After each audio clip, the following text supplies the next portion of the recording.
Atlantis Destroyed. Atlantis Destroyed examines the legend of the famed lost continent of Atlantis, whose description is found in Plato's Timaeus and Critias. Plato's legend of Atlantis has become notorious among scholars as the most absurd lie in literature. Atlantis Destroyed explores the possibility that the account given by Plato is historically true. Rodney Castleton outlines the latest research findings on Knossos and Bronze Age Thera, demonstrating the parallels between Plato's narrative and the Minoan civilization in the Aegean. Rodney Castleton first considers the location of Atlantis, re-examining two suggestions put forward in the early 20th century, Minoan Crete and Minoan Thera. Employing the latest research findings, he discusses the material culture, trade empire and agricultural system, writing and wall paintings,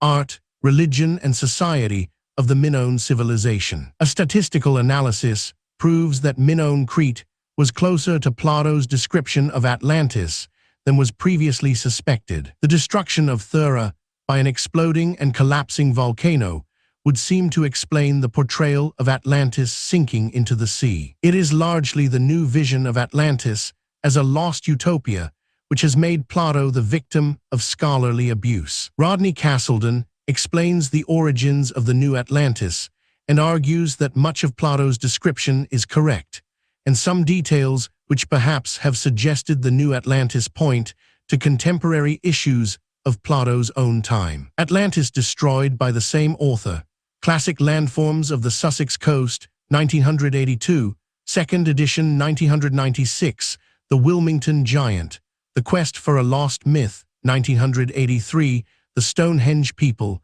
An Exploration of Life in Neolithic Britain, 4700–2000 BC, 1987, The Knossos Labyrinth, A New View of the Palace of Minos at Knossos, 1989, Minoans, Life in Bronze Age Crete, 1990, Book of British Dates. A comprehensive dictionary of British dates from prehistoric times to the present day, 1991, Neolithic Britain. New Stone Age Sites of England, Scotland and Wales, 1992, The Making of Stonehenge, 1993, World H. History, A Chronological Dictionary of Dates, 1994, 2nd edition 1995, The Cern Giant, 1996, Knossos, Temple of the Goddess, 1997, Atlantis Destroyed. Rodney Castleton, London and New York, first published 1998 by Routledge, 11 New Fetter Lane, London, EC 4P4EE, simultaneously published in the USA and Canada by Routledge, 29 West 35th Street, New York, NY 10001. This edition published in the Taylor and Francis E. Library, 2001. Copyright 1998, Rodney Castleton, all rights reserved. No part of this book may be reprinted or reproduced or utilized in any form or by any electronic, mechanical, or other means, now known or hereafter invented, including photocopying and recording, or in any information storage or retrieval system, without permission in writing from the publishers. The right of Rodney Castleton to be identified as author of this work has been asserted by him in accordance with the Copyright, Designs, and Patents Act, 1988. Glassbook format for Lawrence Norrie. Listen. Socrates to the story. Extraordinary as it is absolutely true. Plato, Timaeus c. 355 BC. It is as certain as such a thing can be that the whole story of Atlantis, including the statement that Solon had met with tales about the island in Egypt, is one of Plato's imaginative fictions. Taylor, Plato, Timaeus and Critias, 1929. Acknowledgements and preface. I would like to thank Lawrence Norrie, the Canadian journalist and broadcaster, for taking an interest in my research when we met by chance on Thera. A stimulating discussion at the excavation continued with greater animation in tavernas and subsequently by letter. Thanks are due to the guards at Akrotiri, who allowed me into areas closed to tourists. I must thank Brian McGregor and his staff at the Ashmolean Library in Oxford, and John and Celia Clark, who generously offered hospitality during my Oxford reading weeks. I am grateful to the many correspondents who have given me unsolicited encouragement. I am especially grateful to Sinclair Hood, one of our senior Aegean scholars, who has tolerantly discussed Knossos and the Minoans with me and patiently gritted his teeth at what must have seemed pure heresy. I should also mention Peter James's book about Atlantis, which opportunely came out just as I finished my first draft, and which stimulated some challenging new lines of thought. I am grateful to my editors at Routledge, Andrew Wheatcroft, and Vicky Peters, for overcoming my doubts and steering me past several other projects towards the treacherous, shoal-ridden waters surrounding Atlantis. It was while working on the Knossos labyrinth that I made my own personal discovery of Atlantis. I was reinterpreting the labyrinth as a temple when I realized I was describing something startlingly like the Temple of Poseidon and Cleito in the metropolis of Atlantis, as described by Plato. I had read the ideas of Marinados and Luce linking the Bronze Age eruption of Thera with the destruction of Atlantis. I was aware of the repeatedly floated theory that Atlantis was a memory of the lost Minoan civilization. I was also aware that for a variety of reasons, the theory had not found universal acceptance. I decided to take Plato's story apart and examine all its elements against currently available archaeological evidence to see whether a southern Aegean Atlantis was a valid proposition. I wanted to determine once and for all if such a thing is ever possible, whether the lost land existed, and if so, where it was, what its inhabitants were like, how and when they and Atlantis came to be destroyed. If the story is a fiction from start to finish, Roman 13, then we need no longer hunt for vestiges of historical memory. The matter needed resolving, though I was daunted by the scale of the problems involved. Plutarch, in his Life of Solon, sensed that the matter of Atlantis was too much for Plato, just as it had been for Solon.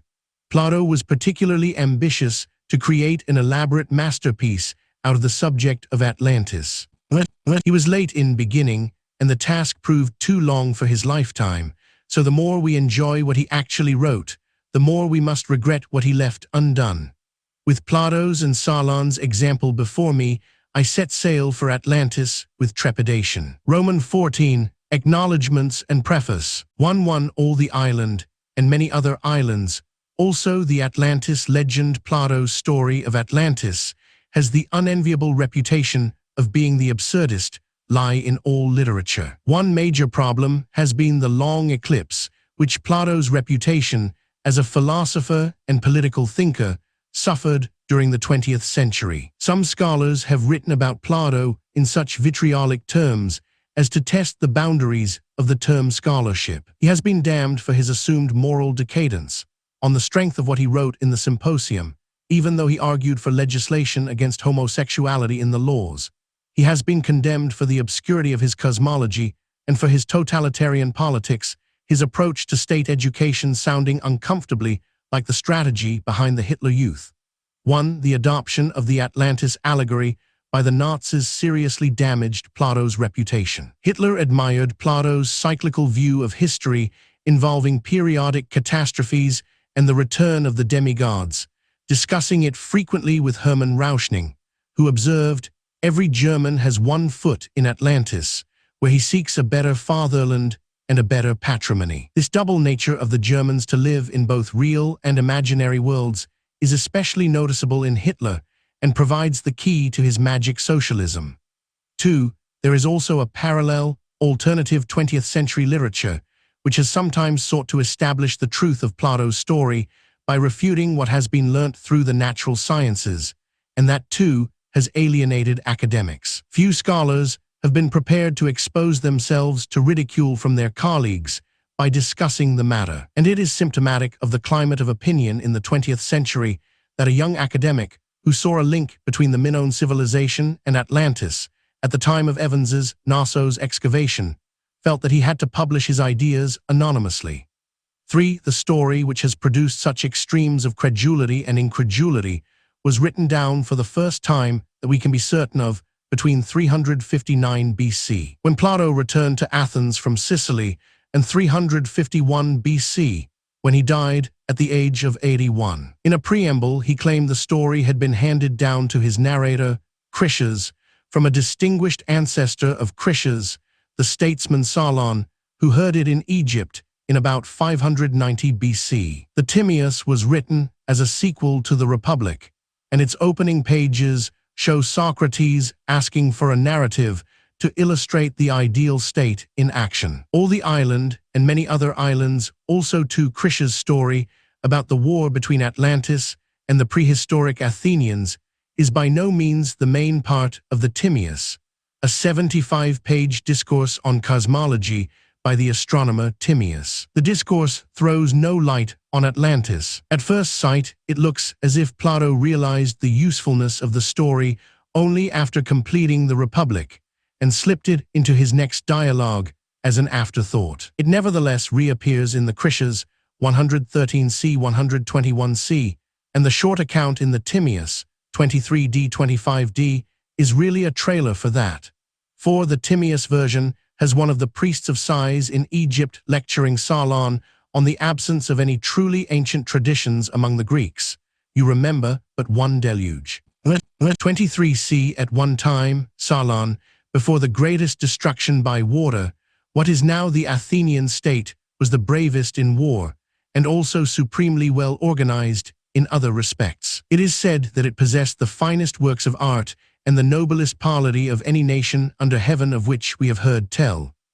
On hearing this, Solon said that he marveled, and with the utmost eagerness requested the priest to tell him in order and exactly all the facts about those citizens of old. The priest then said, "I will tell it, both for your sake and that of your city, and most of all for the sake of the goddess, who is both your patron and foster mother and ours. Receiving the seed of you from Ge and Hephaestus, she founded your city first, 1,000 years before ours, of which the constitution is recorded in our sacred writings to be 8,000 years old. I will tell you in outline the laws of your citizens, who lived 9,000 years ago, and the noblest of their exploits.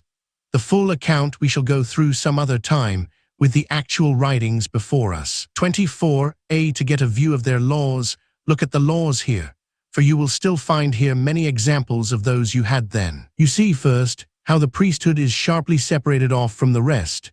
Next, the class of craftsmen, of which each sort works by itself without mixing with any other. Then the class of shepherds, hunters, and farmers. The militia in particular, as no doubt you have noticed, is a class apart from all the others, compelled by law to devote itself exclusively to the work of training for war. A further feature is the character of their equipment with shields and spears. We were the first of the peoples of Asia to bear these weapons. It was the goddess who instructed us, just as she instructed you first of all the dwellers in your part of the world. Next, with regard to wisdom, you see how much care our law has devoted from the very beginning to cosmology, by discovering all the effects which the divine causes produce upon human life, down to divination and the art of medicine which aims at health, and by its mastery also of all the subsidiary sciences. So when, at that time, the goddess had furnished you, before all others, with this orderly and all the island and many other islands also 3 regular system, she established your city, choosing the spot where you were born, since she perceived that its well-tempered climate would bring forth a harvest of men of supreme wisdom. So it was that the goddess, being herself both a lover of war and a lover of wisdom, chose the spot which was likely to bring forth men most like herself, and made this her first settlement. That is why you lived under the rule of such laws as these, yes, and laws still better, and you surpassed all men in every virtue, as became those who were the offspring and nurslings of gods. Truly, many and great are the achievements of your city, which are a marvel to men as they are here recorded. But there is one which stands out above all in heroic valor. Our records relate how once your city stopped a mighty army as it insolently advanced to attack the whole of Europe, and Asia as well, from a distant base in the Atlantic Ocean. In those far-off days, the ocean was navigable, for in front of the mouth, which your countrymen tell me you call the Pillars of Heracles, there was an island larger than Libya and Asia together. and it was possible for the travelers of that time to cross from it to the other islands, and from the islands to the whole of the opposite continent, which encircles the outer ocean. 25. The sea that we have here, lying within the mouth just mentioned, is evidently a basin with a narrow entrance.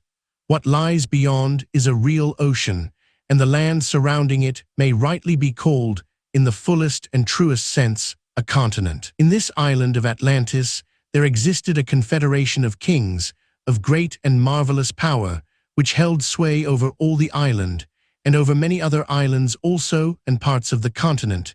And moreover, of the lands here within the straits, they ruled over Libya as far as Egypt, and over Europe as far as Tuscany. So this host, being all gathered together, made an attempt on one occasion to enslave by a single onslaught both your country and ours, and the whole of the territory within the straits. It was then, Salon, that the manhood of your city showed itself conspicuous for valor and energy in the sight of all the world. See, she took the lead in daring and military skill, acting partly as leader of the Greeks, and partly standing alone by herself when deserted by all others.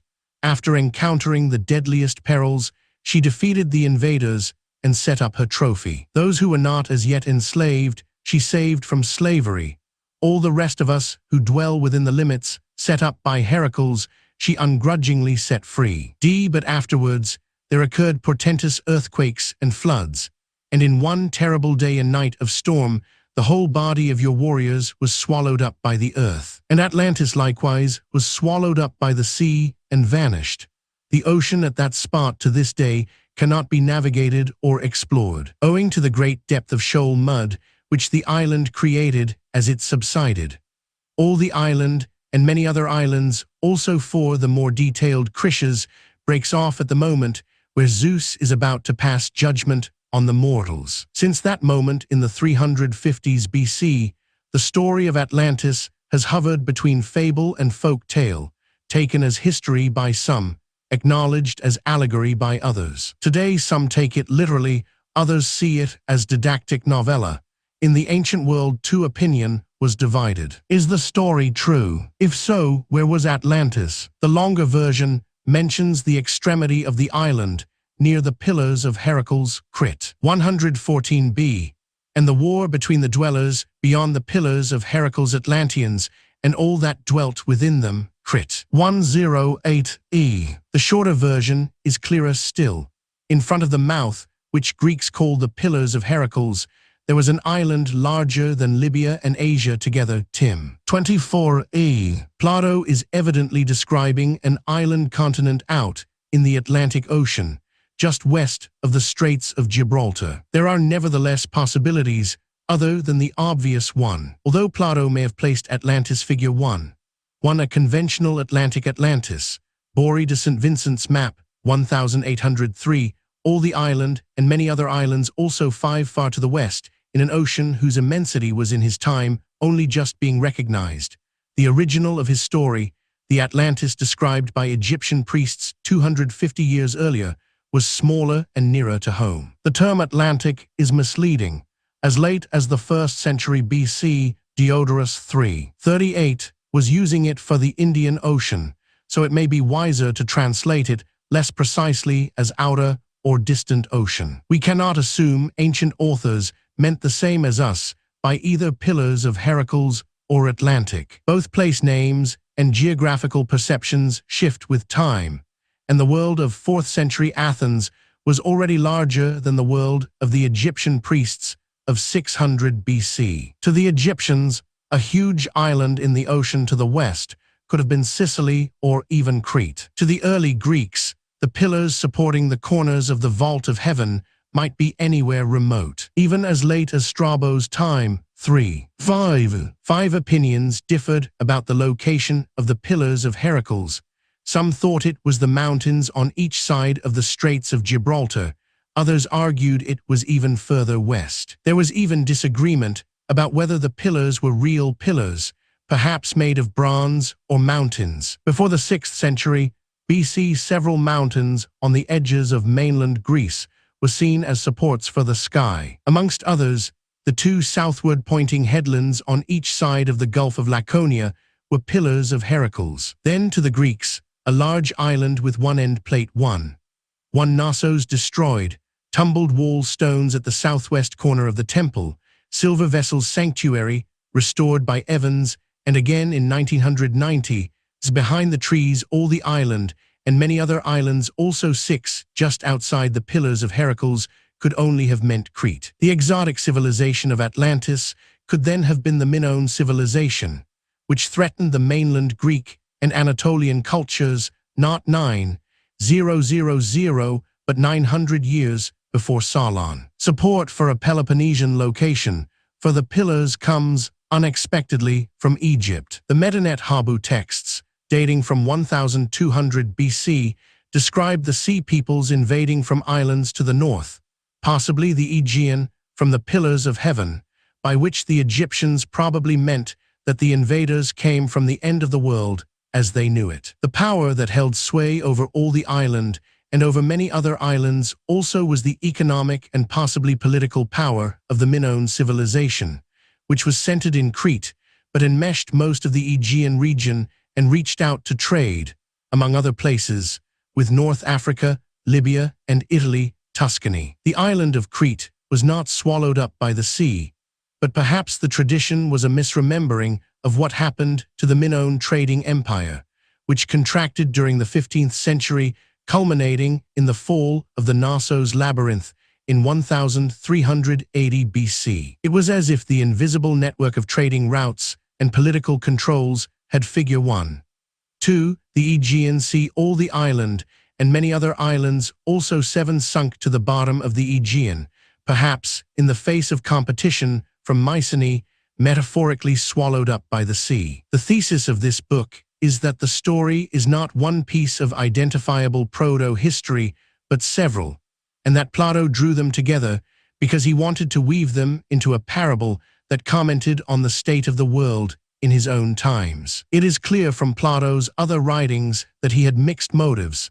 He wanted to entertain, improve, and exalt his readers. A distant memory of the Minoan civilization was available, preserved for his use, as he said, by the 7th century priests in the Nile Delta. The wealth, orderliness, and strangeness of the Minoans are sketched in for us. Atlantis has often been referred to as a utopia, a fantastic extension of the ideal state Plato alluded to in the Republic, but it is really not that. It is the Athenians' plate 1. 2. The Temple of Zakro in Crete is partly drowned by subsidence. The open space of the Bull Court can be seen in the middle distance, the Minoan town, top right all the island, and many other islands, also 8, who are described in utopian terms. It is they who have relinquished private property, Crit. 110d, and have prolific fields and boundless pastures. It is Athens that is the excellent land with well-tempered seasons, Crit. 110e, 111 BC, 111e, 112 ACE. Attica is the utopia, not Atlantis, for all its marvels. The second strand in Plato's proto-history is hinted at in the words all the island, and over many other islands also, Tim. 25e. Atlantis is an archipelago consisting of one large island and a group of smaller islands.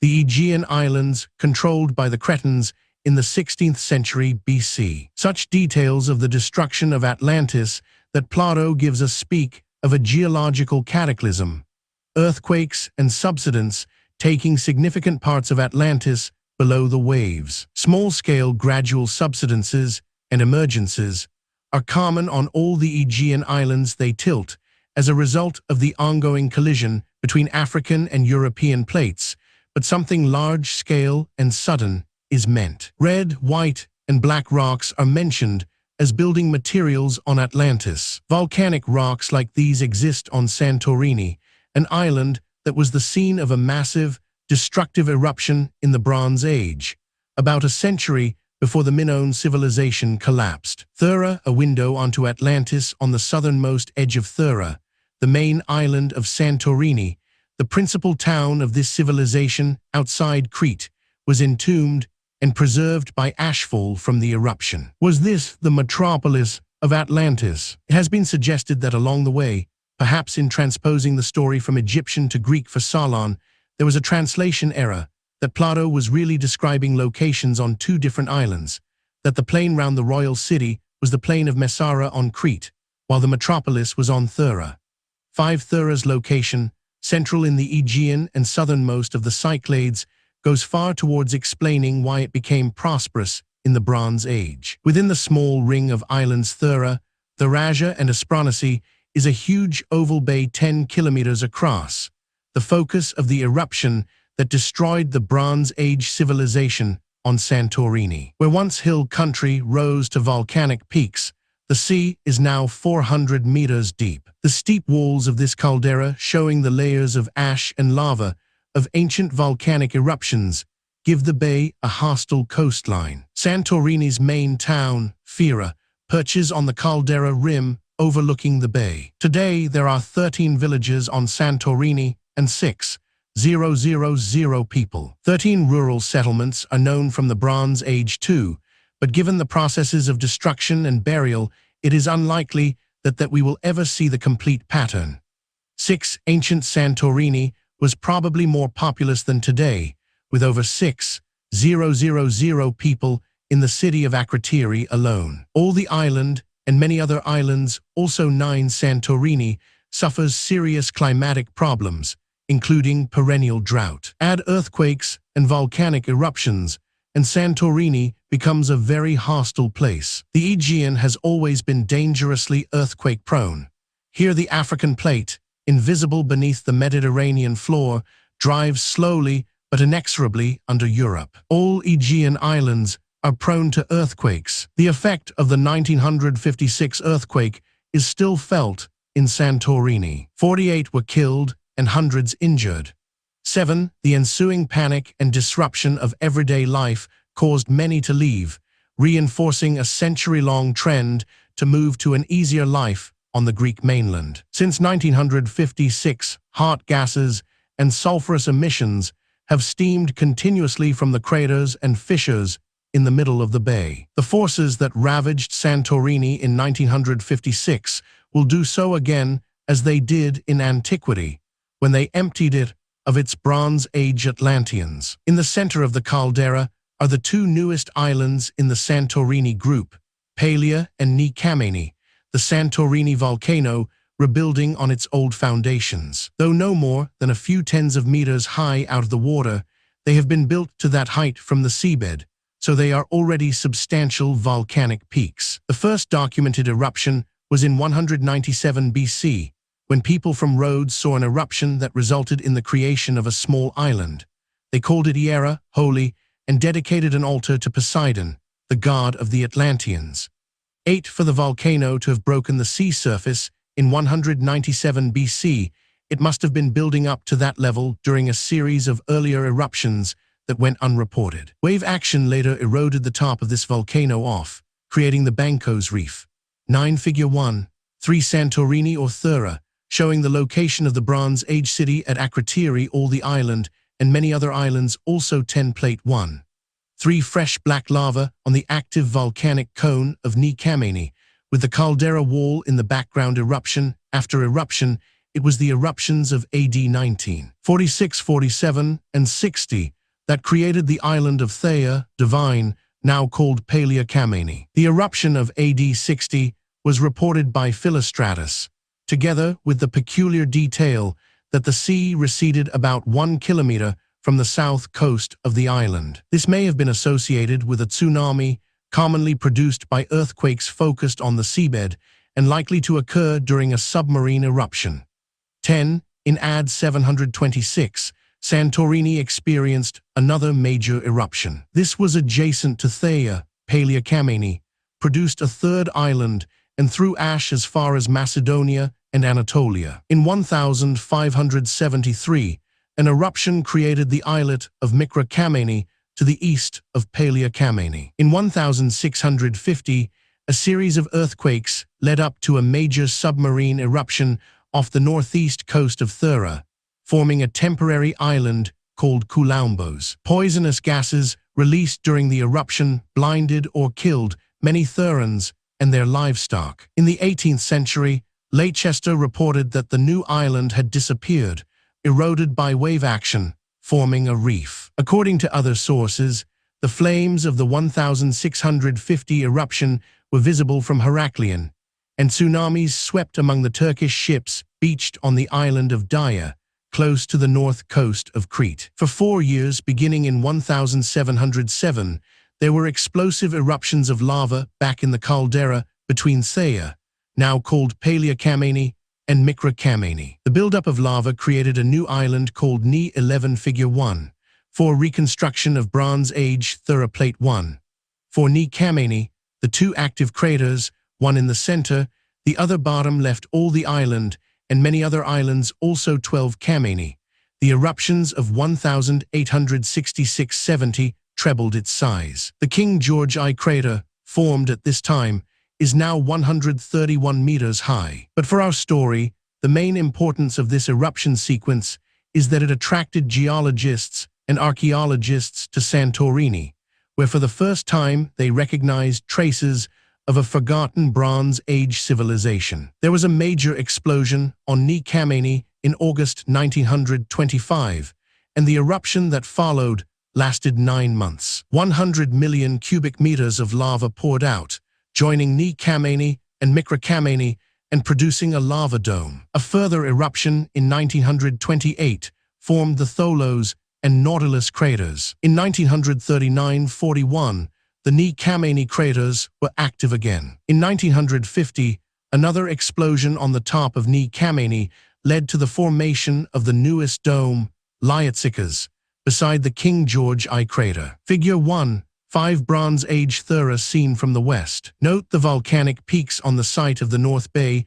For the last 2 millennia, a long series of volcanic eruptions in the Santorini Island group is well documented. Cone after cone has been added to the center of the bay, the rim of which is the outer edge of a much bigger crater than any that has been active in the last 2,000 years. Unless the process is interrupted by another caldera eruption, the bay will eventually be refilled with lava and Santorini will be one island. 11.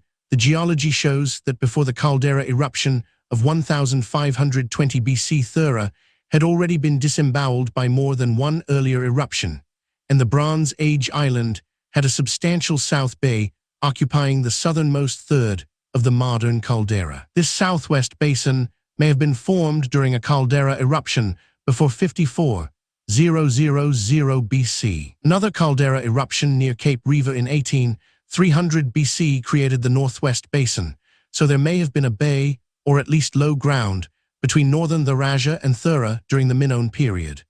12. The volcanic peaks visible on Santorini in the Minoan period had developed over 1 million years from several vents within a pre-existing island group of non-volcanic origin. Mesa Vauno and Prophytis Elias, for instance, stood above the waves of the ancient Mediterranean much as they do now, long before the volcanic cone complex was built. Monolithos and Platinumos too stood up from this ancient sea, as all the island and many other islands, also 13 peaked islets of schist and marble. In the Bronze Age, Monolithos was still a separate islet, but Mesa Vauno and Prophytis Elias were already engulfed in the volcano, which made a single greater Thera, an island shaped like a huge fish head with its mouth gaping towards the southwest. 43. For the Bronze Age city of Thera emerges I see with the eyes of my soul.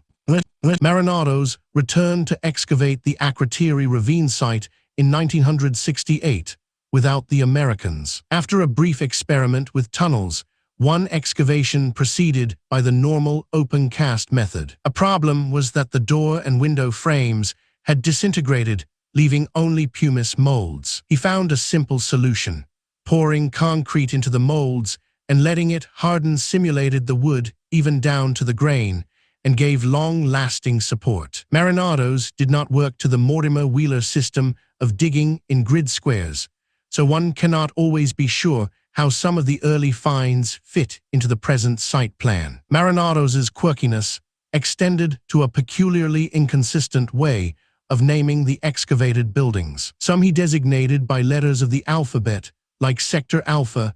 Others he singled out for their fine ashlar masonry, like Zest 4. One he named according to the frescoes of women on its walls, the House of the Ladies. Another, the West House, he named according to its position in relation to the other houses so far excavated. 2 on a site with only 20 buildings, Marinados used 4 different schemes for naming them. 3 for all his eccentricities, Marinados produced large numbers of finds, stone tools, pottery, mortars, pestles, and negatives in pumice of furniture. The numbers of wall paintings increased.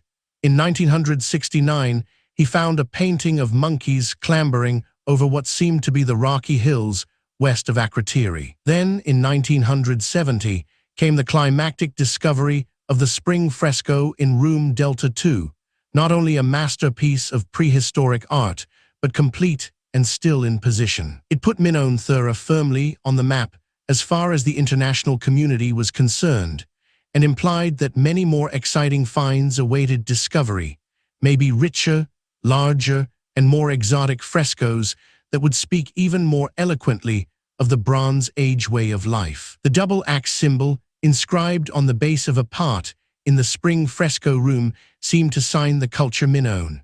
4 Marinados started clearing the lower levels of the room. In the northeast corner was a mass of hardened ash with a hole in it. Suspecting it was a cast of some kind, Marinados had plaster poured into the hole. When the plaster was the Bronze Age city of Thera, emerges 44 figure 4. One plan of the excavated area at Akrotiri, the Bronze Age city of Thera, emerges 45 hard.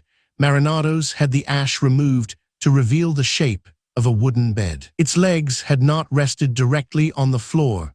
10 centimeters of ash had accumulated before the bed was taken into the room. This peculiar find was a reminder that the disaster that overwhelmed Thera was not a single continuous event. The earthquakes that preceded the final eruption damaged some houses and not others. Some houses kept their roofs and became refuges for the dwindling number of people remaining in Akrotiri. Perhaps Delta was a refuge. Perhaps someone carried the bed into the Lily's room and set it down against the wall after ash from an early phase of the eruption had wafted in through a window.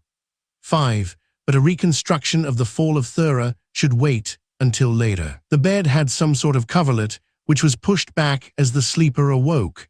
The bed was left unmade. In 1971, Marinados tied the excavation pits together, clearing the central area of Delta, finding the northward extension of Telchine Street, the main road. He also wanted to clear the southern part of the city all the way to the coast. This ambition was never achieved, but the small east square was discovered at the junction of 3 roads together with the walls of 2 buildings fronting its western and southern edges. On the northern edge of a second public square, the Triangle Square, the facade of another important building, the West House, was uncovered. Inside the West House, Marinados discovered the miniature frescoes that were to tell the world so much about Bronze Age Thera. 6. The following year, the rest of the Triangle Square was cleared, revealing evidence that after the first phase of the eruption sequence, the Therans had moved debris to clear a way through Telchine Street, building retaining walls to stop debris slumping back across the road. In 1973, Marinados' last full season at Akrotiri, the ancient city emerged from the ash at a bewildering rate, and he realized that he was seeing only a small fraction of it, that it had once stretched from the shore to the south all the way up to the caldera rim. He had no hope, even if he lived to a great age and went on excavating at his present rate, of seeing the city in its entirety. As it was, he had only a year to live. The uncovering of a finely built house at what was and still is the southwestern corner of the excavation was the high point of this final season. Zest 3 yielded so many slabs of fresco that there was not enough room for them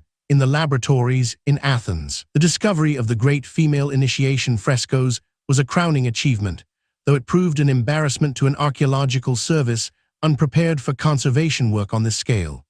7. While supervising the excavations in 1974, Spiridon Marinados was characteristically standing on a wall top when he fell backwards and struck his head fatally on a stone in Telchine Street. His work has been continued by Professor Christos Daumas, who is clearing the partially excavated buildings to lower levels.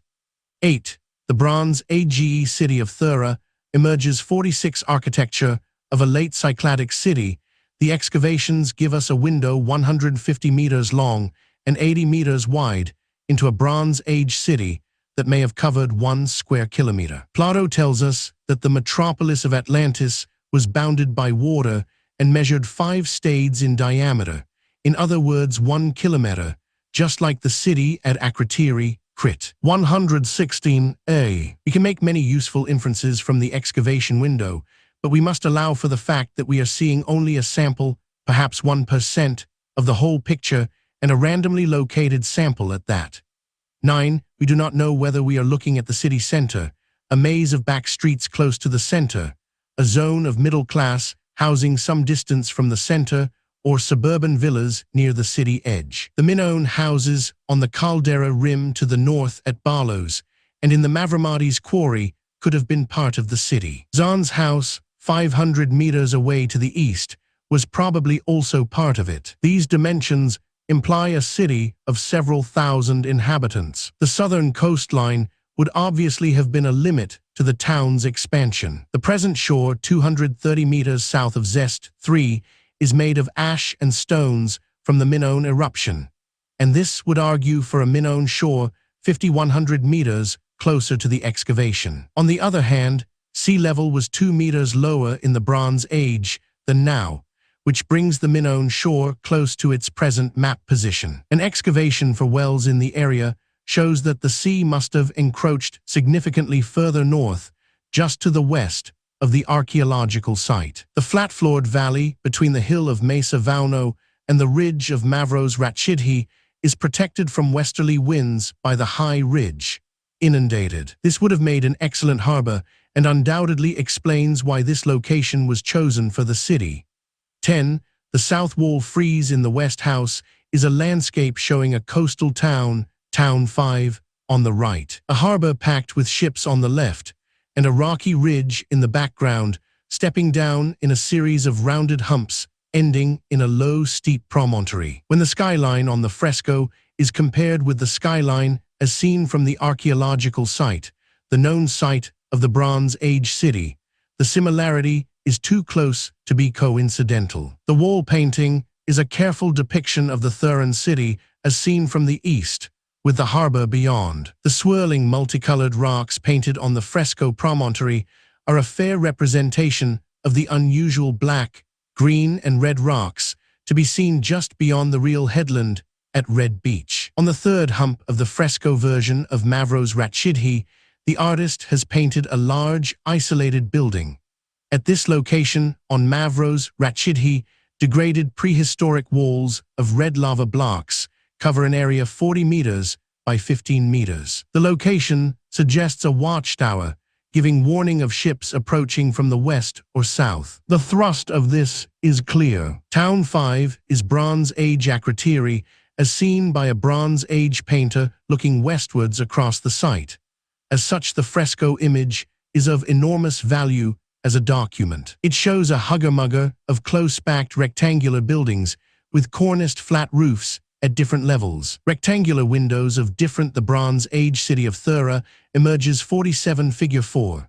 2. The Bronze Age town at Akrotiri, a large area remains to be excavated, figure 4. 3. Fresco town 5 on the south frieze. This is almost certainly Akrotiri. The Bronze Age city of Thera emerges 48 figure 4. 4 above, town 5, ships and skyline from the south frieze, below. Field sketch of the western skyline and coastline, as seen by the author from the Akrotiri excavations, sizes and balconies, where people sit and look out to sea. Others gather on open ground in front of the town wall, with its wooden gate. Of the town wall and gate there are, as yet, no archaeological traces, but the hugger-mugger of houses is plain to see. Most of the rooms, corridors, hallways and stairways are rectangular or nearly so, and the exterior form of the building plan is often stepped, where interior spaces push the walls out to varying distances. The buildings are not laid out in any formal pattern. There is no sign of planning. Some of the buildings nest side by side with a parallel-sided road separating them, like Buildings 2 and 11, Gamma and Beta. Others, like Building 4, the West House, were built without regard for surrounding buildings. It is very like the city of Plato's Atlantis, numerous houses set close together, Crit. 117e, though this could describe 100 other Mediterranean settlements of other periods too. The road system consists of narrow alleys grudgingly left between the buildings, their twists and turns probably a deliberate device to check wind speeds. The network is reminiscent of the streets of modern Thera, and it is tempting to see the two towns as part of the same Cycladic tradition. One difference is that Thera's streets mark out blocks comprising several dwellings, whereas in the ancient city, the streets mark the boundaries of individual dwellings. 11. The streets teemed with activity. The earth of Telchine Street was pounded and compacted by heavy foot traffic. Lava blocks in the road surface were polished like mirrors. 12. Below this paving ran the city's sewers, narrow ditches lined and covered with stone slabs. They were linked to cesspits and took the sewage from lavatories inside the houses by way of clay pipes embedded in the house walls. The arrangement of lavatory and washroom adjacent to cult rooms in the West House is similar to that in the East Wing at Knossos. 13. A reminder that Bronze Age Therans shared the civilized way of the Bronze Age city of Thera emerges 49 Plate 4. 1. The remains of the Minoan building on Mavros Ratchidhi Plate 4. 2. View east from Mavros Ratchidhi. The Dection shed covering the Akrotiri excavation A can be seen in the distance, left of center. The Bronze Age town probably extended as far as the modern houses. B equals Bronze Age harbor site. The Bronze Age city of Thera emerges 50 Figure 4. 5. The streets of Akrotiri.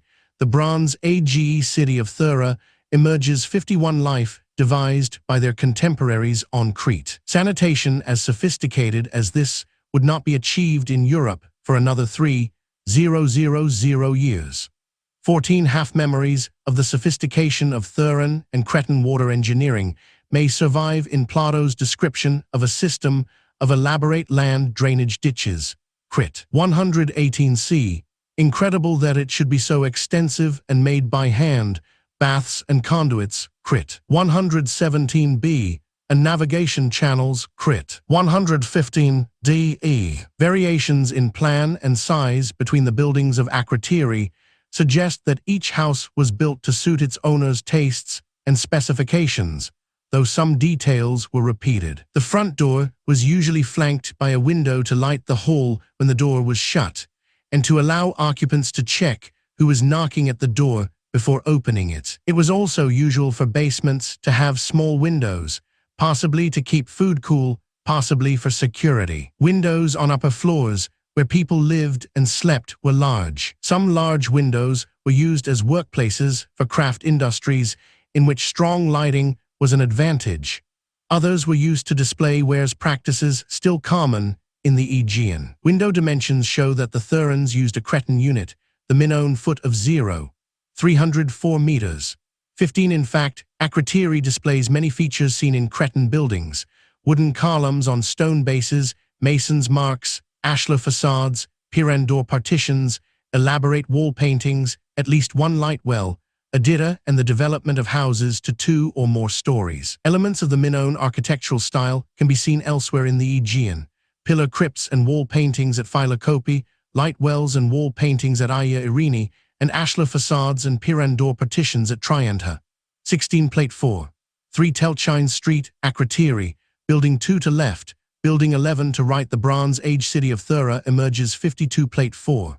4 Not Telchine Street, but a similar street in Minoan Gurnia. Crete. Most houses were built of unshaped stones, stuck together with clay. Timber was embedded in the walls to bind them together and resist earthquake damage, just as they were on Crete. Some believe that the frequent stepping of the wall line was to add strength. The dressed stones, ashlars, used for corners, coins, would certainly have added strength, but it is just as likely that the projections arose from the internal planning of the rooms within the building and was seen as part of the aesthetic of the architecture. The interest of the exteriors relies on this inadvertence. Even in the great monumental architecture of the period, exemplified by the west facade of the temple at Knossos, external projections and recesses were allowed to evolve as a result of internal arrangements of chambers.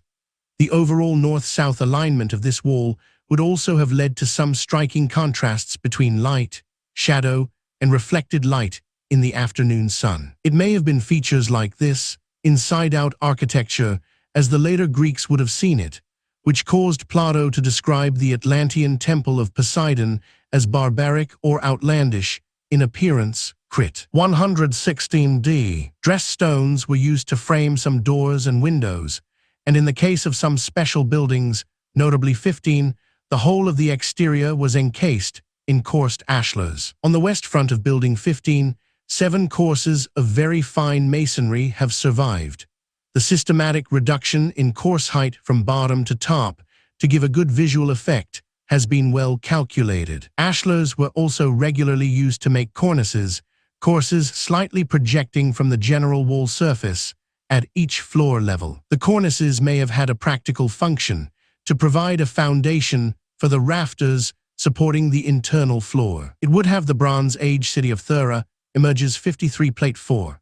5 north wall of building 17, still standing 3 stories high, showing cornices and casts of timbers. Plate 4. 6 door of building 4, the Bronze Age city of Thera, emerges 54, been useful for maintenance purposes to be able to identify load-bearing courses externally, and setting them proud of the rest of the wall made them easily distinguishable. 17. The stone staircases were built on wooden frames between parallel walls. A layer of rubble and earth was piled onto the wooden frame, and the stone steps set into the earth. This made it easy to replace damaged or worn steps without tampering with the walls. The Theran staircases have resolved an uncertainty about Minoan architecture on Crete. Archaeologists suspected that the 2 narrow side-by-side spaces found in many Cretan buildings were the shells of returning staircases. The more complete remains at Akrotiri confirmed that this was so. 18 floors were of beaten earth or flagstones. If the room was special, flagstones were laid and the gaps filled with painted plaster, just like the throne sanctuary floor at Knossos. From the fresco evidence, we know walls projected above the roof to make a parapet. This would have been useful if people frequently went up to walk about on the roof. Roofs and upper story floors were sometimes supported by wooden pillars on stone bases in the center of a large room. Where rooms were too large for a single pillar to support the ceiling, a piran door partition was built instead. This was as strong as a wall, but allowed people to walk through. The lightwells that were such a feature of temple architecture in Crete were generally not needed in the small freestanding Theran houses. Building 6 had the only lightwell known in Thera, and it was very small. 19. The focal point of each Theran house was a large square room on the second story. Although structural stability demanded some continuity of walling up through the house, the partitions were varied significantly so that different spaces were possible on the various floors. A solid masonry wall on the lower level, for instance, might have above it a piran closet partition, a piran window partition, a piran door partition, a thin mud brick wall, a pier or a pillar. 6 possibilities. 20. The way space was articulated was both complex and expressive. The wall paintings that are the wonder of the site were done when the plaster was dry, and in this Thera differs from Crete. Colors were mixed from red ochre, yellow ochre, Egyptian blue and soot, with lime wash added to create a range of paler tones. The images were sketched with diluted paint before the finished picture was painted on. The paintings were built up with translucent color washes, and many of the Theran frescoes owe their luminosity and lightness of touch to this distinctive technique, which is different from that used on Crete. 21. Theran frescoes are freer than those seen at Knossos, probably because they were not produced under the patronage of a powerful centralized authority, but commissioned by individual house owners. They also show what the earlier pre-Mycenaean frescoes at Knossos may have been like, Cameron saw the procession fresco at Knossos as a rigid, formal version of an original that was lighter and more fluid in touch. 22 life went on at Knossos after Thera was destroyed. The Bronze Age city of Thera emerges 55 Plate 4. 7 triangle square, with Building 4 to the left, the work of different painters, can be recognized. The person who painted the miniature frescoes in Building 4 used a different style from all the others. Hockman believed he was a Theran trained in Crete, summoned to decorate Building 4 by the owner.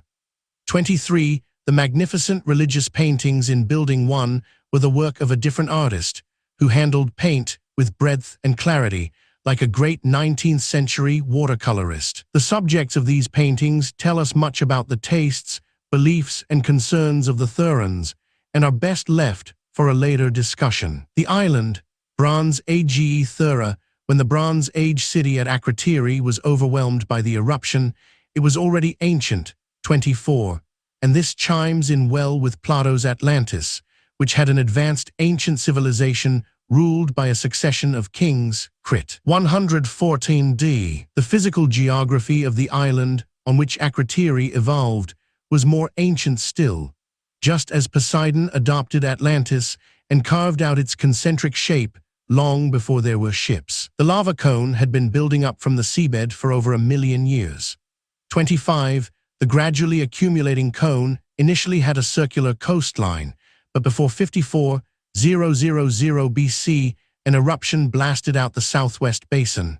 The northwest basin was created in about 18,300 BC. After that, a long sequence of smaller eruptions gradually refilled the crater. The existence of the South Bay in Minoan times raises several questions. Such a bay might have the Bronze Age city of Thera emerges 56 Plate 4. 8. A fallen staircase, showing how stone steps were mounted on timber, been seen as a more attractive location for Thera's metropolis than the Akrotiri site, but the opening of the harbor entrance to the west-southwest was a major disadvantage, in effect trapping vessels there. Bronze Age ships could only sail before the wind. Even so, there must have been a settlement of some sort on its shore, perhaps Town 4 on the Building 4 fresco, which is smaller than Town 5.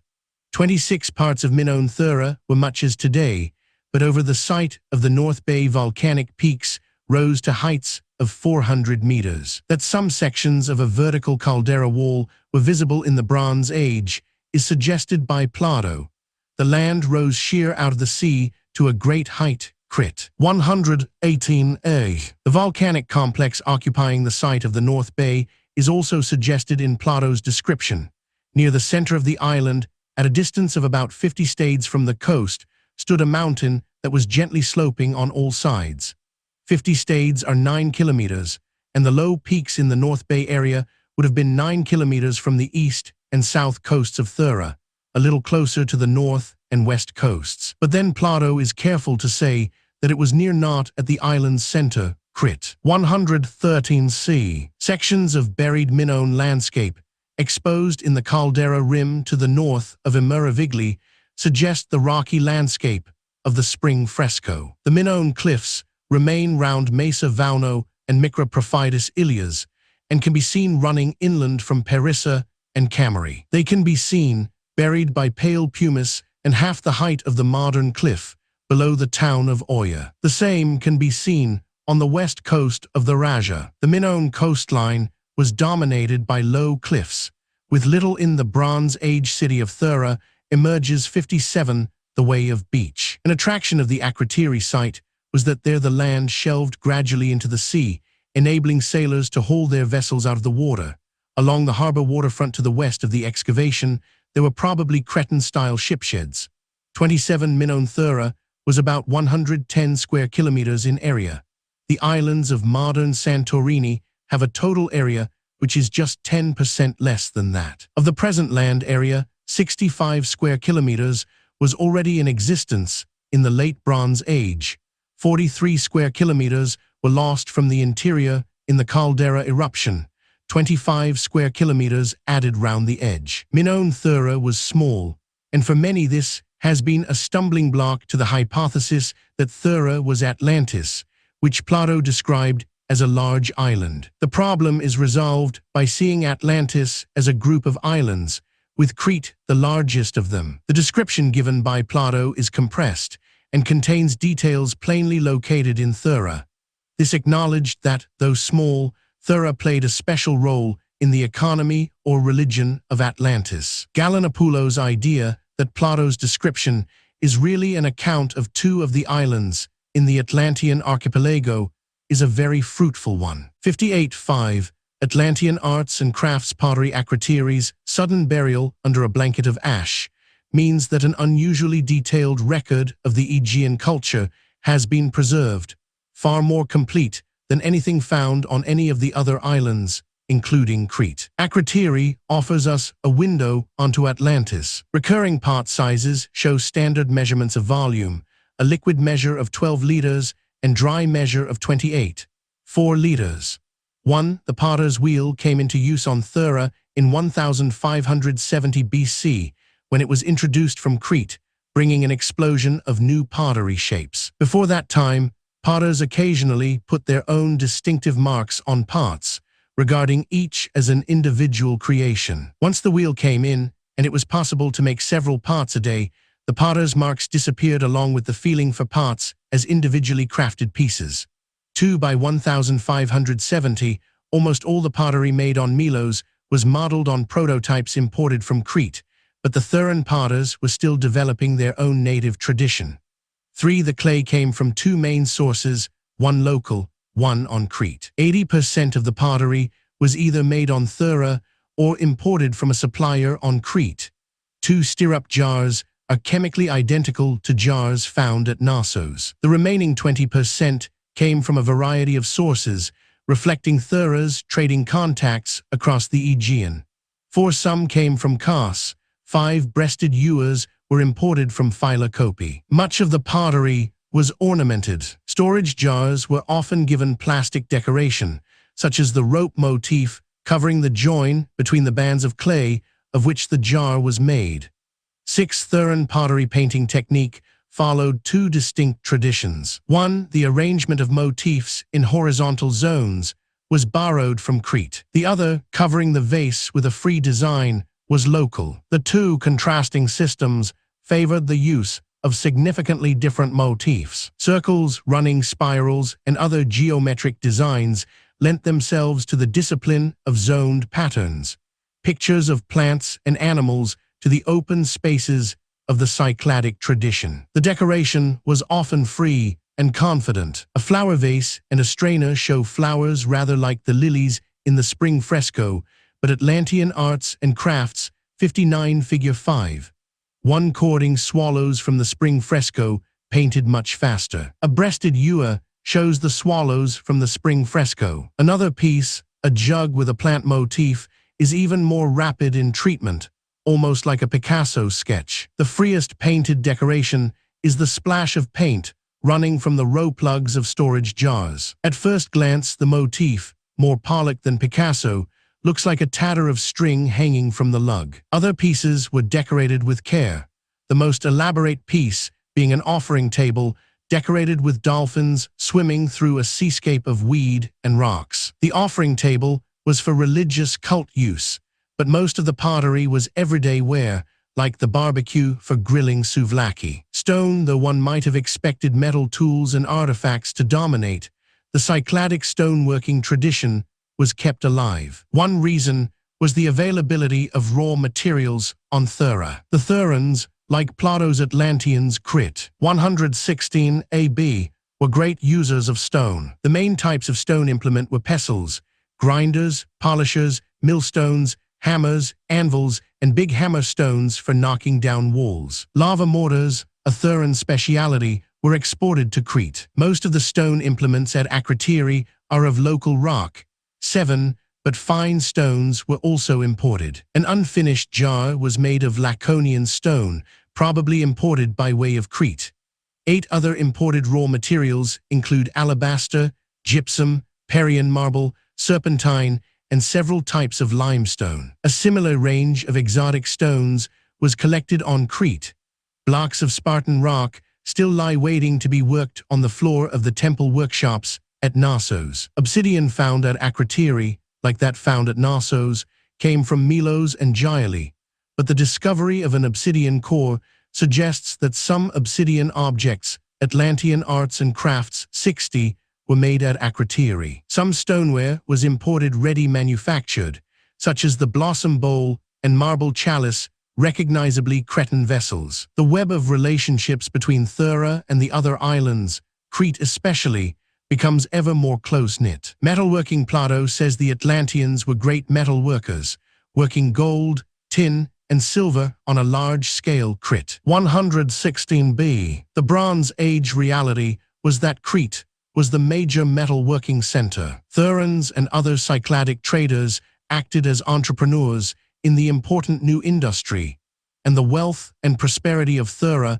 may have originated in this trade. Metal items were luxury goods and therefore systematically removed when the city was evacuated. A small amount of bronze was left, 9 including sickles, knives, daggers, chisels and fish hooks, braziers, frying pans, tripod cooking pots, ewers, and a pair of scales. A bronze jug was a Cretan import. 10. A set of lead balance weights shows the Therans using the Cretan system of weight measurement. An examination of weights from 8 Aegean sites shows that symbols were used, though not consistently, to denote multiples and fractions of 2 units, of 62 and 496 grams. The latter is the Minoan mina, and is equivalent to 8 of the smaller units. There are nevertheless also weights belonging to some other system based on a unit of 180 grams. 11. These rogue weights may represent an Anatolian or Near Eastern system. Although no metalworking site has been proved at Akrotiri, there is some evidence that silversmiths operated in the basement in Building 4. Traces of crystalline lead monoxide have been found there. The isotope composition shows that the lead came from Lorien on the Greek mainland, which later became famous for its silver mines. Therans were already importing from Lorien in the Bronze Age. 12. Some rings of silver wire were left in Building 12. The only gold left was a piece of gold leaf and 2 rings. 13. All other portable objects of high value were taken away. Textiles. No cloth has survived, but the wall paintings give a clear picture of the different and sometimes elaborate styles of clothing worn by Theran men, women, and girls. Loom weights show that weaving went on in upstairs rooms. Groups of people can be imagined arriving from other houses nearby, getting together to spin, weave, and gossip. The work probably involved all the women of the immediate neighborhood and formed an important part of the domestic economy. Textiles were needed for sacks, garments, and sails. Probably wool from local Theran sheep was used, and flax for linen could easily have been grown on the island. 14. Atlantean arts and crafts. 61. The looms are likely to have been of the ancient warp-weighted type, with the warp threads suspended vertically from a bar and stretched taut by weights. The weights found at Akrotiri were grooved along their upper edges, so they must have been tied to a suspended horizontal slat. Over 950 weights have been found, more than 450 in Building 4 alone, compared with 185 in contemporary levels at Aya Irini. Room 3 in Building 4 was big enough to hold 5 looms. As on key, weaving went on in some rooms in some Theran houses. The looms were dismantled when not in use, so the weaving rooms could be used for other purposes, but the absence of wall paintings in Room 3 suggests that it was designed for weaving, with maximum light reflecting from white walls. 15. The wall paintings show some figures naked, but it can be assumed this was not usual. The nakedness of the drowning sailors, for instance, is probably a convention. In Aegean, Egyptian, and Near Eastern art, it was a common shorthand for depicting warriors in defeat.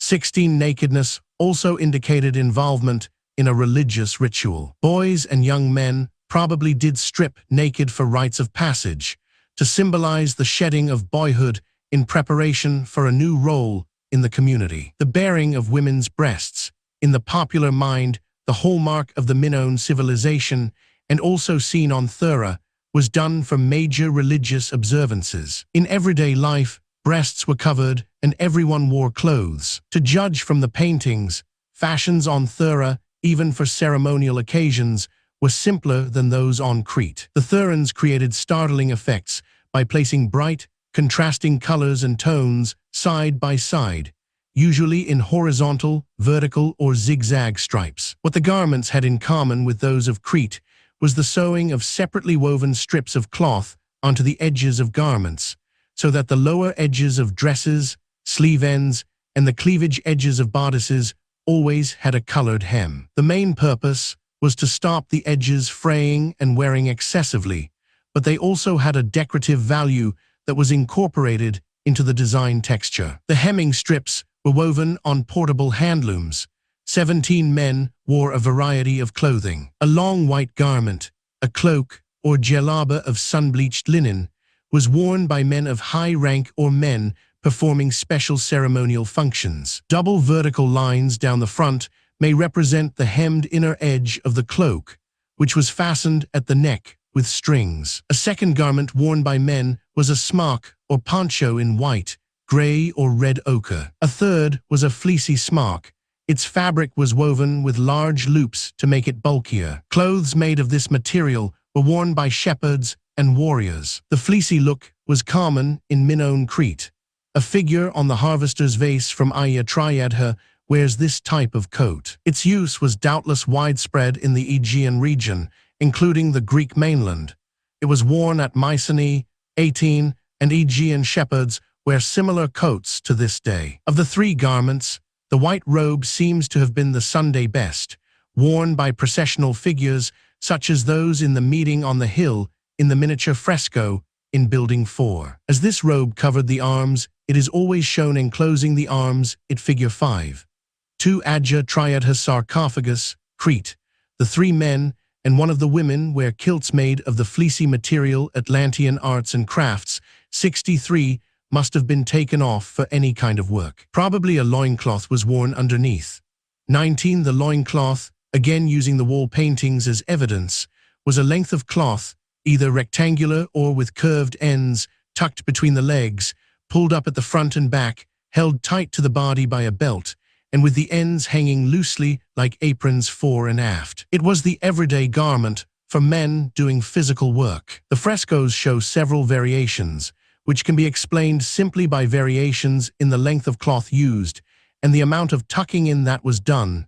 These, in turn, may have been dictated by considerations such as safety in some occupations, fashion, or personal preference. A long, squarish apron hanging down front and back, with dyed hemming strips, made the loincloth into a kilt. The women of the pastoral communities wore a white bodice with bicep-length sleeves and an opening down the front. The breasts were covered. They also wore an ankle-length skirt in the looped, fleecy material. The women of the town wore dresses which were in effect extensions of the bodice. The braids used to edge the 2 front edges of the bodice were sewn together to make a double decorative line right down the front. Some of the townswomen's dresses seem to have been striped, and this simple pattern was probably woven into the cloth. Something similar appeared in mainland Greece in Lei figurines, though not in Crete, suggesting that it originated in the Cyclades, perhaps in Thera itself, and later spread to Greece. It is interesting to reflect that fashions followed by 14th century Mycenaean women may have originated in 16th century Thera. 21 of the most memorable features of the Minoan civilization in Crete is the spectacular ceremonial dresses of the women. 21 Thera too had its ceremonial costume. The basic garment was the townswoman's dress, which swept fairly broad and full to the ankles, sometimes incorporating a couple of broad horizontal decorative stripes above the hem, probably sewn on like the hemming strips. The flounced or layered effect, such a feature of depictions of Minoan priestesses, was achieved by adding a short overskirt. This had decorative zoning built up in 2 or 3 overlapping layers and was tied on round the waist, covering the undergarment between waist and knee. The inner edges of the bodice were normally pulled modestly together, but for religious ceremonies, priestesses and other female celebrants pulled them back to expose their breasts. A scene in the vestibule of Room 1, Building 6, shows a standing woman handing an overskirt to a seated woman wearing only the plain dress or undergarment. Robing ceremonies like this were an integral part of Minoan religious ritual, and as in many other religions, which garments were worn and in which way mattered a great deal. The exposure or concealment of various body parts was of prime importance. Bodices were sometimes decorated. The woman in room 3B in Building 1, for instance, has small lilies embroidered on hers. The overskirt was also given Atlantean arts and crafts, 64 embroidered lattices, crisscross designs that enclosed dots or crosses. Much of this could be seen in Minoan Crete too, though not the translucent veil that envelops one of the girls in the initiation right in the addition of Building 1. It is shown by a pale yellow color wash covered with red dots. 22.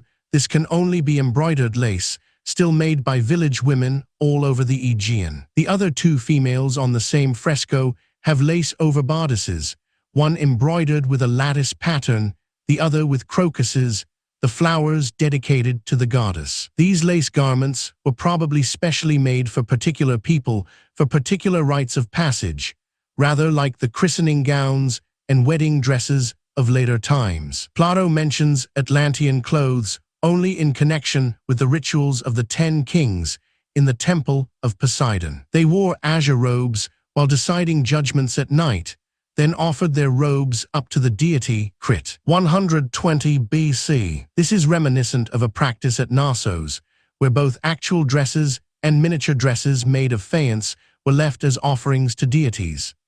23. As we shall see, wall paintings at Akrotiri show that ceremonial clothing was either offered or received during initiation rites. Purple powder made from the murex mollusk shows that purpura was extracted for dyeing. Smashed murex shells were found at Akrotiri, so dye was manufactured there. The purpura was probably used for face painting, for which there is fresco evidence. The central figure of the goddess in Building 1, Room 3A, has two red crocus symbols 2-3 centimeters long painted on her left cheek. The two women on the walls of Building 6 are shown with rouged cheeks. The techniques of weaving were applied on a coarser, rougher scale for the manufacture of floor matting. As early as 2500 BC, Theran pottery was made on mats, so that wheel-less potters could easily turn them on the work surface. Matte impressions survive on the base of the parts, disappearing in 1570 BC when the potter's wheel was introduced. It is also from this time that the first actual matting has survived. It was used as a floor covering in Building 4. Furniture, as the pumice drifted into the Theran houses, it settled round the furniture, making molds which have survived even though the furniture itself has long since disintegrated. The first major discovery was the bed found in Building 12.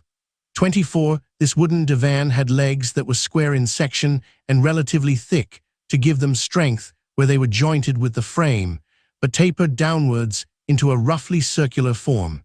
The shape is reminiscent of a Minoan pillar and capital, and may have been absorbed unconsciously from Gnostian architecture. The result is pleasantly functional, striking the modern eye as not unlike mid-20th century Danish stick furniture. 3 more beds were stacked in the open space west of Building 12, apparently saved from a collapsing house. 25. Atlantean arts and crafts, 65 Figure 5. 3 reconstructed stool. The cast of a broken stool was recovered from the same room. 26 casts of a chair and parts of other stools have been found at various points round the city. The finest piece of furniture is a 3-legged round table. The legs were not only fretted into intricate silhouettes, surprising enough, but relief carved as well in a design centering on a large crocus blossom dedicated to the goddess. This single object hints at what may have been lost in the way of carpentry and woodcarving in Thera. The evidence points to a rich and ambitious civilization pervading the Aegean in the late Bronze Age. 66. Theran food and trade, agriculture and pastoralism. The rural population living outside Akrotiri in a dense scatter of hamlets suggests Plato's many rich villages of country folk. Crit. 118b. though these may instead have been on Crete, since Plato says they were situated on the slopes of mountains of surpassing magnitude and beauty. The southwest of Thera would have been the area most favorable to agriculture. It was the lowest, flattest, and easiest to cultivate. The volcanic peaks on the site of the North Bay sheltered it from cold, northerly winds. The southerly aspect made it a sun trap. It would have been amply watered by southwesterlies. Since this part of the island also offered two fine harbors, it was destined to become the most dynamic area economically. Favored for food production, a natural focus for trade, and therefore also for settlement, the growth of the city further stimulated food production, so in and round Akrotiri there was an upward spiral of economic activity. One Plato tells us that on Atlantis the plain faced towards the south and was sheltered from northern blasts, Crit. 118 AB, although this seems more likely to apply to the plain of Messara on Crete. The hill slopes, with a natural focus for animal husbandry and pastoralism, still underpinned the Bronze Age economy. Large numbers of animal bones were found at Akrotiri. The prime source of meat was sheep and goats. The cattle were raised mainly as draft animals and perhaps as milk cows. The bones show little evidence of butchering. The emphasis on sheep and goats was typical of the Bronze Age Aegean. An animal fold is shown on one of the miniature frescoes as a hedged enclosure. A goatherd and a shepherd tend their flocks on a nearby hillside, suggesting a summer scene. Both animals are brought down to low ground in winter months. The flocks were probably kept mainly for their milk and wool, only surplus lambs being slaughtered for meat. Two dairy products were vital as a source of protein for Therans. Today in the Aegean, sheep and goat's milk is made into cheese and yogurt, and certainly cheese was made in the Bronze Age. Sheep's wool was the main raw material for the textile industry. The Theran landscape was unsuitable for large-scale cattle rearing, and relatively small numbers were needed for drawing carts. Theran food and trade 67 crops included various types of legumes, possibly lentils and chickpeas. Barley flour, barley grains, and milling equipment in several basements confirm barley as the major food crop.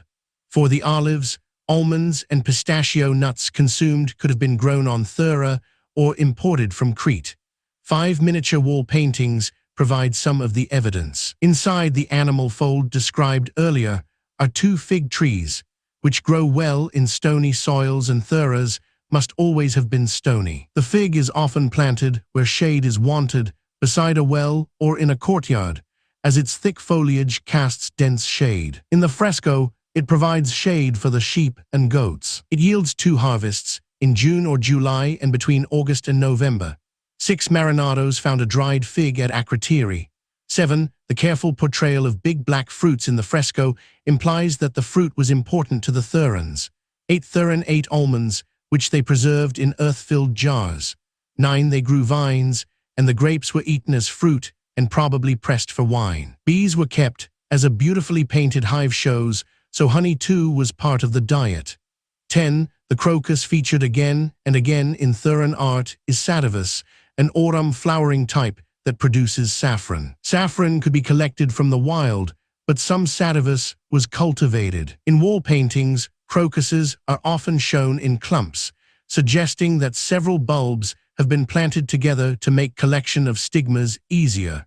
In the crocus gatherer's painting in Building 1, they are growing in parts. The stigmas were collected in baskets by girls, then dried and crushed to produce the yellow dye. As many as 140 stigmas were needed to make 1 gram of saffron, which made it a luxury product. It had several uses: to color and flavor food, to color textiles, and as a sedative. Since saffron was also made in Crete, Syria, Cilicia, and Egypt, it does not look as if the Therans manufactured it for export. On the other hand, the major symbolic value given to both saffron and crocuses in the Minoan world suggests that saffron was made for use within that world. The fact that girls depicted in the religious paintings in Building 1 are shown collecting crocuses and offering them to the goddess proves that the crocus was considered to belong to the goddess. This is corroborated by the priestess fresco in Building 4,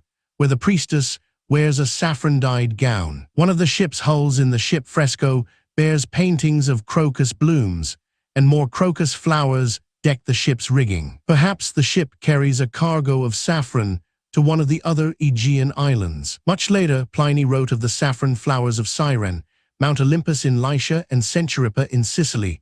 None could compare with the saffron of Thera. 11. Trade the building. 4 wall paintings give the Atlantean economy its key signature. Bustling, thriving walled seashore towns with their inhabitants looking seawards.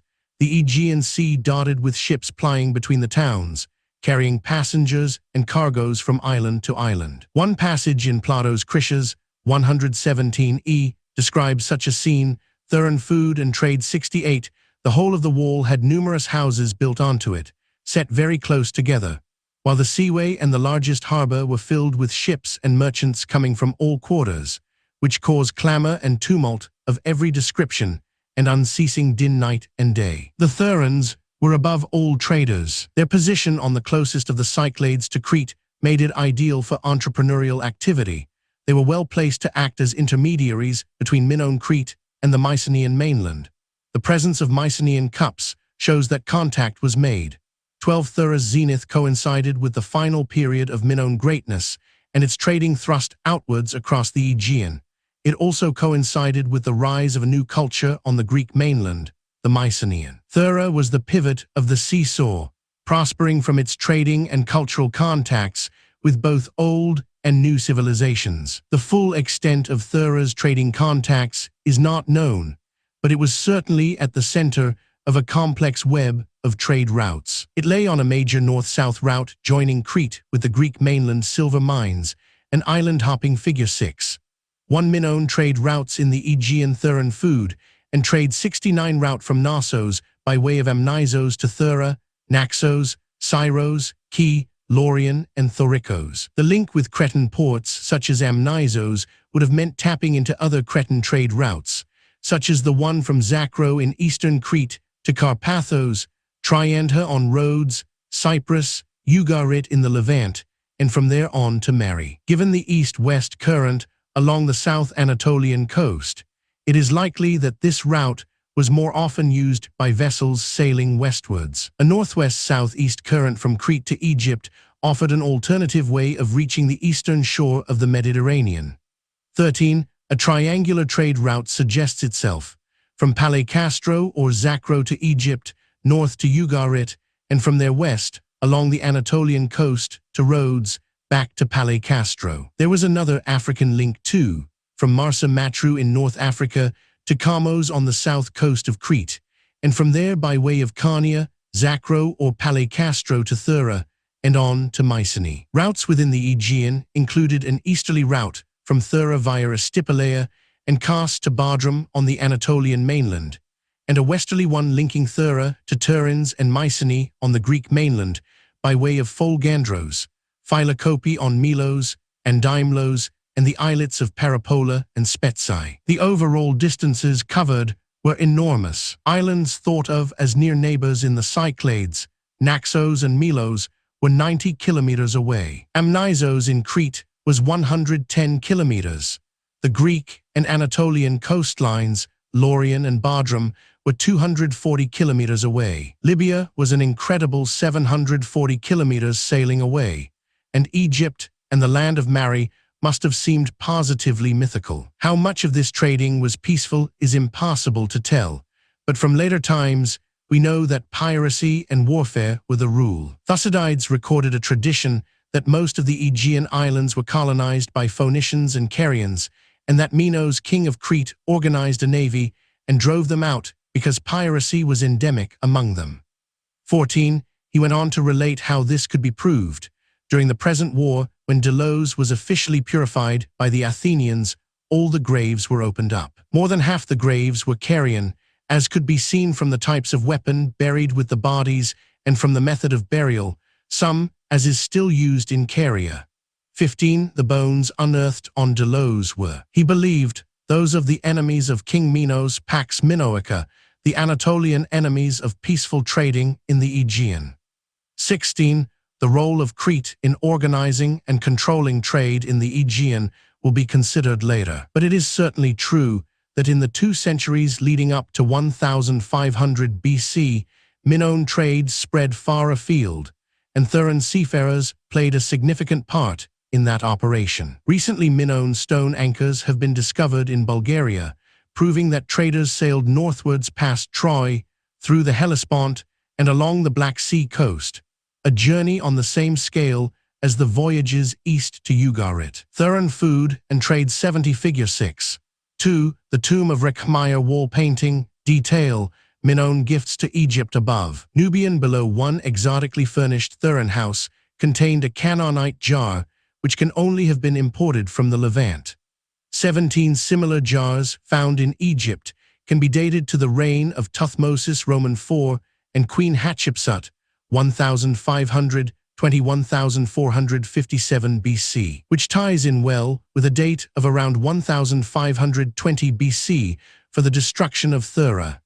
18 more of these jars have been found on the Anatolian coast, Crete, and on the Greek mainland, pointing to a vigorous Aegean trade in exotic imports. A tripod stone mortar found at Akrotiri was probably imported from Syria, to judge from the running spirals carved on it. No raw elephant tusk has been found, and very little in the way of worked ivory, suggesting that the Therans had less contact with North Africa than the Cretans, who did import tusks. According to Plato, Atlantis contained a very large stock of elephants, Crit. 114 e. This and other remarks imply a huge latitude spread, and we can reconstruct Atlantis as not so much a landmass as an elaborate network of sea trading links. Ivory-producing regions in Africa were economically tributary to the Minoan trading empire. 2 Rita made of ostrich eggs may have been made in Egypt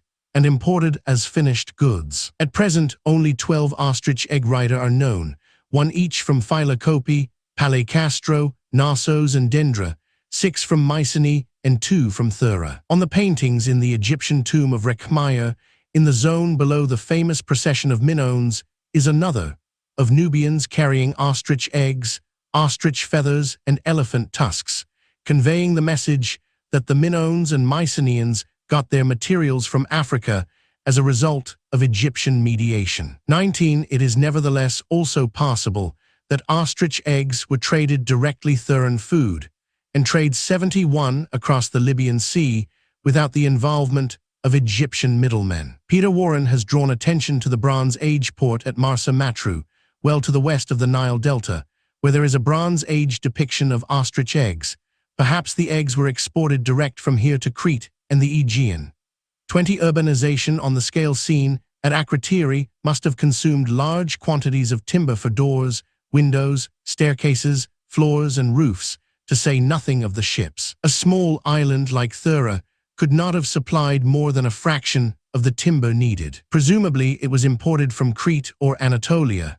21. Access to key raw materials, stone, timber, copper, gold, silver, was as important to economic well-being as access to energy sources is now. Thera's trading position was the key to its wealth. In much the same way today, a small Gulf state may prosper mightily because of its key location on an oil field. Weapons buried with Minoan warriors in the Messara tombs in southern Crete were from Kithnos in the Cyclades to the northwest of Thera, presumably transported by a ship island hopping from Kithnos to Seriphos, Sifnos, and Folgandros, and from there to Thera, the natural last port of call before the open-water voyage to Crete. The copper needed for Cretan metalworking probably came from Laurian. Again, islands, Key, Naxos, and Ios would have been used as navigational stepping stones to reach Thera. Alternatively, the copper used in Crete may have come from Mesopotamia. The earliest ashlar masonry in Crete dates from 1900 BC, when ashlar masonry was being built in Ugarit, implying that Minoan traders from Crete imported copper and architectural ideas at the same time. Whatever the truth about the copper trade, the overall picture of trading and cultural relationships among the evolving Bronze Age communities was extremely complex. 22. Thera had little to offer Crete in the way of trade goods or raw materials. The only identifiable commodity Thera offered which Crete did not have already was tripod mortars made of volcanic dacite, and these were certainly exported to Crete. 23. It is therefore hard to find archaeologically verifiable arguments for a Cretan interest in Thera. The idea that Thera, or indeed the Cyclades, generally offered opportunities for Crete to unload its excess population is unconvincing because of the smallness of the islands. Crete was huge, well able to accommodate its own population growth. A second possibility is that Crete needed Thera as a military outpost. The Greeks later saw Minos as the founding father of the navy, and the idea of the Cretans surrounding themselves with a ring of protective naval bases, of which Thera might have been one, certainly accords with that view. A third explanation is that Crete's interest was purely commercial, that it suited the Cretans to have Cycladic trade funneled through Thera, handled by Theran merchants, transported by Theran sailors. So far no sign of any defensive works has been seen at Akrotiri or any of the other Bronze Age sites on Santorini, and it has been argued that Thera was defended by a Cretan navy. 24. It may be that the protection was a Confederate navy policing the Aegean and Libyan seas, defending Theran food and trade. 72. Figure 6. 3. Reconstruction of the East Gate of Akrotiri, based on fresco evidence, all the trading partners from piracy. Against this idea, we must acknowledge that other important sites that might have been part of this Cretan League, Aia Irene and Philokopi, had defensive walling, in each case in a distinctive local style, not a standard one supplied by Crete. If Fresco Town 5 is Akrotiri, it too had a curtain wall with an imposing gate. This evidence might be taken to suggest that the Cretan or Confederate navy was ineffective in repelling raiders, but the walls are all on the town's landward sides. Cretan stirrup jars have been found on Thera, implying that the Cretan oil trade was in the hands of Theran merchants acting as middlemen between Crete and the rest of the Aegean. It seems reasonable to assume other commodities were handled in the same way and that some sort of special relationship existed between Crete and Thera. 25. As far as Crete was concerned, the trading went on under the aegis of the temples, but it is not yet clear who on Thera was making the decisions. There was one unexpected benefit from conducting trade by way of Thera. A 19th-century traveler reported that a 10-day stay in Theran waters cleaned a ship's bottom beautifully, saving a good deal of hard work. This feature would have made Theran food and trade 73 Thera an attractive port of call in the Bronze Age too. 26. The archaeology shows Therans to have been proud of their seafaring tradition, and most likely it was this the Cretans valued. The commodities for trade were supplied principally by Crete, and increasingly in the late Bronze Age, Mycenae, but Thera supplied the navigational skills to handle the trade. The precise nature of the socio-political relationship of Thera with Minoan Crete may never be known, but Professor Brannigan has gone a long way towards clarifying the alternatives. 27. In the Neolithic, Crete stood apart from the rest of the Aegean, but by 2300 BC sailing ships had appeared.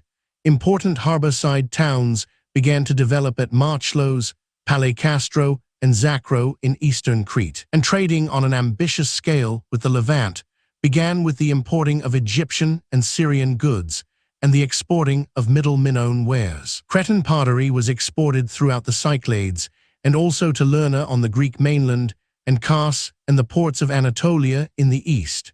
28. It was shortly after this, and perhaps in part because of this, that in about 2000 BC the great Minoan temples were built. At that early stage, the trading was probably freelance, handled by resourceful, independent merchant mariners. By the late Bronze Age, from 1550 BC onwards, it had become more complicated. Probably freelance trading still continued between Crete and the Levant, but a new exchange mechanism had come into play, the formally structured exchange of prestigious gifts between elites. The Theran operation has to be fitted into this more complex phase of development. Thera may have functioned as a commercial outpost of Crete, but it is not yet clear whether that means Thera was a Cretan colony. The colonial idea is an old one. Herodotus expressed the view that Minos reached out and colonized the Cyclades. 29. If Thera was a colony, it could have been a governed colony, a settlement colony, or a community colony. A governed colony is an existing settlement of indigenous people with a foreign administration imposed by force, the settlement being run for and in the interests of the foreign power, like Gibraltar in the 19th century. A settlement colony is a township founded by foreigners on otherwise unoccupied land, like the English colonies in America in the 16th century.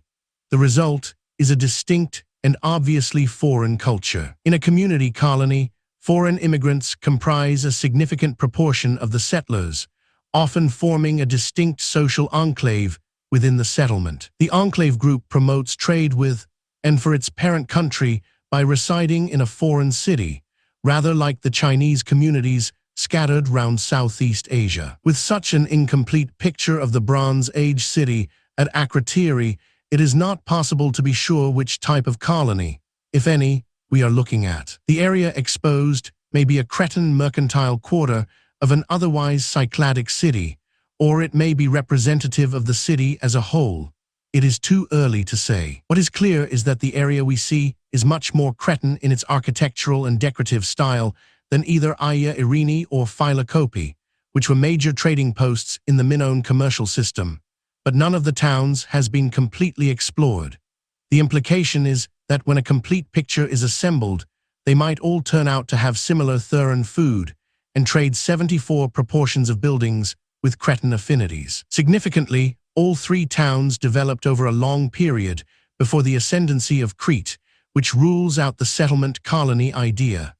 30. Nor is there any sign at any of the three towns of the administrative center that would go with a governed colony. So if the Theran city was a colony at all, it must have been a community colony, and the same would apply to Aia Irini and Phylocopi. 31 so far. Castri on Kythera and Triendha on Rhodes are the only sites outside Crete with any credentials as Minoan colonies in the fullest sense. They seem to have been purely Cretan foundations dating from 1550–1450 BC. 32. On balance, it seems more likely that, although a few Cretans may have lived there for commercial reasons, most of the inhabitants of Thera were indigenous, but many adopted those Minoan customs, fashions, artifacts, and designs that they chose. In other words, Thera was inherently Cycladic, but adopted a strong Cretan accent, just as many British pop groups sing with an American accent out of deference to an implicitly stronger culture. Even though, according to Apollonius of Rhodes, some islands in the Cyclades were actually called Minoan Islands, we need not believe that they were colonies. There were Minoas on the coast of Syria, near Gaza, on Corfu, and far to the west, on the south coast of Sicily. The names certainly prove familiarity with the Minoan world, although it was Evans who coined the name Minoan for it, not the Minoans, and a wish to be associated with it, but not necessarily political domination by it. As we saw earlier, the Therans were using a Minoan system for weighing commodities. Regular trading between Thera and the neighboring islands would have necessitated standardizing weights and measures, and it is significant that the Therans followed a Minoan system. Professor Chadwick has pointed out that the Mycenaean system was not based on Minoan units, with talents of around 32 grams and mini of around 520 grams, and it would be difficult to reconcile the two systems. Significantly, it was lead weights of the Minoan system based on a unit of 65 grams that Kaski found on Key. 33. This is not to say that the Therans were not trading with the mainland of Greece. They were, but rather that from the evidence available they were oriented towards Crete and conducted their operations with a Minoan perspective. Nevertheless, the zenith of Thera's activity coincided with the shaft graves of Mycenae, the royal graves from which Schliemann produced unprecedentedly rich grave goods. It would seem that no comparable artistic tradition existed on mainland Greece at the time, and that craftsmen trained in Crete or the Cyclades were commissioned to produce pieces for the Mycenaean royal family. 34. Some artwork at Akrotiri closely resembles work from Mycenae. The swallow jugs from Mycenae and Phylocopi have been proved by analysis of the clay fabric to have originated in the Cyclades. It is also likely on stylistic grounds that they were made by the same potter. Gold earrings found in a shaft grave at Mycenae are identical to those worn by one of the saffron gatherers in the Building 1 fresco at Akrotiri. 35. This does not prove, as Marinado suggested, that some of the people in the Theran food and trade 75 Theran frescoes are Mycenaeans, but that the Therans and other dwellers in the Cyclades provided Mycenae with styles, patterns, ideas, and craft skills, and maybe borrowed mainland fashions in return. The art of 7th century BC Etruscan cities showed a powerful Greek influence, yet it is known from documentary sources that the Greeks had no dominion over Etruria. The warriors on the North Frieze in Building 4 are wearing boar's tusk helmets, often associated with Mycenaean warrior graves on the mainland. But this type of helmet was also used in Crete, and it may simply represent a fashion that originated on the mainland. It is going too far to say that the wearers of the helmets must be Mycenaean. Not every soldier who carries a Kalashnikov is a Russian. The shipwreck scene is reminiscent of the battle scenes shown on Mycenaean silver vases, and this too is likely to be an example of Thera borrowing from Mycenae. Those who prefer a hard view of prehistory may see Akrotiri as a native Cycladic town conquered and taken over first by Minoans, then by Mycenaeans. Marinados, Negbai and Iakovides were all persuaded that Mycenaeans had settled at Akrotiri at the time of the shaft graves. Iakovides saw them as dominating Theran sociopolitics, taking over key positions, such as the admiral of the fleet who, according to Marinados, lived in Building 4. 36. Naturally, as the new culture took root on the Greek mainland and became more vigorous, more distinct from the Minoan, more of the new elements surfaced in the Cyclades. Maybe there were Mycenaeans traveling to Thera and other parts of the Aegean, sailing on ships that were Cycladic or Minoan, and that underlines the eclectic nature of life in the Cyclades. Maybe the same navigational skills that had brought such benefit to the Cretans in their trading enterprises were now exploited by mainland Greeks to supplant them. That could explain the rapid extension of Mycenaean trade impact throughout the eastern Mediterranean. 37.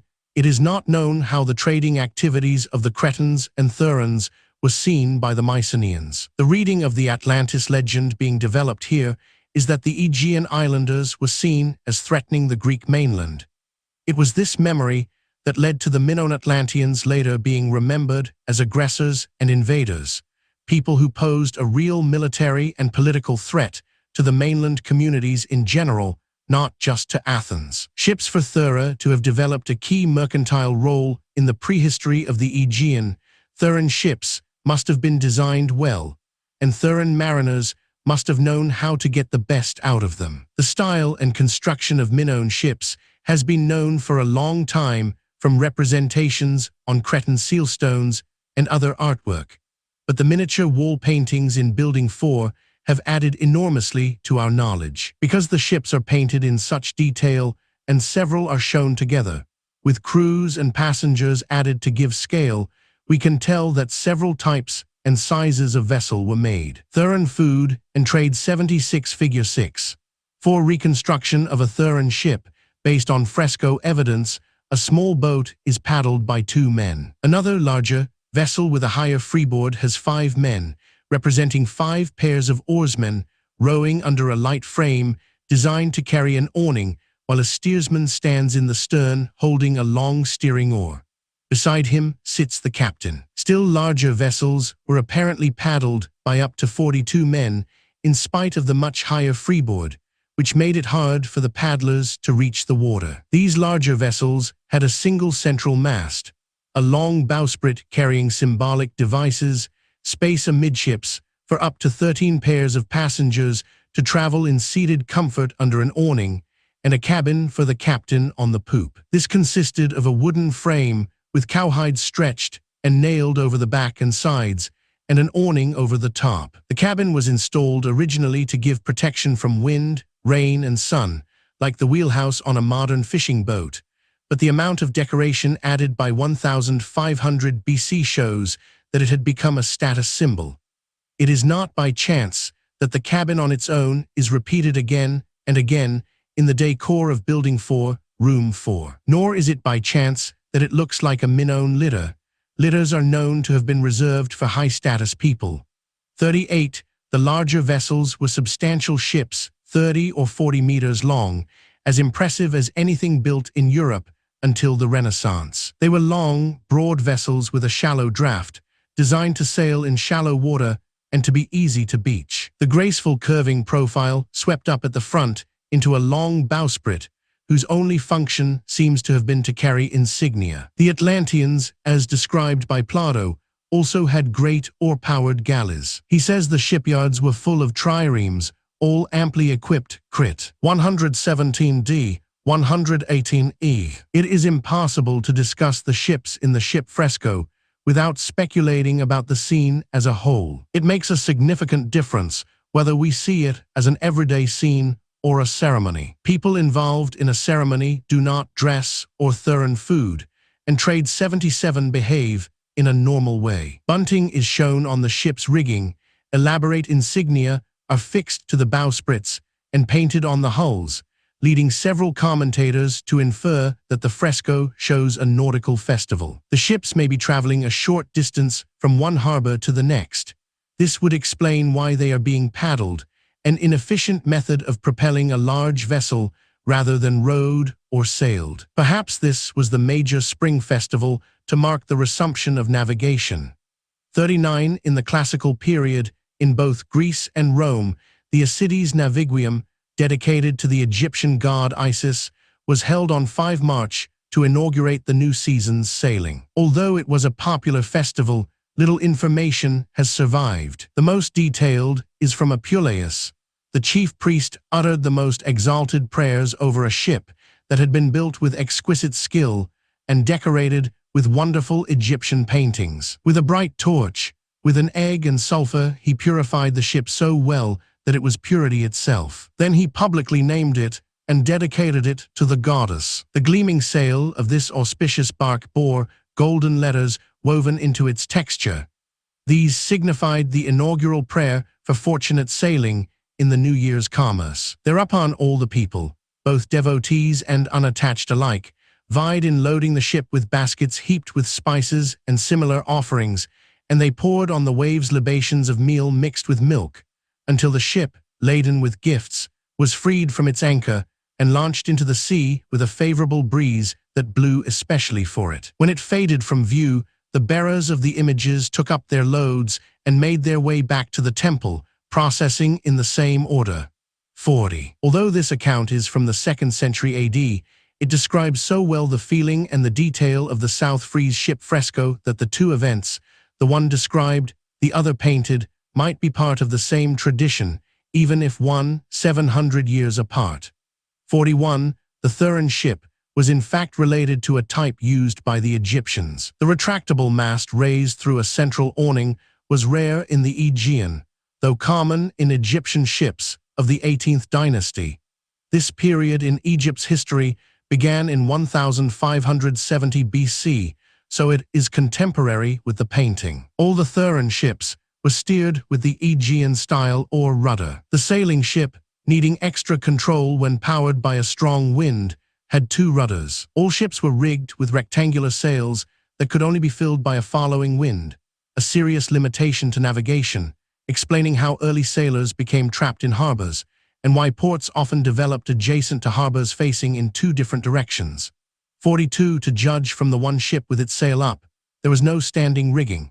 Rather surprisingly, there were no forestays or backstays to hold Theran food, and Trade 78 the mast rigid. It may be that on longer voyages on open sea forestays and backstays were added, and that their absence on the ship fresco indicates, again, that the journey was a short one, perhaps from one bay to the next, possibly just round the Akrotiri Peninsula. The method of propulsion used drives us to the same conclusion. The paddlers bend low to reach the water with their paddles, an uncomfortable position to work in for long. Paddling was a common method of propulsion 1,000 years earlier in Egypt and the Near East, but an old-fashioned way of getting about by 1500 BC. It is significant that, when the ship fresco was painted, paddling was only used in Egypt for ship processions during major annual festivals, occasions when an obsolete practice was an appropriate reminder of the past. Ritual usually involves archaic practices, so it was in the Theran nautical festival. The larger fresco ships on the South Frieze are elaborately decorated, like a fleet on review. The most elaborately decorated of all, probably the flagship, has lions and dolphins painted on its hull and 3 or 4 huge rosettes mounted on its prow, and dress ship lines of festoons with pendants of huge gold imitation crocus blossoms sweeping from stem to stern by way of the masthead. Until the discovery of the ship fresco, no one had suspected that Aegean ships' hulls had been decorated with painted designs. The practice was nevertheless common in Egypt at about this time, especially on ships used for ceremonies. Perhaps the ships were normally undecorated. For everyday use, we may imagine garlands, rosettes and bunting removed, the painted emblems washed off. The shipwrecked vessels and harbor boats are shown in plain, undecorated wood. The 3-dimensional emblems attached to the prow included birds, dolphins, butterflies. All the ships, whatever other insignia they carry, have a rosette. The device is painted on the hull of the flagship, and it has been suggested that the rosette was the fleet's emblem, whereas the other devices refer to the names of the individual ships. We can easily imagine these graceful vessels bearing names like dolphin, lion, butterfly, swallow. 43. The sterns of the larger ships carry figureheads, a lion or a leopard. These may be incarnations of the courage needed to venture out to sea. The projecting timbering at the waterline behind the ship has been explained in various ways. There are ropes holding it up, suggesting that it might be removable or at any rate lifted as the vessel beached. Probably it was the gangplank, and this fits in with the Aegean custom of beaching ships stern first. A carving from Naxos shows a man stepping onto this boarding platform. 44. It is also possible that it doubled as the ship's lavatory. If so, the ropes would have been necessary for people to hang onto while relieving themselves into the ship's wake. Whilst the theory of the seasonal nautical festival has much to recommend it, there are those who prefer to see the miniature fresco scheme as a narrative, a piece of Theran history. The narrative began with the West Frieze, the first part of the scheme a visitor entering the room would see. Unfortunately, almost all of the West Theran food and trade 79 Frieze was destroyed, but there was evidently a town 1, presumably a place visited by the Theran fleet. In the North Frieze, the fleet approaches a second landmass where people are conducting a ceremony on a hill, possibly a purification preliminary to battle. A sea battle or shipwreck follows, and soldiers with shields and spears advance on Town 2. The East Frieze is dominated by a river flowing through a tropical landscape, a third landmass with a third town along its banks. On the South Frieze, the triumphant fleet sets sail from Town 4 to Town 5, which can only be home Akrotiri itself. In this interpretation, the festive bunting on the ships can be seen as part of a victory celebration. 45. The problem with this is the civilian appearance of the robed passengers on the ships and the general lack of weapons, shields and helmets, apart from the helmets, which hang as if suspended from the awning above the robed passengers on board one of the ships. Are these, after all, in spite of appearances, the mighty host Crit 24E of Atlantean warriors that once threatened Athens? 87. Writing and wall painting, as well as being a very ancient people, the Atlanteans had a form of writing and advanced forms of figurative art. In both respects, they showed the precocity of the people of the Bronze Age Aegean. The kings of Atlantis inscribed laws and oaths on a pillar in the temple of Poseidon Crit 119 E. This is reminiscent of the sacred double axes carved on the 2 pillars in the crypts at the center of the Knossos labyrinth, see Plate 10.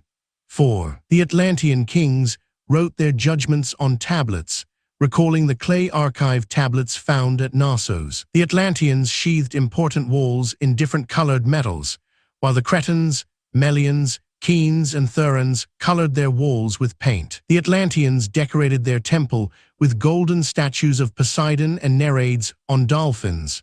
Round the temple, there were statues of princes and their wives, Crit. 116e. The Cretans, in their turn, were credited by the ancient Greeks with devising the first modern images of gods.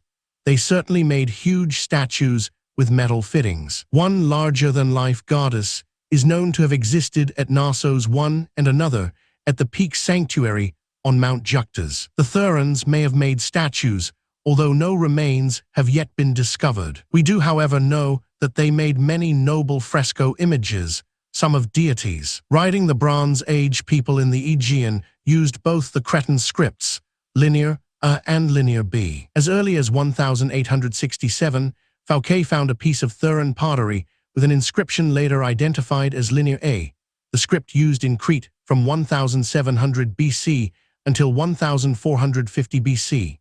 Most of the inscriptions discovered so far are lists of produce and offerings, sometimes with the names of gods. 3. Both language and writing must have been used for things other than these lists. But no religious texts or poems have been found. Therans and Cretans must have written poetry. The people of neighboring cultures wrote poetry, and it is reasonable to assume that the Minoans did so too. The wall paintings prove that they had music. Purely instrumental lyre music seems to have been a later idea than the lyre itself, so the gilded lyre shown being played by a monkey was almost certainly used to accompany song, and there cannot be songs without lyrics. The Minoans probably performed poetry with a musical accompaniment. Writing and wall painting. 81. Evans argued that the images on the silver Rhyton from Mycenae and the town mosaic from Knossos proved the existence of epics. 4. Hesiod and Homer describe epic scenes depicted on the shields of Heracles and Achilles.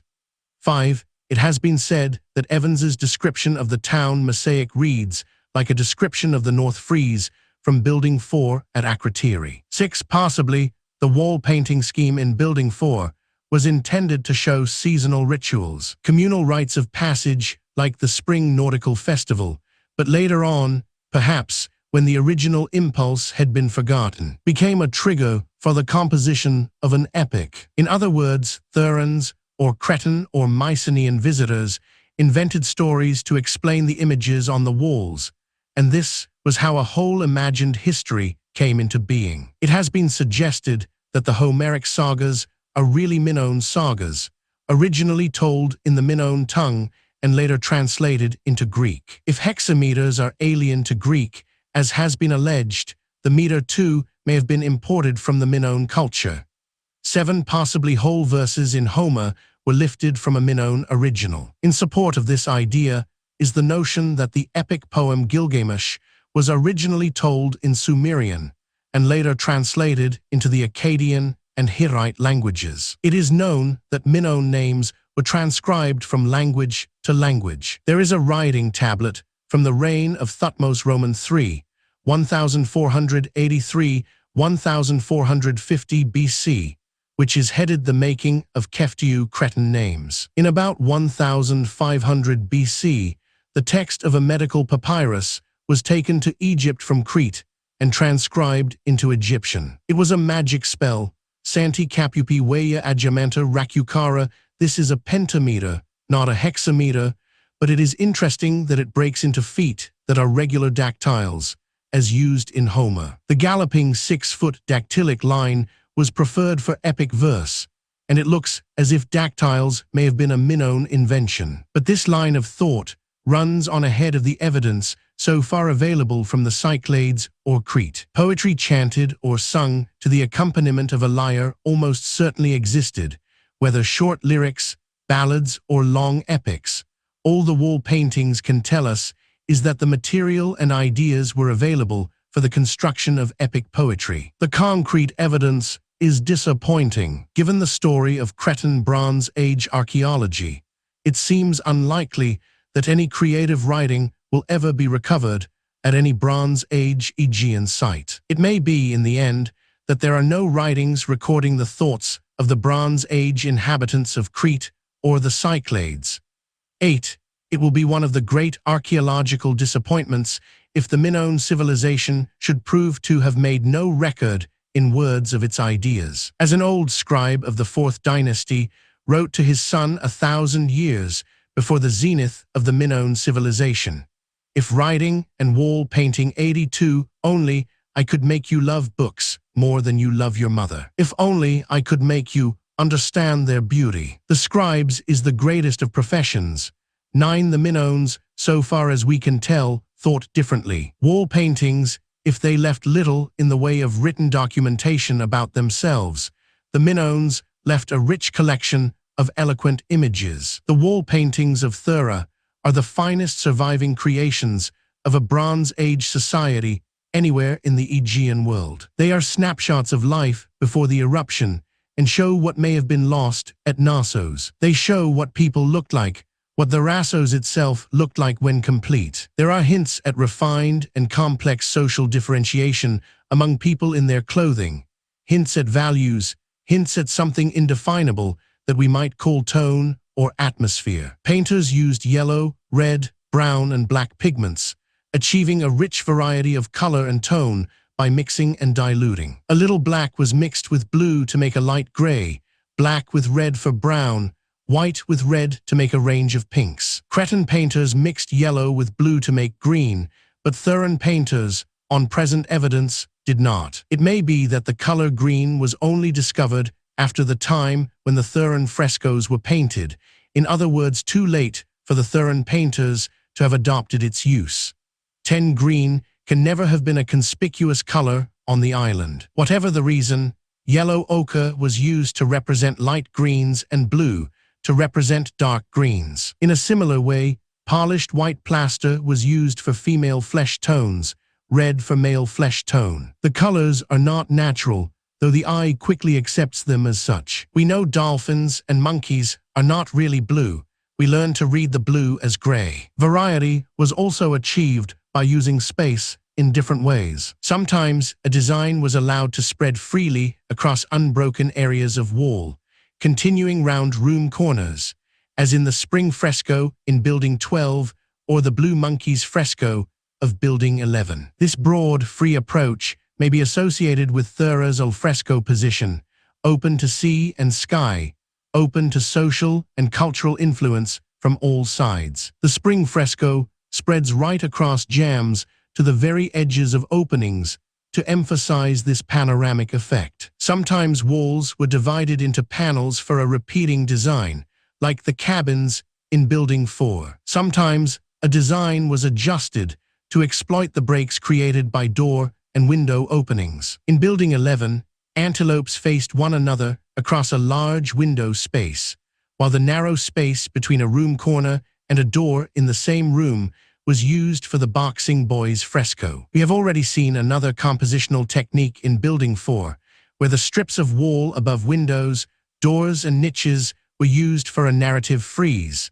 The dado below the windows was painted with panels of imitation marble. Usually Theran painters like to emphasize the upper and lower limits of their compositions by drawing in horizontal colored bands. Several distinct characteristics speak of a Theran, in contrast to Cretan, style writing and wall painting 83 of painting. The untouched white plaster background is one. Another is the single background undulation above the figures. In Minoan pictures, there are often several undulations, known as silent waves, passing behind the figures. The implication is that Theran artists took the undulation idea, adapting it in a way that made a better pattern. Theran painters generally show more interest in the figures than in their setting, more interest, that is, than Cretan painters. They used clear outlines, then applied color washes in a watercolor style, which incidentally allowed them to paint translucent material such as lace. The fragments of wall paintings found at Aia Irene and Philokopi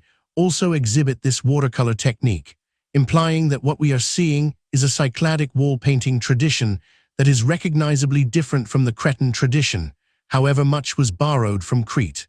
11. A final Theran characteristic is the absence of a hanging inverted landscape border along the top of the picture. 12. There are exceptions, such as the rockwork above Town 5 in Building 4 and above the Wounded Girl in Building 1. In other words, Theran artists imported Cretan conventions when it suited them, in this case to establish the strong sense of scenic setting the client evidently wanted. It is also significant that in the major religious fresco of the goddess, the scene, an elaborate outdoor altar, is set very carefully and formally, possibly a deliberate reference across to the formal temple art of Minoan Crete. Several artists were at work in Thera, sometimes on the same painting, where one artist corrected the work of others. Themes were dictated by the client, presumably the house owner, but painters had considerable freedom in the way they interpreted them. The artwork is free, with plenty of scope for individual expression. The effect of this artistic freedom is a remarkable exuberance, the excitement of creativity still communicating after over 3,000 years. It is very different from the formal style of the Cretan frescoes, where the oppressive control of the temple priestesses and their bureaucracy is evident. The explanation may simply be that the house art at Akrotiri was commissioned by the more prosperous house owners in the community, not by the priesthood. If and when a Theran temple is unearthed, it may be that its decor will prove to be of a more formal, politically correct type, closer in style to that of the Gnostian wall paintings. It may alternatively be that Theran society as a whole was freer of control by temple authorities, and that what we will see will be the result of the prevailing free market spirit of merchants and middlemen operating within a competitive economy. It may be that these expensive-looking artworks were commissioned to impress social peers and business rivals, just as modern businessmen adorn their homes and offices with bacons, hockneys, and frinks. The freedom and competition encouraged by patrons produced a panorama of Theran society. Some paintings have an obvious religious content. Some were found with religious cult equipment, showing that the rooms they decorated were used for religious ceremonies, though not necessarily exclusively. In this respect, the Therans may have been more flexible than the Cretans, who set aside suites of rooms exclusively for religious use.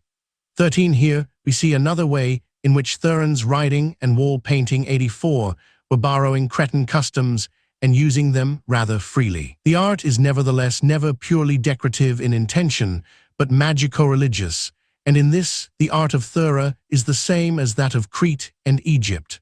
14. The Theran paintings are the culmination of a long evolution. The first attempts at wall painting in the Aegean were very simple. In early Bronze Age Cretan villages, house walls were painted Pompeian red. This practice is still evident in the decorative schemes of late Bronze Age Knossos, where red is often the background or dado color. The early all-over red walls gave way to a period of experimentation with geometric patterns painted on walls and floors at Phaistos in the Old Temple period. Then, in the late Bronze Age, there was a flowering of wall painting in both Crete and the Cyclades, establishing a tradition of pictorial art that spread at once to the Greek mainland 15 and was to become one of the most distinctive threads in European culture from then on. Of the schemes of decoration belonging to the final stage, those in buildings 1 and 4 have the most to say about Theran religion and society. They will be discussed last in Chapter 8. Frescoes of Building 6, the House of the Ladies. Excavation of this 3-story building is still in progress, so the contents are incompletely understood. One chamber on the 2nd story was decorated with clusters of large flowering plants, which Warren identifies as papyrus. The papyrus room fresco showed low hillocky terrain with clumps of papyrus growing on it against a white background. Above, a broad frieze of blue, white, and red bands ran round the room. A corridor from the southeast corner led to the papyrus room, and it was the walls of this corridor that carried the famous frescoes of ladies. The lady on the south wall faced east, as did the one on the north wall. Both were reaching out and should be seen as part of a 3-dimensional composition. A pair of mature female worshippers or attendants approaching a person, goddess, or object of veneration painted on the east wall, now lost. There is no obvious reason for supposing that the papyrus room had any religious significance, although it may, like the landscape of lilies in the spring fresco, have had a covert symbolic value. The fact that papyrus probably did not grow on Thera, and artists must have borrowed the iconographic image from Egypt, perhaps via Crete, suggests that it had a symbolic religious value associated with the griffin, 16, which was seen as inhabiting papyrus swamps. It was also seen as the familiar of the Minoan goddess. In the throne sanctuary at Knossos, the presence of griffins implied that an epiphany of the goddess was imminent.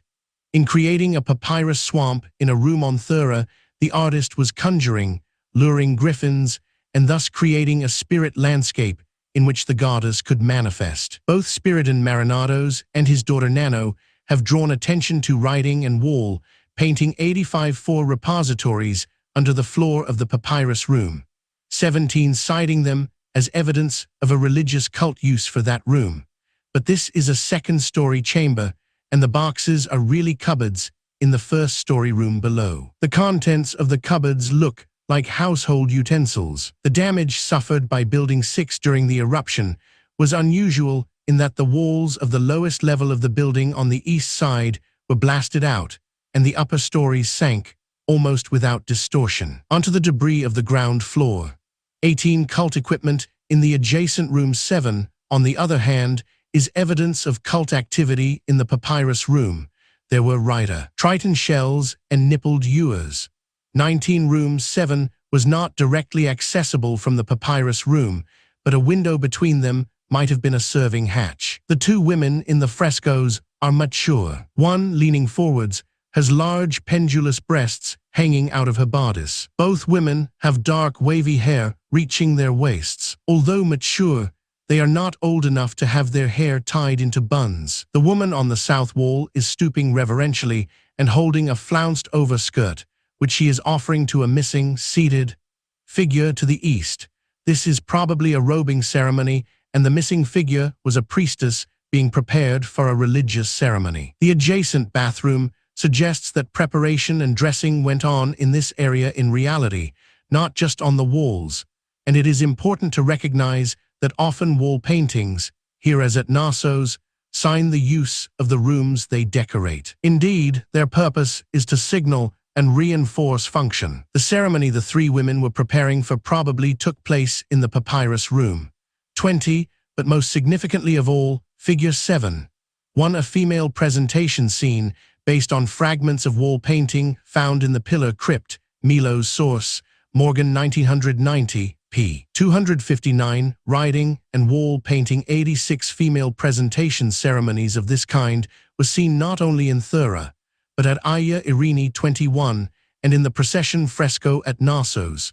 22, they were part of a Pan-Aegean culture. Frescoes of Building 11, Block Beta, Rooms 1 and 6 in Building 11 produced important paintings. Room 6, of which the northwest corner survives, had an all-over design of monkeys scrambling over a rocky landscape. Monkeys also featured in the Cretan frescoes, such as the saffron gatherer from the temple at Knossos, where they attended the goddess.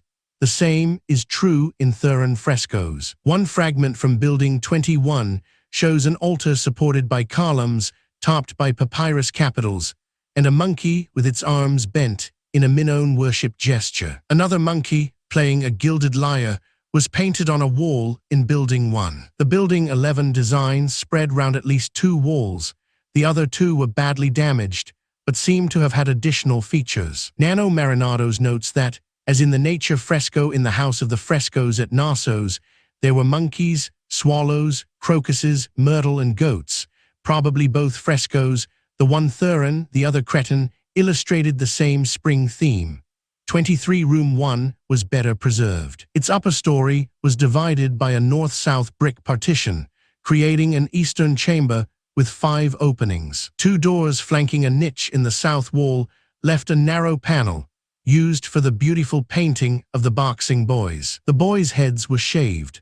Many of the children in the frescoes had nearly all their hair shorn off to emphasize their status in the community, and in particular to show which rites of passage they had or had not passed through. Far from being a game, the boxing match was a central act in a rite of passage. The other three walls of room 1 were covered with paintings of antelopes. The pair on the west wall showed what Marinados thought were courtship gestures. Daumas, in his turn, saw no connection between the boys and the antelopes. 24, but the key lies in the interpretation of the antelope's behavior. Marinados thought the animals were engaged in courtship, which the boys clearly were not, but since the paired animals are the same size, they are probably all male and engaged in competitive behavior. Gazelles are well known for being competitive and territorial. More aggressive behavior, confrontation, and headbutting might have been depicted, but it was competition, not conflict, that the artist wanted to show. In exactly the same way, boxing is competitive, not aggressive, a ritualized status struggle, and it now becomes clear that we are being shown parallel situations from the animal world and the human sphere as the Therans saw them. The 7- or 8-year-old boxing boys are, in a controlled and ritualized situation, struggling for status in the same way that animals compete riding and wall painting 87 figure 7. 2. The boxing boys fresco with one another for mates or territory. It is a decorative scheme with a specific social, ethical, and religious story to tell, and the fact that the same red silent wave flows behind boys and antelopes emphasizes that they are to be seen in parallel. 25. The boys are shown naked, but for a belt. Their heads are shaved, but for 2 long tresses at the back and 2 small locks above the forehead, and each wears a single boxing glove on his right hand. One wears jewelry, none is visible on the other boy, and the jeweled boy may be older or for some other reason hold higher status. The combination of jewelry wearing, nudity, and shaved head indicates that this is a ceremonial occasion. The wearing of the belt may be significant in that Cretan males regularly wore a belt and loincloth for ceremonial games such as bull leaping or boxing, and also when attending religious ceremonies. 26. The Theran boys are nevertheless not wearing loincloths, possibly to emphasize that they are mere boys. The test represented by the boxing match is a classic rite of passage, reminiscent of a whole string of tests that boys have been subjected to in ancient and modern Europe. What we see in Thera, as in ancient Egypt, is the attainment of higher social status by a public display of physical strength, skill, and courage. Riding and wall painting 88 figure 7. 3-2 fresco antelopes challenge one another figure 7. 4. One of the boxing boys, fresco detail, riding, and wall painting 89 frescoes of Building 12. Block Delta, Room 2, is the only room in Building 12 to have had wall paintings, so they mark it out as a room of special distinction. Fortunately, the paintings were found still attached to 3 walls and in a marvelous state of preservation. The 4th wall consisted of a niche, a window, and a door. The painting shows a rocky mountainside composed of multicolored rocks in red, blue, gray, and yellow ochre, just the sort of terrain seen west of Akrotiri. Only 1 kilometer from the archaeological site, it is possible to see lava-colored black, red, and yellow, with the jagged contrasts shown in the fresco. It is part of the old Minoan land surface and must have been even more conspicuous before it was smothered in ash. The colors and forms in the fresco arise directly from the artist's observation of the landscape.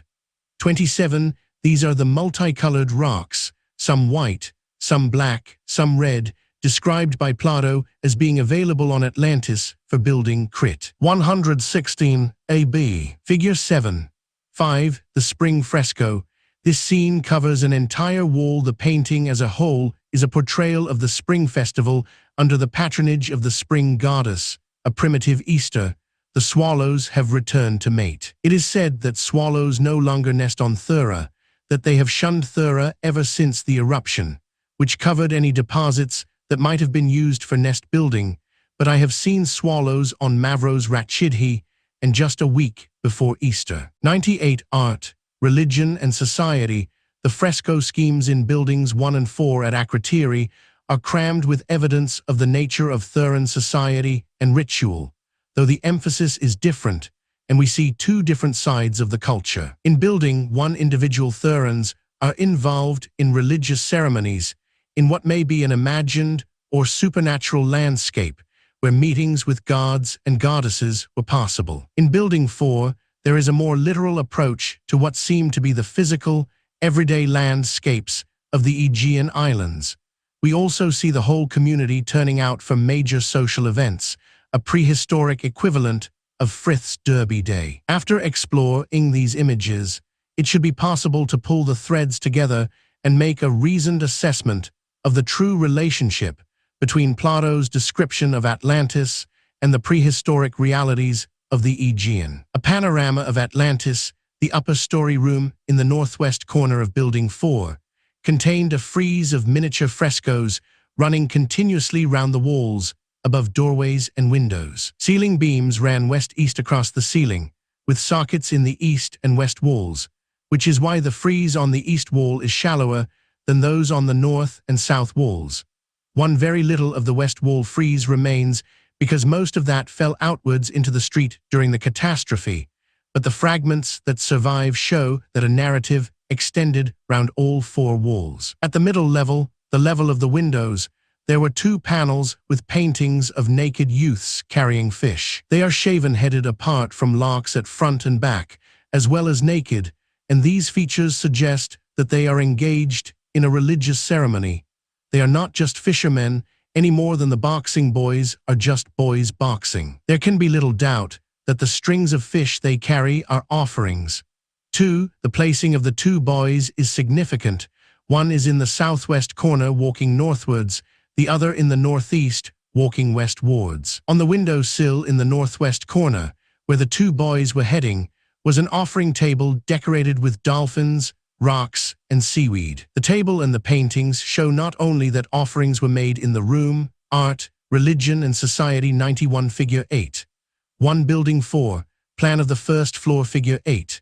2 room 5, the decorative scheme at eye level and its relationship with the room's function art, religion, and society 92, but where and how. This line of thought becomes even more productive when we look at the fresco scheme in building 1, still more at Knossos, but we must first turn our attention to the friezes. Visitors would have entered through one of the doorways in the east wall, so the west wall frieze is the first thing they would have seen, and that is where the painter will have begun his narrative. 3 Town 5, at the western end of the south wall frieze, therefore marked the climax of the story, confirming the earlier conclusion that Town 5 was intended to be Akrotiri itself. Only tiny fragments of Town 1 survive, so we must move on to the north wall, where the meeting on the hill and a shipwreck scene survive. A flotilla of ships is shown, one with its bowsprit broken, either by colliding with another vessel or by running onto the rocks, both common mishaps.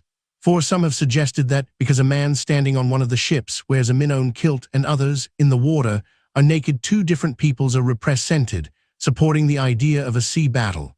5. But nakedness was a pictorial device to indicate death or defeat, in this case both. As we are looking at shipwreck victims floating in the Aegean Sea, the depiction of the corpses in the water is very accomplished, with some acutely observed detail. The hair of one corpse is shown sticking out radially, which is exactly what happens to a head of long hair when immersed. Close by the rocky shore is a curious building with a flat roof and a row of huge doors, 2 of which open to reveal dark, empty spaces inside. This is a shipshed. 6 some men in knee-length tunics above the shipshed are not watching the shipwreck. 1 crouches on his haunches, a characteristic prehistoric resting position. It is likely that these men are part of a separate event, a procession to the meeting on the hill. 2 women in long colored skirts and white bodices pointedly go about their everyday work of carrying in vases on their heads water from a rectangular wellhead. 2 more vases on its parapet wait to be filled. Their activity is markedly separate, at least on a superficial reading, from the male procession and the shipwreck. Further up the hillside is a hedged enclosure, a fold for livestock with shade trees. Herdsmen drive flocks of sheep and goats along the hillside. Below is a line of warriors armed with long spears, rectangular shields covered in dappled cowhides, and plumed boars' tusk helmets. They have knobkerries tucked through their belts, probably for hand-to-hand fighting after the spears had been thrown. Whether these warriors were enemies attacking the civilians just described or members of the same community returning from battle is hard to judge. The fact that the civilians are going about their daily business in a normal, relaxed way suggests the latter, and it may be that the message is that a strong military force makes possible the normal, idyllic way of life shown. The warriors are there to protect the civilian population.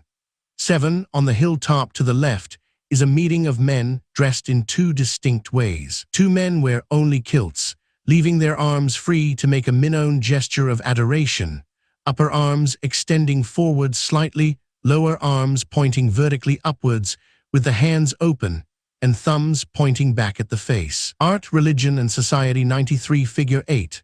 3 Room 5. The decorative scheme at frieze level Figure 8.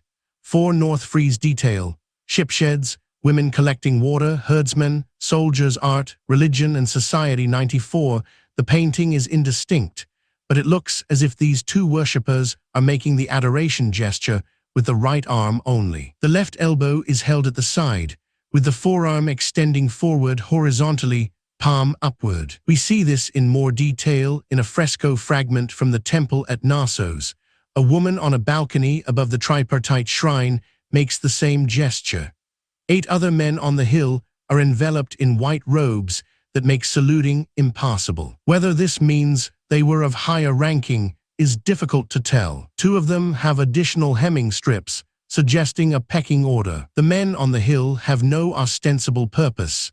They are doing nothing other than meeting and have no equipment.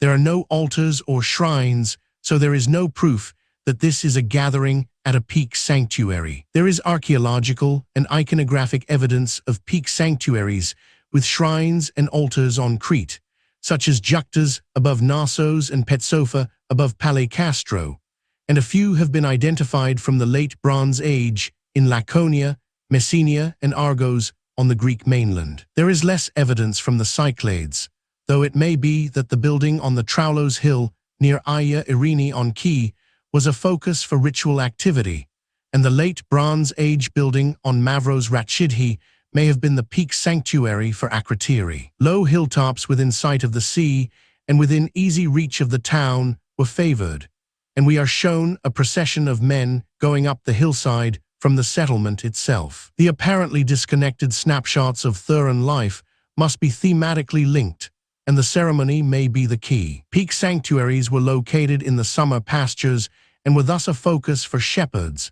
The elevated position suggests an appeal to whatever deities controlled the weather, and this would be a major concern to the herders. In rural Greece, 23 April is celebrated as the beginning of summer, when the flocks are moved to the high pastures. At Arakora, a rite in which the men of the village run to the top of a hill is still performed. Is this shown on the south wall, where youths run to and from the building on Mavros Ratchidhi? The meeting on the hill may be a statelier version of this, with men walking Sal Emlai to the summit to inaugurate the summer grazing season. The herders on the same hillside take their flocks to the summer pastures. What of the women? Summer was a time when water levels in streams and wells dropped, and the work of fetching water from the well was harder and more critical to the domestic economy.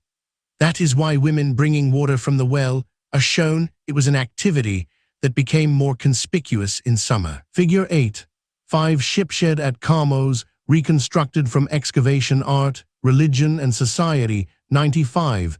The shipwreck takes its place as a summer risk. Navigation resumed following the spring nautical festival, making the resumption of trade possible, but also maritime disasters like the accident we see on the fresco and the activities of pirates. Piracy made it necessary for the island community to defend itself, hence the soldiers. 9. A gap to the right of the shipwreck and warriors makes it impossible to reconstruct the way the north wall frieze connected with the east wall frieze. A new reconstruction by Televantu is persuasive. She adds a town on the strength of fragments showing buildings. 10. The subject of the east wall frieze is a landscape with a meandering river, on the face of it a pastoral without human drama. 11 Televent, who believes that the north wall sea stretched all the way to the room corner, with the river on the east wall emptying into it. Probably there was a harbor town at its mouth. 12 Beside the river are palms and papyri, ducks, a wildcat, a deer, and a griffin. The griffin is shown in its mythic wetland habitat, running at full gallop after the deer. The wildcat stalks a preening duck. In spite of the apparent lack of narrative, a theme of hunter and hunted emerges, possibly a commentary on the theme of victory and defeat on the north wall. Is this a real river? If so, it cannot have been on Thera. Even with its center intact, Thera could only have fed a few small streams. If a fully fledged river is intended, it might have been on Crete. It could alternatively have been the Mendirs or the Nile. We know Theran navigators sailed to Anatolia and Egypt. If the river is the Mendirs, Town 3 readily identifies itself as Miletus, a known Minoan trading post. A simpler explanation for the interlude of the river landscape between two Aegean panoramas is that it was a genre painting borrowed from elsewhere. Nile scenes were common in Egyptian art, and they were borrowed by Minoan artists, who changed them to suit Minoan interests. Of 5 Nile scenes known from the Aegean, this is the best preserved, but they share a de-emphasis on human activity. The hunting theme is conserved, only now the animals are the hunters. 13. Even though the concept of a river landscape was imported, the east wall frieze may be a near-authentic landscape. Since palms and papyrus plants occur singly along the river banks, not in clumps, it has been suggested that this was a deliberately planted water garden, with native and imported species. 14. Against this idea is the popular tian of the garden with griffins, deer, ducks, and wildcats. This is more like a safari park, to say nothing of the supernatural element. It should also be borne in mind that fragments not incorporated into the museum reconstruction show buildings, so a town 15 formed part of the composition, and the landscape is not, after all, empty of human activity. The river may have its source in the land, shown on the eastern side of the south wall frieze. This is a representation of a specific inhabited landscape.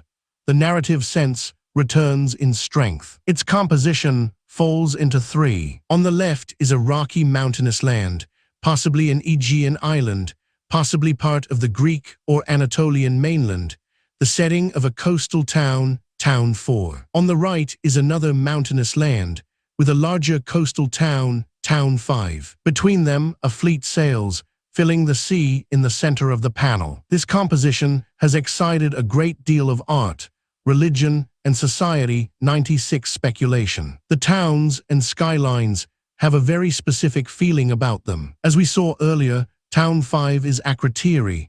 16, where Town 4 is cannot be ascertained. The dressing of the ships, the use of paddles, the ceremonial nature of the event all suggest that a short distance separates Towns 4 and 5, so Town 4 may have been on another island in the Cyclades, such as Milos or Key, still a day's journey away, or it may have been another settlement on Thera, perhaps in the South Bay. If so, we may be seeing the town of which Fouquet found traces on the Raja. The flora and fauna surrounding Town 4 are consistent with the Aegean. The mountainsides are clad with umbrella pines, 17 contrasting with the treeless arrival land. Departure land is less variable in color than arrival land. My impression is that arrival land is densely settled and deforested Thera, while departure land is a different island, less densely settled, less intensely used, probably limestone, probably not far from Thera. This argues for one of the nearby islands, Naxos perhaps. A river runs into the sea beside Town 4. 18. The people are differentiated by style of dress. Rustics on the hillside wear fleecy ponchos, ordinary townsmen wear tunics. Youths standing in a line in front of the wall are either naked or wear only loincloths. Others similarly undressed run to and from the building on the hill, perhaps to get a better view of the ships arriving. Another group separating itself by style of dress and size is the older women, who wear white dresses with black stripes and have their hair in buns. Groups of these high-status women congregate on rooftops. Their larger size shows their importance. One has a balcony to herself with sacral horns, figure 8. 6 Town 4, Departure Town, on the South frieze art, Religion and Society 97, mounted on the parapet in front of her, and a young naked male attendant standing on a lower level behind her. She is probably the High Priestess. In Town 4, a smaller, less sophisticated settlement, there seems to be only one woman depicted, but, significantly, she is alone on her roof, whereas there are 4 men on the neighboring roof. Another striking difference between the two towns is that Town 4 has no curtain wall, it rises out of a coastal reed bed, whereas Town 5 has a substantial wall, apparently of ashlar masonry, with an elaborate city gate and what looks like a guardroom with barred windows above it. Since the picture shows a view towards the west, the town wall must have run along the town's eastern boundary, defending the city on its landward side, very much the fortification pattern at other key Aegean towns such as Akrotiri and Philokopi. 19. It was not only people, but settlements that had varying status in this society. The late Bronze Age Minoan settlements of the Cyclades, Anatolia, the Dodecanese and Crete were complementary components of a large-scale Aegean society. Their areas give a good indication of likely relative importance. Akrotiri appears to have been 10 times as important as Philokopi. In population, too, it would have been impressive. It is difficult to estimate prehistoric population, but Sinclair Hood's estimate that late Bronze Age Knossos had a population of 12,000 seems sensible. This gives a population density of 160 per hectare if we assume no one lived in the temple, and this estimate may be too low. Modern European sensibilities, the perceived need for personal space, for instance, may cause us to underestimate Bronze Age urban densities. Estimates of 1,000 people per hectare, derived from analyses of Amerindian pueblos, may be nearer the reality. If we allow for some open spaces in Minoan towns, a figure of 500 per hectare is reasonable. That being so, Knossos would have had a population of 20,000, Palecastro 18,000, Malia 12,500, Philokopi 2,000, and Akrotiri 10,000, 15,000, about the same as Ugarit. 20 Table 8. One size of Minoan settlements art, religion and society 98, as well as supporting the town at Akrotiri. Thera sustained numerous outlying settlements. The list of known late Cycladic sites in Santorini is impressive. Davis and Cherry list 14.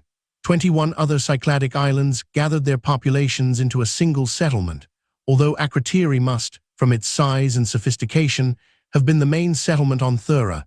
Many lived in farming hamlets dispersed round the island, with an average spacing of 2 kilometers, giving a settlement pattern much like that of today. The ship procession passing between towns 4 and 5 was, as we have seen, the annual inauguration of navigation. All eyes turned to the sea, all watched the procession except 2 fishermen with nets over their shoulders, and they, significantly, are part of the maritime life which the fresco celebrates. They are full-grown versions of the fisher boys shown in the room corners. The 2 young fishermen are a reminder that there may be other layers of theme and meaning behind the fresco sequence. The excavators of Palecastro in eastern Crete drew attention to the similarity between the remains they uncovered and Town 5.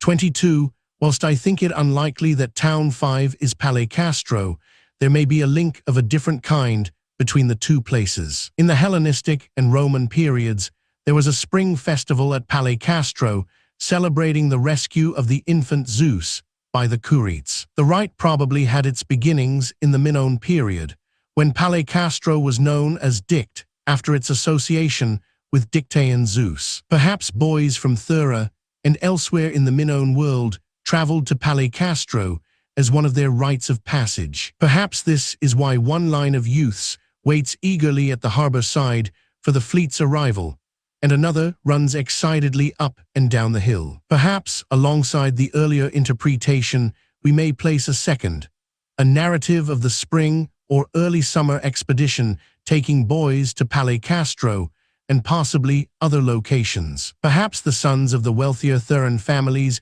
were treated to an educational cruise, and Building 4 was a feasting place for the young aristocrats once they returned. 23. The fragmentary West Wall frieze included a ship that had some characteristics of the processional ships on the South Wall, but also some features of the North Wall ships. What this combination of features signified is hard to guess without any contextual detail, but it implies a narrative connection between the three walls.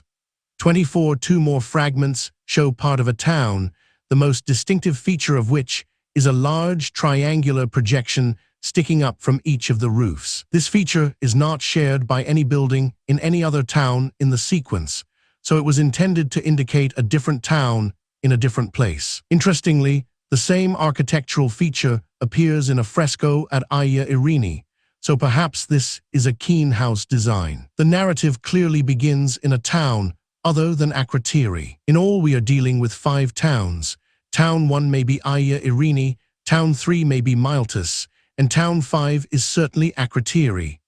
25. The linking of the towns by navigation carries a suggestion of the Minoan trading empire with Thera as its fulcrum. This is reminiscent of the 10 city-states of Atlantis with their 10 kings. Perhaps each of the larger Aegean islands was an early city-state, like the temple centers on Crete. Seen in this light, the frieze is a panoramic view of Atlantis. Art, Religion, and Society 99. The East Wall frieze is a landscaped version of the Agon, the classic Minoan theme of confrontation and struggle. The North Wall shows a festival heralding summer, which carries with it a hint of struggle. The struggle for water, the struggle with the elements at sea, the struggle against pirates or invaders. The South Wall shows the nautical procession in which similar oppositions are tacit, but the prevailing mood is one of people on top, on both land and sea. The struggle one. Next to room 5 is the room of the cabins, which had a related ceremonial use. Painted on the door jamb connecting the two was a saffron-robed priestess carrying an incense burner into room 5. Her head is shaved, except for a few long tresses on top. Her ears and lips are reddened with red ochre, and she wears big earrings. She represents the priestess who passed through the door in real life. The portrayal in paint freezes the ritual for all time, ensures that its efficacy is endlessly renewed. 26. Room 4 was subdivided, with a lavatory in the southwest corner and a washroom with a bathtub in the southeast corner. These features mark room 4 out as a vestry or preparation area. The bowl of pigment found in the bathroom was presumably used for face painting and applied to the living priestess's ears and lips before she stepped into room 5. The decoration of room 4 was unusual. Above a marble dado, the walls were divided into rectangular panels filled with images of stern cabins from ships. The cabins were seats of honor for the captains. In some, the captain's spear was fixed behind and his helmet mounted on top to emphasize his warrior status. It is likely that the cabin was detachable. Off the ship, it became a palanquin. Palanquin frescoes and models were made at Knossos. The cabin thus became a symbol of high social status, of Theran command of the high seas, and also possibly of human supremacy over the elements. The decorative scheme of the house as a whole set the scene for male induction ceremonies, and the cabins were there to emphasize that the youths undergoing the rites of passage would one day become captains or would, in some other capacity, perhaps as merchants, share in the Theran lordship over the seas. Growing up 60 meters south of Triangle Square is another square with another fine ashlar building fronting it on the west side. This, Building 1, was the scene of more elaborate ceremonies, the nature of which is explicit in the wall paintings. 6 rooms on the ground floor and another 6 on the floor above were used for initiation ceremonies, and the architecture implies that the entire eastern half of the building was given over to cult use, while the western half was a conventional dwelling, a home for a priestess's household, who acted as caretakers and officiants for the cult rooms. The emphasis on initiation rites is significant, in that it was shared by Minoan Crete. The fresco schemes in the temple at Knossos show a variety of religious rituals including a communion rite. Art, Religion and Society 100 Figure 8. 7 Building 1, Zest 3 at Akrotiri Plate 8. 1 Building 1 at Akrotiri, entrance to the left, room 2 to the right. Art, Religion and Society 101. The tradition of initiation rites was to outlive the Minoan civilization and was later lifted by the Spartans. 27. The east wing was entered by way of a monumental doorway in the southeast corner of the building. The plan is designed to control people's movements and what they could see. 2 of room 4 walls were Theran door partitions, which meant that any paintings on those walls had to be fitted into friezes running above the door spaces. The slow pace of conservation work does not permit an overall reconstruction yet, but the subjects include swallows feeding their young, monkeys playing a lyre and brandishing a sword, presumably the otherworldly monkeys attending the goddess. One of the sets of double doors opened into room 2, a preparation room containing bathtubs. Significantly, it was not decorated with mythic imagery, but with spirals and rosettes. A second set of double doors opened into a square concourse, room 3, the focus of the ceremonial activity. The cultic nature of room 3 and the adjacent chambers is proved by the strongly ritualistic nature of its lavish, beautiful paintings. Here, too, is the only Aditon so far discovered at Akrotiri. There are 4 in the temple at Knossos, and because the Akrotiri Aditon is embellished with frescoes illuminating its use, it is a crucial example, throwing light on the way the 4 Adita at Knossos were used. The Aditon is a small square paved area, sunk below the level of adjacent rooms and reached down an L-shaped staircase. A Theran door partition controls visibility into the Aditon. In spite of the small window in the north wall, it is a claustrophobic space separated from the rest of the building, and this seems to have been the intention in the design of every Aditon to create a space that feels entirely separate from everywhere else. Whatever rite took place in it can have involved only 1, 2, or 3 people. The lower parts of the Aditon walls are decorated with a dado of local andesite slabs mounted between wooden uprights. The decorative use of stone-facing slabs was a recurring feature of Theran architecture. The painted dado in Building 4 shows slabs of different colored veined marble alternating with vertical timbers. This was a feature of Plato's Atlantean architecture too. Some buildings were formed of one color, others of many colors by alternating the stone for the sake of ornament. Crit. 116b. Above the stone dado was a zone of important paintings. The north wall shows a rocky landscape with tussocks of vegetation and 3 female figures. The one on the left, who is visible from the top of the Aditon steps and was therefore the first in the narrative, walks elegantly and confidently towards the Aditon, carrying an offering of a necklace in her right hand. Her bodice front is open so that her breasts are showing.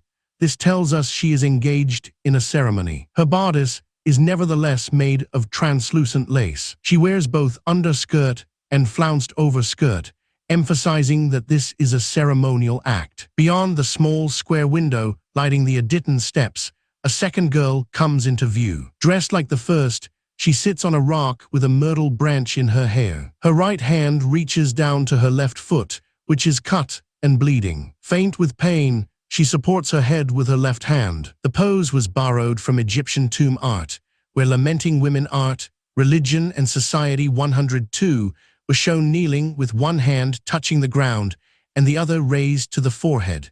The Therans imported an Egyptian image to portray sorrow or pain. The second figure became visible when the visitor started descending the steps, but it could also be made visible to onlookers assembled in the concourse by opening the westernmost pair of double doors. 28.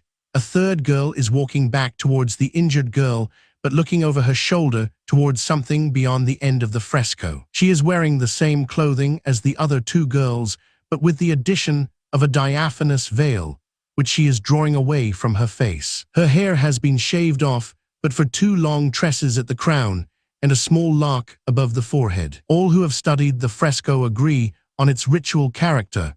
It shows a ceremony of female initiation. The 3 girls are progressing, as real initiates entering the Aditin progressed towards the sunken area and its east wall. On this wall was an architectural composition consisting of walling on each side and a higher structure in the center, framed by running spirals. In a double panel within, rather like one of the double doors ranged round the concourse, there were red lilies, evidently a painted decoration applied to the doors. Above this doorway was a cornice carrying a forbidding pair of sacral horns. Dribbling down the horns, over the cornice, and down the doors were splashes of blood. There is iconographic and archaeological evidence that blood from sacrifices was collected to offer at altars. Figure 8. 8 bloodstained sacral horns. Wall painting in the building 1 Aditin Art, Religion and Society 103. The Aya Triad sarcophagus shows a bucket near a trust bull to collect the blood from its cut throat. On the other side of the sarcophagus, we see priestesses carrying buckets to an altar and pouring libations into a large vessel. The finds at Anemospilia on Mount Juctas above Knossos imply that the trust boy sacrificed on the altar in the northern chamber was also killed by having his throat cut, and that one of the attendants was carrying a bucket of his blood to offer before an image of a deity in the room next door at the moment when the temple roof collapsed, shaken down by an earthquake, killing the 3 responsible for sacrificing the youth. 29. The sacral horns tell us that this is a surrogate altar, that those entering the Aditin and standing in the sunken area were in effect standing before an altar where blue offerings had been or were to be made. The composition is neatly linked to the north wall scheme. The girls are making their way towards the altar, even the third girl, who has momentarily turned back, perhaps for the aesthetic purpose of making the composition pivot about the injured girl, is looking over her shoulder at the blood-stained altar. She pulls aside her veil to see the altar more clearly. The other link between the north and east wall schemes is the injury and bleeding experienced by the central figure. Is hers the blood we see on the altar? The 2 schemes are clearly one single scheme, however we interpret them in detail, and the 3 girls on the wall represent a succession of real girls who went down into the Aditin for some formative, life-changing experience. It may be that they were actually cut in some token way, possibly even underwent circumcision, and therefore made a literal blood offering. Alternatively, it may be that the bleeding from the injured foot and the associated pain may be metaphorical, that the onset of menstruation is what is really meant, and that the rite of passage is a puberty rite. Double doors opened westwards from the concourse into 3B, where fragments of another scheme have been found. A big window in its north wall made it a less secret place than the Aditin. On the west wall, a man wearing a white loincloth sits holding a ewer on his knees, poised to pour its contents. This master of ceremonies is the only adult in the 3B scheme. He is the focus of an all-male ritual, the equivalent of the female rite of passage. Approaching from the north, along the west wall, is a naked boy carrying a large, one-handled bowl. His hairstyle is unusual, cut uniformly short all over the top, with the lower parts shaved neatly up to a straight edge. Also approaching the seated man, along the south wall, are 2 delightful figures, a euphoric older boy looking over his shoulder as he walks along, followed by a younger boy. Both are naked. Both have their heads shaved apart from top knots growing from the crown. The older boy carries a length of patterned cloth, which is probably to be his loincloth or kilt. This scene is reminiscent of one reconstructed by Mark Cameron from the wall of the grand staircase at Knossos. 30 Cameron reconstructed the Gnossian procession 7 men and a boy as a happy, informal group carrying Rita, figure 8. 9 Adja Triad her sarcophagus, animal sacrifice art, religion and society 105 figure 8. 10 boy carrying bowl figure 8. 11 boy carrying robe art, religion and society 106 figure 8. 12 boys initiation ceremony, the surviving figures, pictures, and lotus blossoms. The Gnossian boy is kilted, possibly having completed his initiation rite. Like the older Theran boy, he turns to look behind him, down the stairs towards a man standing on the lower level from which he has climbed. This man may be the master of ceremonies or the boy's sponsor. The atmosphere is livelier than the formal scene in the procession corridor, though still more formal than the Theran scene. Cameron is right to see it as pure Minoan, predating Mycenaean influence, and it should be added, predating the destruction of Thera. The fresco fragments surviving at Knossos suggest that rites of passage similar to those illustrated at Akrotiri took place there too. 31, as if in confirmation, an upward procession of men similar to the Gnostian Grand Staircase procession has been discovered on the staircase of Building 15 at Akrotiri. 32, incomplete as the Building 1 fresco is, there can be little doubt that it shows a boy's initiation ceremony. A man presides over the cleansing ritual, probably to take place in room 2, and then the boy will be dressed in the kilt as a token of manhood, rather like the manly gown signaling arrival at adult status in ancient Rome. It is the older boy who is the initiand. He is the biggest of the 3 boys. He is speaking or laughing. He clutches the loincloth, and the artist has portrayed him with particular zest.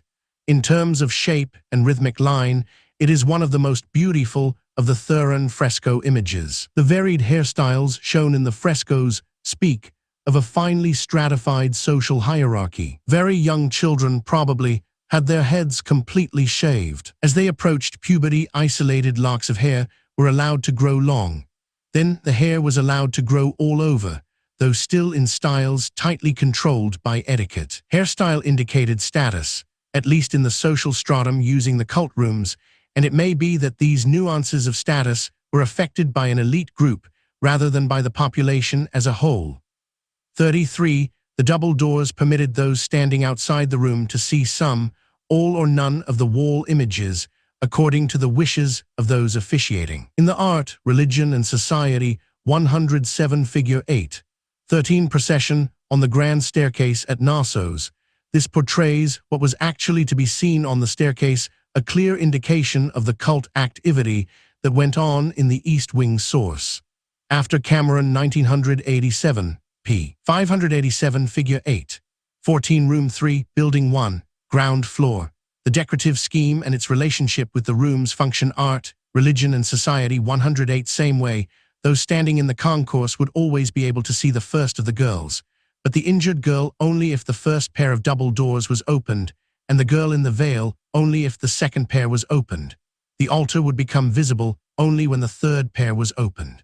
Doubtless family members stood in the concourse waiting for the stages in the ritual to be emblematically revealed. The room plan on the second story was very similar, except that the addition was not sunken, as in the East Wing at Knossos, so the use of the rooms must have differed to some extent, but the upper addition was still the focus of an important scheme of paintings. In the room above the naked boys' fresco, the image on the west wall was a fowling scene, a genre borrowed from Egyptian art. Ducks were shown in a landscape of reeds. This was not merely decorative. Marshes were the habitat of the mythic griffin, the goddess's familiar, so showing marshland was a way of setting the scene for an appearance of the goddess. Architect and painter together created a mythic landscape that would attract the goddess's griffin.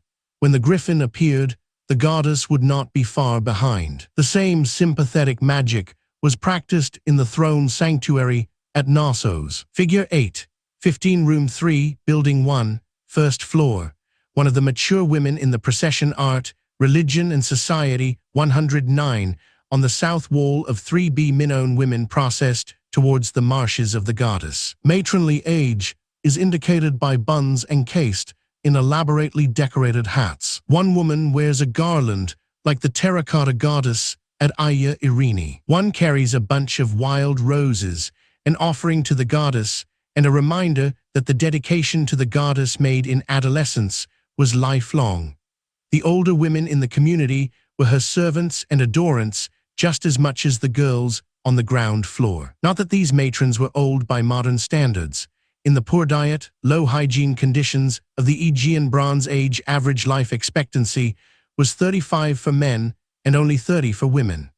34. The procession on the wall echoed processions of real women in the space in front of it, just like the painted processions on the walls of the procession corridor and grand staircase at Knossos. The paintings show us not only what people did, but exactly where. The high status of these women is evident from the way they are painted. The same impression of high status is given by the grandstand fresco at Knossos, where priestesses form a central elite group. Minoan society was, unlike Plato's Athens, one in which women could aspire to the highest status. This is reflected in a little-noticed passage in Plato, Crit. 110 BC, where the participation of Atlantean women in warfare is mentioned, testimony that all, male and female, may, if they please, practice excellence in common. In the Aditon area, as on the floor below, we find the focus of the decorative scheme. Directly above the central figure of the injured girl,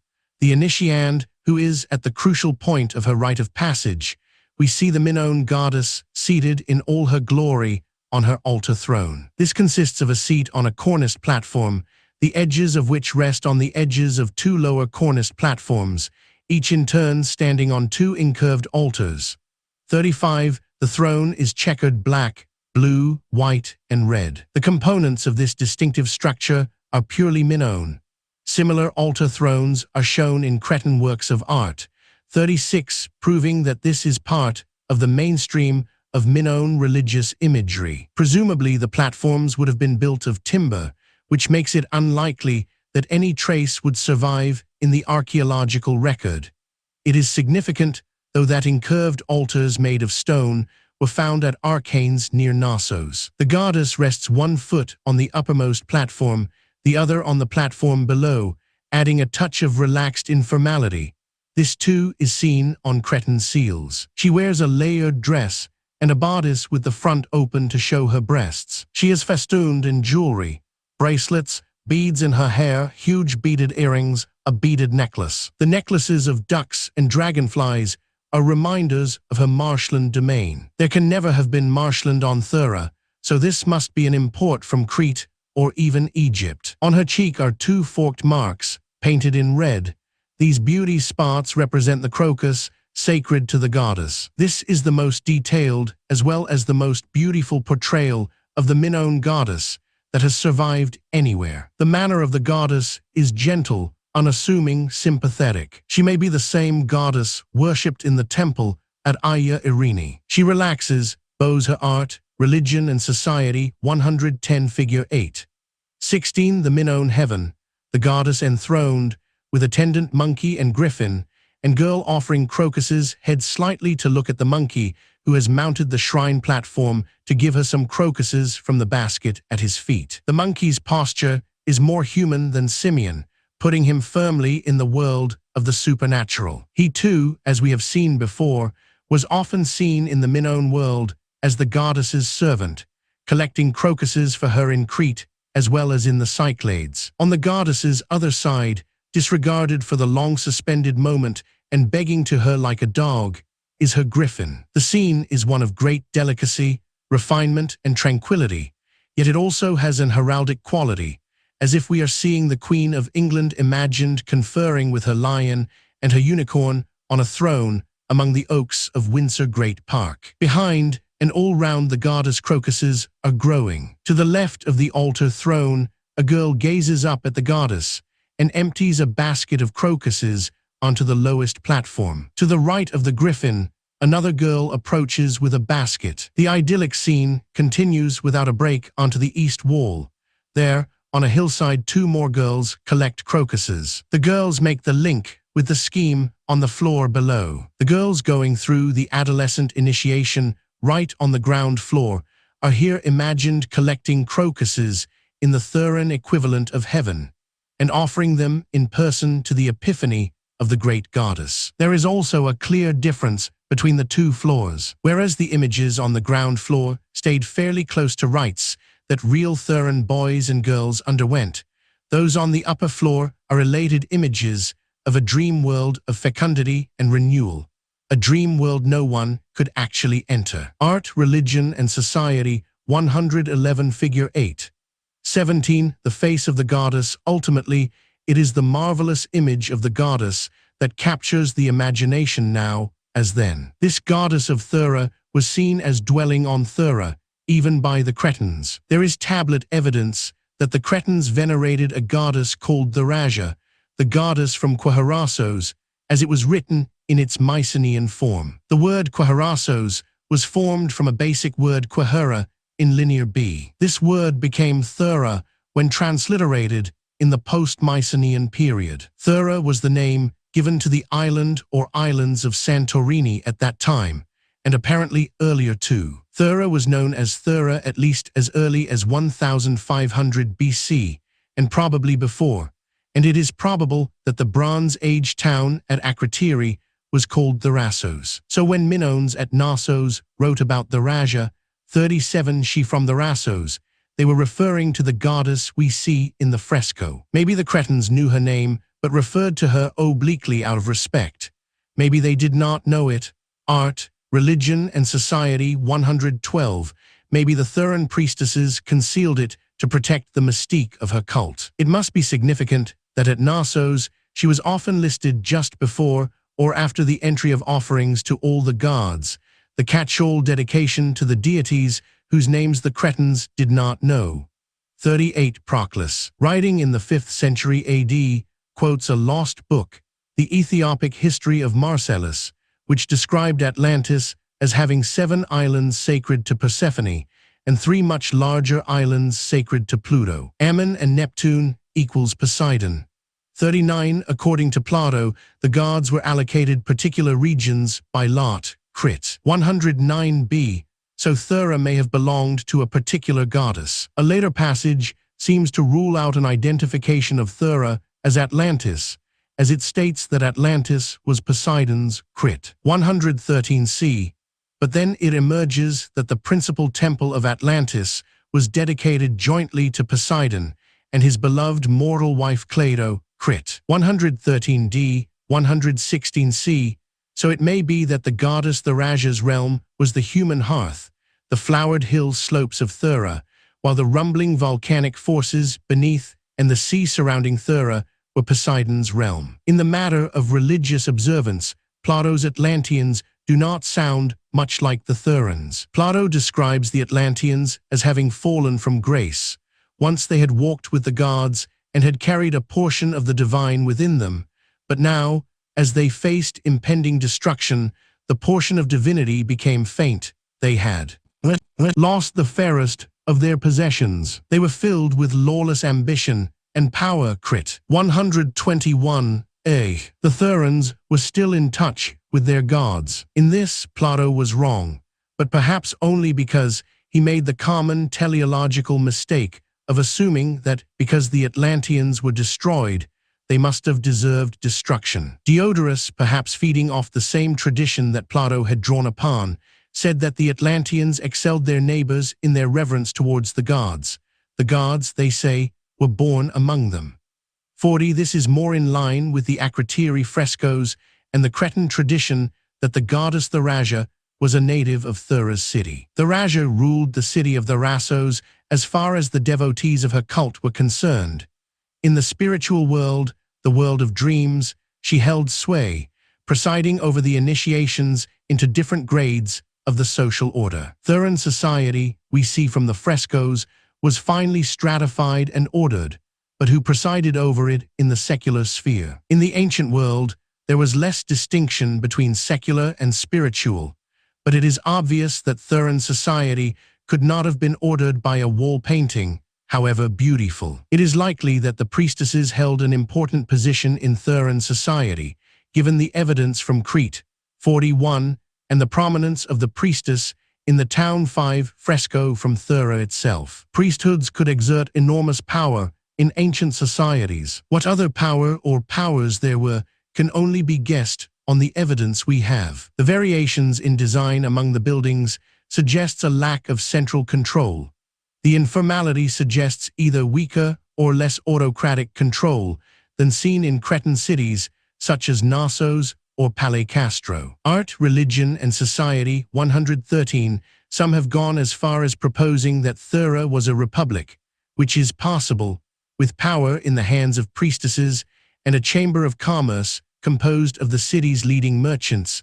Something like an early form of republic could have evolved. There may have been loose political control of a sort from Knossos. Perhaps the sons of the wealthier families were taken to Knossos to be educated and conditioned within a kind of Minoan public school tradition, as happened in contemporary Egypt.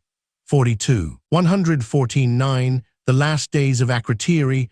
According to the Timaeus, Atlantis was lost in a major geological convulsion, a series of earthquakes accompanied by a massive subsidence that took the land area below sea level. The longer and more detailed account in the Krishas promises more detail on the destruction, but breaks off just before Zeus passes sentence on the ancient civilization. The destruction of Atlantis has often been seen as a memory of the desolation of Thera. The late Cycladic town of Akrotiri came into being after the Middle Cycladic town was damaged by earthquake in 1580 BC. After a period of stability, the beginning of the end of the city was signaled by another series of earthquakes in about 1525 BC. Initial earth tremors warned the Therans to leave, gave them time to gather their treasured possessions and escape the city to neighboring islands, perhaps Ios, the nearest, as a first stop. The sequence of tremors culminated in a big earthquake that shook down many houses. Their ruins are often found under layers of rose pumice ejected during the eruption that followed, showing that they were felled by the earthquake before the eruption. Then the earth stopped shaking, and some of the refugees returned. Special work teams went in to make the city safe. Unsafe buildings were demolished to prevent them from collapsing into the streets, exactly as was done after the 1580 BC earthquake. The work teams cleared as much as they could of the popcorn like pumice. Knee-deep, it represented a large volume of material to clear. In some places, the pumice had drifted like snow, with well-developed waveforms where the blast of the eruption had bounced off walls and created eddies in the pumice. These waveforms can be seen in a section where the high north wall of Building 17 bounced southward traveling shock waves back into the east square. The work teams cleared paths through the debris, a mixture of fallen house walls, roofing material and pumice. Some was retained behind drystone walling to stop it falling back across the streets. In the east square, an east-west wall was built to keep the pumice back from the north wall of Building 17, creating a split-level square and necessitating major changes to heights of doors opening onto it. Generally, the work teams smoothed debris out in the roadways, leaving them higher than before, and making ground floor the last days of Akrotiri 115 Plate 9. One staircase in Building 13 crushed during an earthquake, view from North Square rooms into semi-basements. Now there was a step down from Telchine Street into Building 2, which the workmen used as a workshop. How many Therans returned is not known. Presumably, after the first year of repair work, the city could have begun to function again and civilian families returned. The lull as a whole probably lasted 5 years. Although exposed wall stumps of ruins were not weathered, there was enough time for soil to form, and therefore enough time for significant numbers of citizens to reoccupy Thera. After the evacuation and delayed return, the Therans must have been disappointed and frustrated when the island began to shake again. In 1520, there was a series of earth tremors, probably of increasing severity, Plato's portentous earthquakes, and the Therans knew that either a major earthquake or a volcanic eruption was coming. Probably the final signal to leave was the emission of steam, gas, and smoke from the volcanic cones beyond the South Bay. As clouds of the last days of Akrotiri 116 sulfurous vapor drifted across the city, the last inhabitants of Akrotiri left for the last time. The earthquake damage during the build-up to the catastrophic eruption was considerable. Staircases were shaken down, tipped sideways, stone steps tilted and broken. Horizontal courses of large, well-laid ashlars were tilted. The quoins of the porch in Triangle Square were buckled into a curve. Workmen laid aside their tools on the rubble and ran for their lives to the harbor. Only a few in these situations It is usually the foolhardy and the old remained on the island, and they perished in the Holocaust that followed. The eruption sequence was underway. It began with a massive eruption of steam and a fountain of fine white pumice that covered the island to a depth of 2 centimeters. This new material, spread across the island like a light fall of snow, was in effect lava with millions of tiny gas bubbles in it, thrown up from 10 kilometers beneath the island. For after this came a pause, time for large quantities of basaltic stone weathered from the crater's sides to roll down onto its floor. Fragments of this basalt were later embedded in the lower layers of the pumice after they had been catapulted out in a later phase of the eruption. During this respite, possibly lasting several months, the Therans were for some reason not tempted to return. Probably there were continuing earth tremors as the huge vaulted magma chamber under Thera changed its shape. Perhaps there were emissions of warning smoke and steam. 5. Then another fountain of pumice was sprayed from the vent, pea-sized pellets that covered the island to a depth of 10 centimeters. At the same time, basalt plate 9. 2. The interior of building 17 is still entirely buried. Below the surface seen here, 3 stories of the building are filled with ash. The last days of Akrotiri, 117 fragments were blown out, landing on top of the pumice layer. The pumice went on fountaining from the vent, the pellets now larger and forming a layer twice as deep as before. There were fewer rock fragments in this layer, showing that the crater was now cleared of infalling rock debris, and that the pace of the eruption was increasing to the point where material was being thrown out at a faster rate than the rate of slope failure in the crater walls. The great volcano was not only reawakened, it had cleared its throat. A huge eruption cloud towered several kilometers above the island, darkening the sky.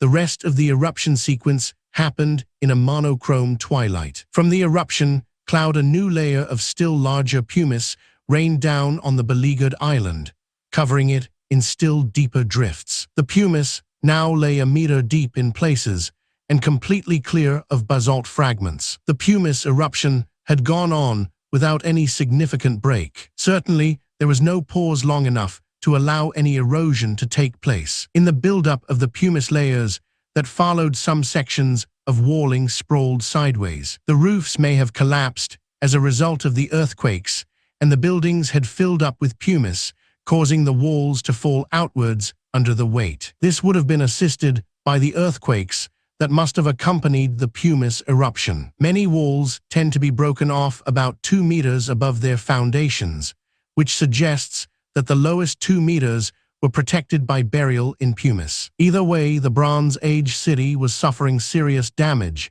as its streets and squares became choked with drifting pumice. A huge column of steam, gas, smoke, pumice, and ash towered 35 kilometers into the air. 6 in the pumice, possibly as much as 5 cubic kilometers of it fell from it like snow. 7. Figure 9. 1 stages in Thera's development note. A. Before the Minoan eruption, with 3 volcanic peaks. B. Crater opens on site of North Bay. C. Seawater enters crater, triggering base surge eruption. D. E. Caldera collapse. F. Post-Bronze Age cone forms the last days of Akrotiri, 118 plate 9. 3 Minoan ash lines a ravine eroded west-east across the Thera quarry plate 9. 4 cliffs southeast of Akrotiri, showing chaotic as H with black fragments of the Bronze Age crater walls. The last days of Akrotiri, 119.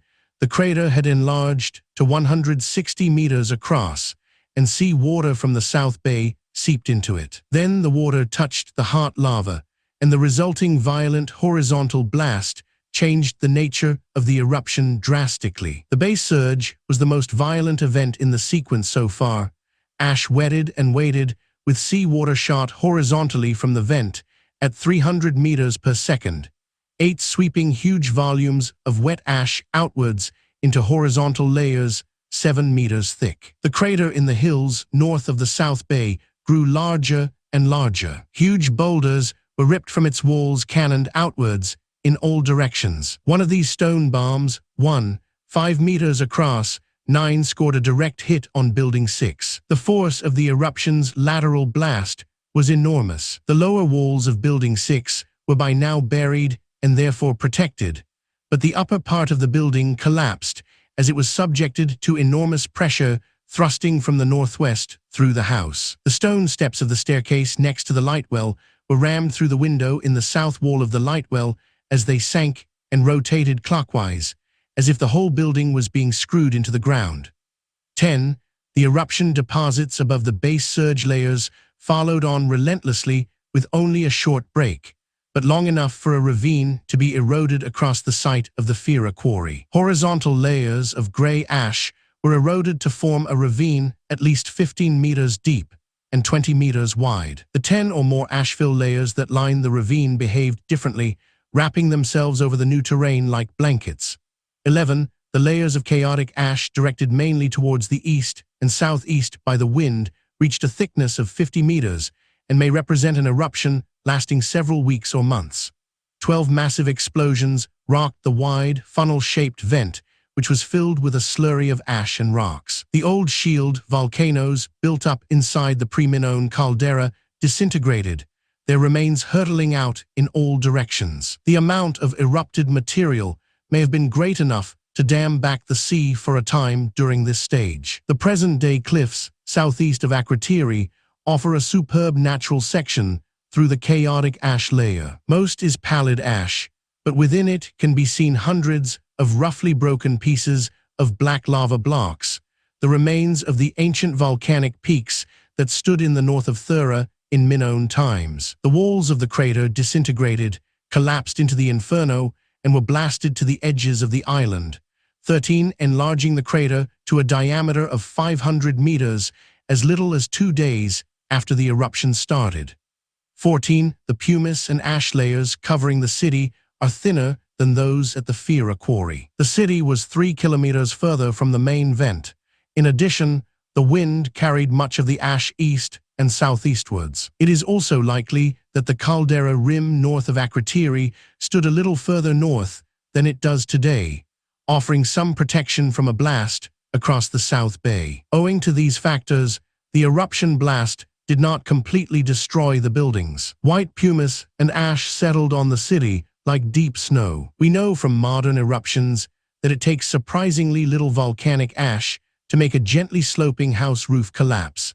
The last days of Akrotiri 120, probably as little as 20 centimeters of pumice, were enough to break the flat roofs of Theran houses, leaving them open to the sky for most of the eruption. Unroofed buildings that were both filled and surrounded by pumice and ash were actually protected from the later, more destructive, eruption of coarse black tephra, which lashed the island like shrapnel. The wall tops of Building 1 were left unprotected by ash and were blasted off. The steam generated by the eruption condensed in the cloud column above the island, reducing the island to darkness. Rain fell in torrents. Overland flow on the new lava surface produced gullies, alluvial fans, landslides, mudflows. By now, some 30 cubic kilometers of magma had been thrown up.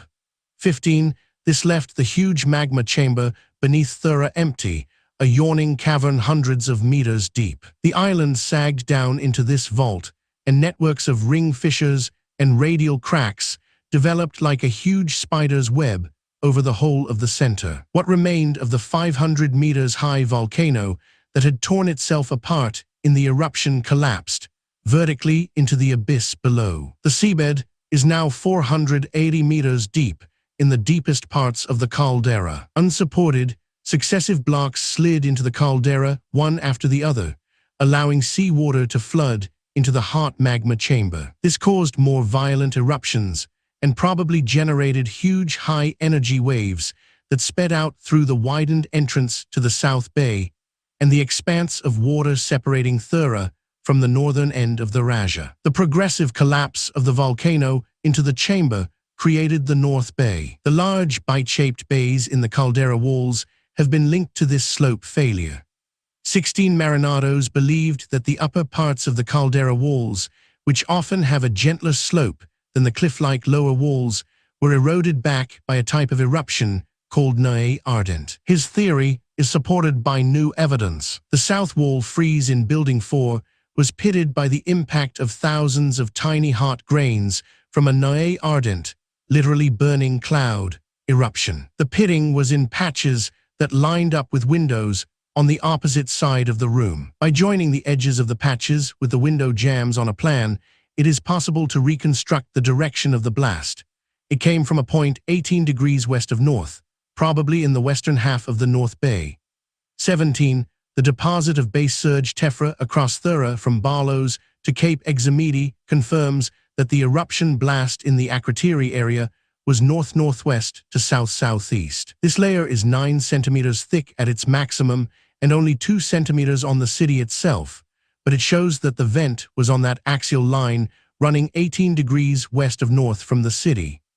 18. The collapse of the volcano must have been accompanied by colossal shallow-seated earthquakes measuring as high as 10 on the Richter scale. Ear-splitting explosions were heard as deafening roars all round the Aegean and would have been audible 800 kilometers away. People in Pakistan, Zaire and Egypt heard them. People living in the shadow of Stonehenge, then recently completed with its bluestones reinstated, heard the rumble of Thera's spectacular implosion and will have thought no more of it than distant thunder. The last days of Akrotiri 121, there is a tendency currently to reduce the spectacle, to try to tone down the severity of the Thera eruption by spreading the timescale and seeing it as a number of much smaller events, by making the collapse of the North Bay gradual and piecemeal, by reducing the severity of the eruptions, by proposing that there were no tsunamis. One reason for doing this is an embarrassing fact of prehistory, the survival and partial recovery of the Minoan civilization on Crete. 19. The Minoan civilization continued to function for 100 years after the eruption. If ashfall from a huge eruption reached Crete and coated its fields, the agricultural economy would have been crippled. If tsunamis had been generated, all the low-lying and coastal Minoan settlements on Crete's north coast, and there were many, should have been destroyed. 20. Yet, the Cretan economy weathered these hardships and made a recovery. Late Minoan pottery was manufactured on Crete and exported to Milos. Immediately after the ashfall, which occurred in late Minoan Aya, the eruption therefore did not stop trading for long. Nevertheless, the caldera itself, the enormous quantities of almost contemporaneous ash and pumice on Thera, the huge area of seabed coated with ash, all indicate a volcanic eruption that was relatively fast and on a very large scale. In fact, an eruption of a violence and intensity probably not since equaled. 21. The nearest parallels, referred to by many scholars including Luce and Marinados, are the eruptions of Krakatoa in 1883 and Tambora in 1815.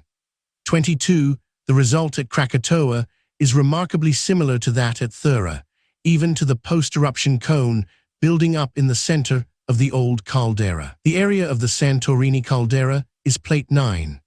5. The caldera wall, the last days of Akrotiri 122, about twice that of the Krakatoa caldera, and we can be sure that more energy was released in the Bronze Age Thera eruption, that it was more violent, that like Krakatoa, it did produce tsunamis. The Krakatoa tsunamis drowned 36,000 people. It is difficult to reconstruct the size or behavior of the tsunamis generated by the Thera eruption, partly because it is impossible to be sure which parts of the caldera wall had collapsed to give access to open sea at the times when seabed eruptions and earthquakes occurred, or precisely how much energy was injected. It would appear that if the eruptions in the center of the North Bay were the starting point for tsunamis, the waves could only have left Thera by the north-northwest and southwest, where there were, as now, broad breaches in the caldera wall. The situation is complicated further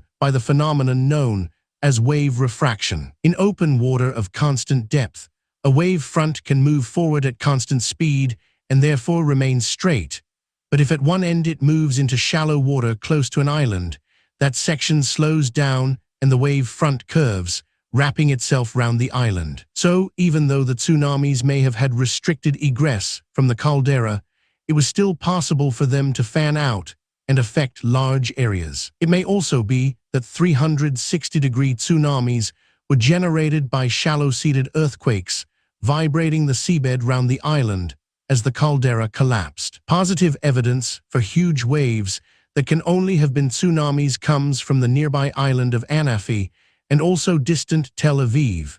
Pumice, which must have floated ashore, is now stranded high above present sea level. There is also pumice at present sea level amongst the ruins of a Minoan house at Amnisos on Crete. The height of the pumice on Anafi and at Tel Aviv can be used to calculate the likely height of the tsunami at its source and along the north coast of Crete. One calculation is that the tsunami that deposited the pumice on Anafi must have been 63 meters high when it left Thera.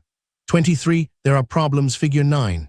Two tsunamis took 25-30 minutes to reach Crete. Note wave refraction. Figure 9. 3. A 19th century reconstruction of the 1755 Lisbon earthquake, a triple catastrophe of earthquake, fire, and tsunamis, the last days of Akrotiri 124, with the 11-meter wave extrapolated for Amnisos. Although the wave must have lost energy by stretching as it spread outwards, there is another factor, the shape of the seabed. The water between Thera and Crete is very deep. The tsunami would have raced across the Cretan Sea at 300 miles per hour as a broad low wave, but when it reached the shallow coastal waters of Crete, it would have towered up into a tall, narrow wave, slowing down as it toppled onto the coastal towns. 11 meters may therefore be a serious underestimate of the height of the tsunamis that struck Amnisos and Malia 25 minutes after the eruption. 24. There are problems in any case in drawing inferences from Anafi pumice, which has been found at heights of 50 meters 350 meters inland, 160 meters 750 meters inland, and 250 meters 650 meters inland. These are separate deposits of pumice from different tsunamis. Although a quarter of a century ago the potassium content was taken to show that all relate to the Minoan eruption sequence. 25. They probably relate to earlier eruptions of Thera. The fact that their refractive index is 1/514 compared with the 1/508 or 1/509 for the Minoan pumice found on Thera supports this.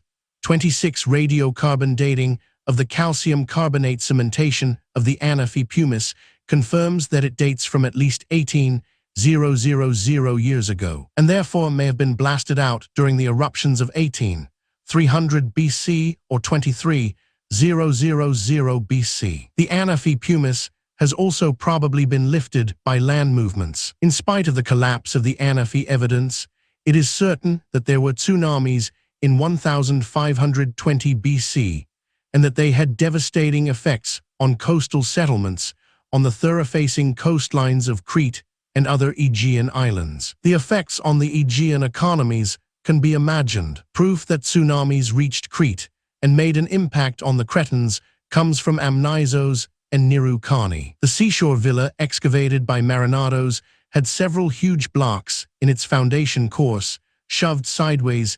They can still be seen today, and the only way they could have been displaced is by pushing or dragging by a very large volume of water. Since the Minoan coastline was probably 50 meters away, only a tsunami could have had this impact on the house. Pumice deposited among figure 9. 4 left. Thickness of surviving ash layer on seabed.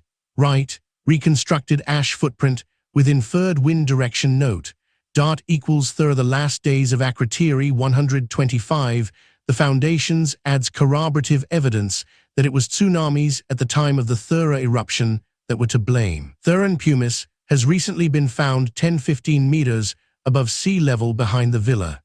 27. A shrine in the small temple at Nirukani contained tiny offering cups.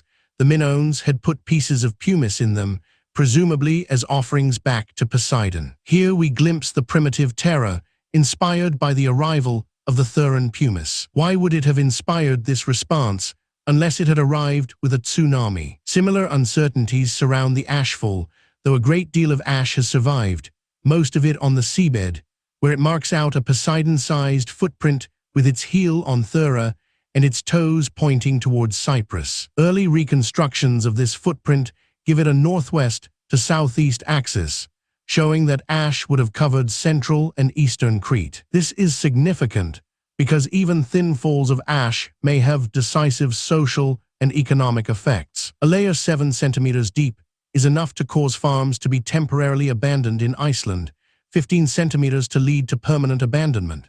28 more recent reconstructions of the ashfall pattern show it with a west-east axis, taking the ash towards southwest Anatolia, away from Crete altogether. 29. It can safely be assumed that of the original thicknesses of ash perhaps half remain in the sedimentary record, and that in some places, such as to the east of Crete, seabed currents have swept most away. Making due allowance for these changes, it is possible to reconstruct a more likely ashfall footprint halfway between old and new reconstructions, implying a west-northwest wind trailing a plume of ash across eastern Crete.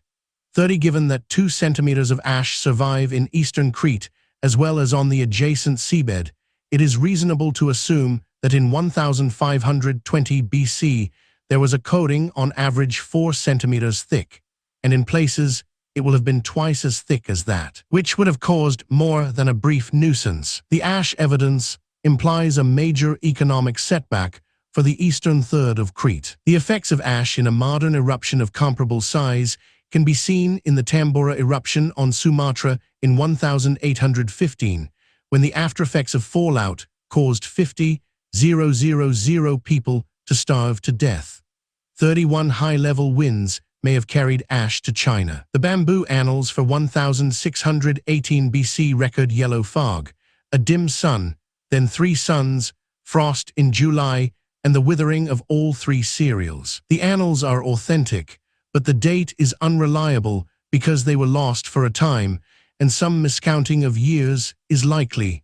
The effects described are exactly what might be expected in the way of atmospheric pollution. Ash in the upper air will have caused temperatures to fall 1 degree Celsius globally and as much as 5 degrees locally, which would have had a major impact on food production. 32 low-level winds carried ash towards Egypt, where the sky was darkened and there were terrible storms that struck awe into the pharaoh Ahmose himself. Ahmose had a memorial pillar raised at Thebes describing the destruction. 33. The gods expressed their discontent. A tempest caused darkness in the western region. The sky was unleashed. More than the roar of the crowd was powerful.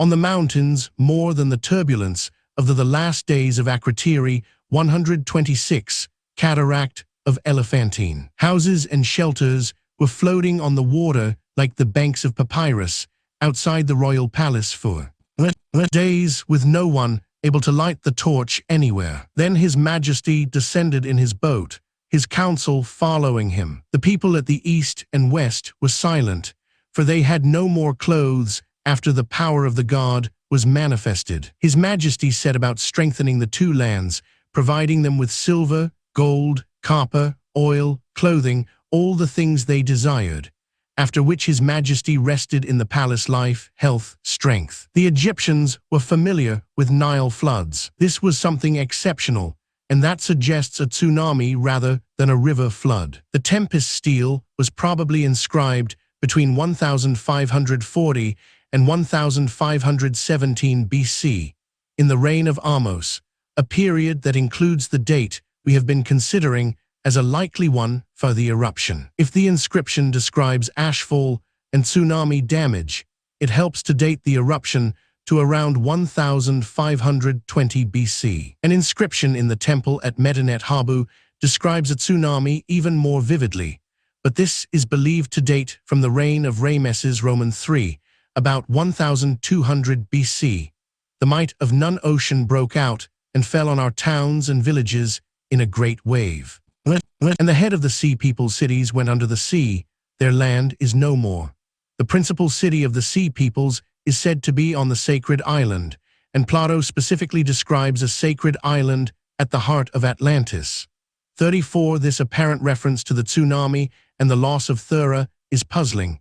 It seems to be 300 years too late. The Medinet Habu inscriptions nevertheless confirm the truth of another passage in the Timaeus, 23a, in which the Egyptian priest told Salon, Whatever happened either in your country or in ours, or in any other region of which we are informed, if there were any actions noble or great, or in any way remarkable, they have all been written down by us of old, and are preserved in our temples. After the eruption left Thera unrecognizable. The volcanic mountains that had formed the island's center had gone, and in their place was a yawning flooded crater 700 meters deep. 35 sections of the caldera rim had foundered, creating the islands of Therasia and Askronisi. On the east side of Thera, huge accumulations of pumice and ash had built the coastline out into the sea. Where a relatively fertile hinterland had been was now a ragged bay 10 kilometers across, walled by the rim of the eviscerated crater. Where there had been fertile and accessible slopes, with farms and villages, were now sheets of pale gray dust. Sea round Thera that had been deep was choked with shifting reefs of eruption debris and mud. The last days of Akrotiri 127 figure 9. 5 sites showing evidence of destruction in 1520 BC, late Minoan IA source, from Marketu 1990, Woudhuizen 1992. And difficult to navigate. The Krishas 108E109A speaks of a barrier of impassable mud, which prevents those who are sailing from proceeding further. 36 Euripides seems to have access to a tradition of this event in Hippolytus 37O to escape. And reach that shore planted with apple trees equals the garden of the Hesperides at the pillars of Heracles where the daughters of evening sing, where the Sea Lord equals Poseidon of the dark shallows equals shoals round Thera permits to sailors no further passage equals unnavigable waters round Thera, establishing the solemn frontier of heaven which Atlas guards equals the pillars of Heracles. The last days of Akrotiri 128, where there had once been a great, bustling, noisy, prosperous, civilized city, and a harbor full of commercial activity, was now a featureless carpet of silent gray ash. As Plato said, the island of Atlantis was swallowed up by the sea and vanished. Tim. 25d. Of the handful of people who stayed on the island, none survived. Only a few charred bones and teeth remained, deeply buried in the ash, to show where they were overwhelmed. The partial skeleton of an old man was found on the south coast of Therasia. Human bones and teeth were found in the Thera quarry in 1956. 2 of the teeth were burnt, showing that the victims had been scorched to death by the ash. 38 at Herculaneum, very few human remains were found until 1982, when the whole population was discovered on the beach. At Akrotiri, the picture is as yet incomplete. 39, and it may be that some grisly discoveries will yet be made. No one lived on Thera now. No one could have lived there in the first few decades after the catastrophe. Stream erosion soon cut radial gullies in the ash and redeposited it along the coast, forming features like the little delta at the mouth of the Potamos Valley. These deposits gradually filled up the channel between Thera and Monolithos, and it was there, at Monolithos, that the first attempt at recolonizing the island was made, though not for 200 years. The pottery found there is Mycenaean, late Helladic Eib, and dates from 1320 BC. This may be seen as part of a pattern. The Mycenaeans took over Triantha, the Minoan trading post on Rhodes, in about 1430 BC, and establishing a base on the uninhabited island of Thera would have been a natural progression. It is the succession of the Mycenaean traders and colonists following the physical collapse of Thera, and then the economic and cultural collapse of Crete that are remembered in the Platonic tradition as the victory of the Hellenic peoples over the Atlanteans, e.g. Grid 108 E and Tim 25 BC. Then it was, Salon, that the manhood of your city Athens showed itself conspicuous for valor and might in the sight of all the world. For it stood preeminent in gallantry and warfare, and defeated the invaders. Saved us from slavery. But the Mycenaean Empire did not last long. Only 100 years after the founding of the trading post at Monolithos, the region was invaded by the Sea Peoples, and the Aegean trading system was disrupted. The eruption had been a turning point. Just as much earlier Thera had turned away from mainland Greece towards Crete for cultural influence. Now it turned back again. By 1320 BC, the Great Cretan trading operation was over. The Minoan temple civilization had continued for another century after the eruption, Knossos and its labyrinth rising briefly to even greater preeminence. But the capacity or ambition for overseas extension had gone, and in 1380 BC, the labyrinth was destroyed. Knossos gave way to Mycenae. But what happened to the Therans, the thousands who had inhabited the great city and its outlying villages? They evacuated the city, systematically removed nearly all the valuables, and set off in their ships. Only a few of the rural dwellers risked staying and paid with their lives. Where did the evacuees go? The last days of Akrotiri 129 figure 9. 6 early 15th century Anatolian colonies may have been founded in Crete, exploiting the weakened state of the Minoan Empire following the Thera eruption. Did they sail to the coastal towns of northern Crete, Amnisos, Carnia, Mallia? Did they go to nearby islands in the Cyclades Ios, Sikinos, Amorgos, or further north to Naxos or Paros? Did they reach the mainland of Greece? Wherever they made landfall, it seems all trace of them has vanished. It would be pleasant to think of the Therans founding a civilized colony somewhere in the Cyclades, and that one day we will find archaeological evidence of it, but it is more likely that they perished. They would have landed on some Thera-facing shore, drawing their ships onto the beaches, imagining themselves safe, watching the eruption column growing over their one-time home. They would have unloaded their belongings, making themselves as comfortable as possible in makeshift shelters. Then the tsunamis came to claim them. Spiritan marinados homed in on the Aegean folk memory of the disaster. 40 praising the island of Key, the poet Pindar drew on a distinct Cycladic tradition when he wrote darkly. Zeus and Poseidon once sent a land together with a countless host of people right to the depths of Tartarus.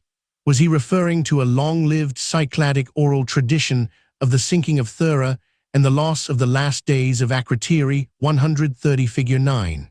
7. The spread of Mycenaean control during the 15th century. The Minoans retained the eastern Aegean and probably Crete too, life inflicted by tsunamis. 41. At the end of T. He Critias, Zeus gathers the gods on Olympus to arrive at a judgment on the Atlanteans. We know from the Timaeus in general terms what the sentence was, but it is likely that the source Plato was drawing on contained crucial extra detail and had Zeus commanding Poseidon to destroy Atlantis with earthquake and flood. The partnership of Zeus and Poseidon mentioned in Pindar may therefore have been recorded in a document subsequently lost. Perhaps it was Solon's poem that survived not just to be a source for Plato, but for Pindar 100 years earlier too. Maybe the Therans reached Rhodes. North of the late Minoan town, there is a cemetery, close to the seashore, and unusual in having no grave goods at all. This suggests burial in some traumatizing emergency. Were these unfortunate people refugees from the Thera disaster, camping on the beach and hoping for Triantine hospitality, yet pursued, caught and wiped out by the tsunamis? 42. The consequences of the Thera eruption and the destruction of the entrepreneurial community on the island were far-reaching. Few now seriously attribute the termination of the Minoan civilization to the eruption. There was always a problematic gap between the proposed date for the eruption in around the last days of Akrotiri 131 Plate 9. 6. Akrotiri in 1300 BC, Elmai, the Minoan town was completely rebuilt by Mycenaean colonists. This Mycenaean staircase led down into an arcade of shops 1520 BC, and the fall of the Knossos labyrinth in 1380 BC. The recent proposition that the eruption occurred 100 years earlier makes a connection even less probable. It is nevertheless possible that the eruption seriously damaged the Minoan economy and infrastructure by removing altogether the key trading station on Thera, flooding and damaging settlements and harbor installations on the north coast of Crete, and probably destroying shipping.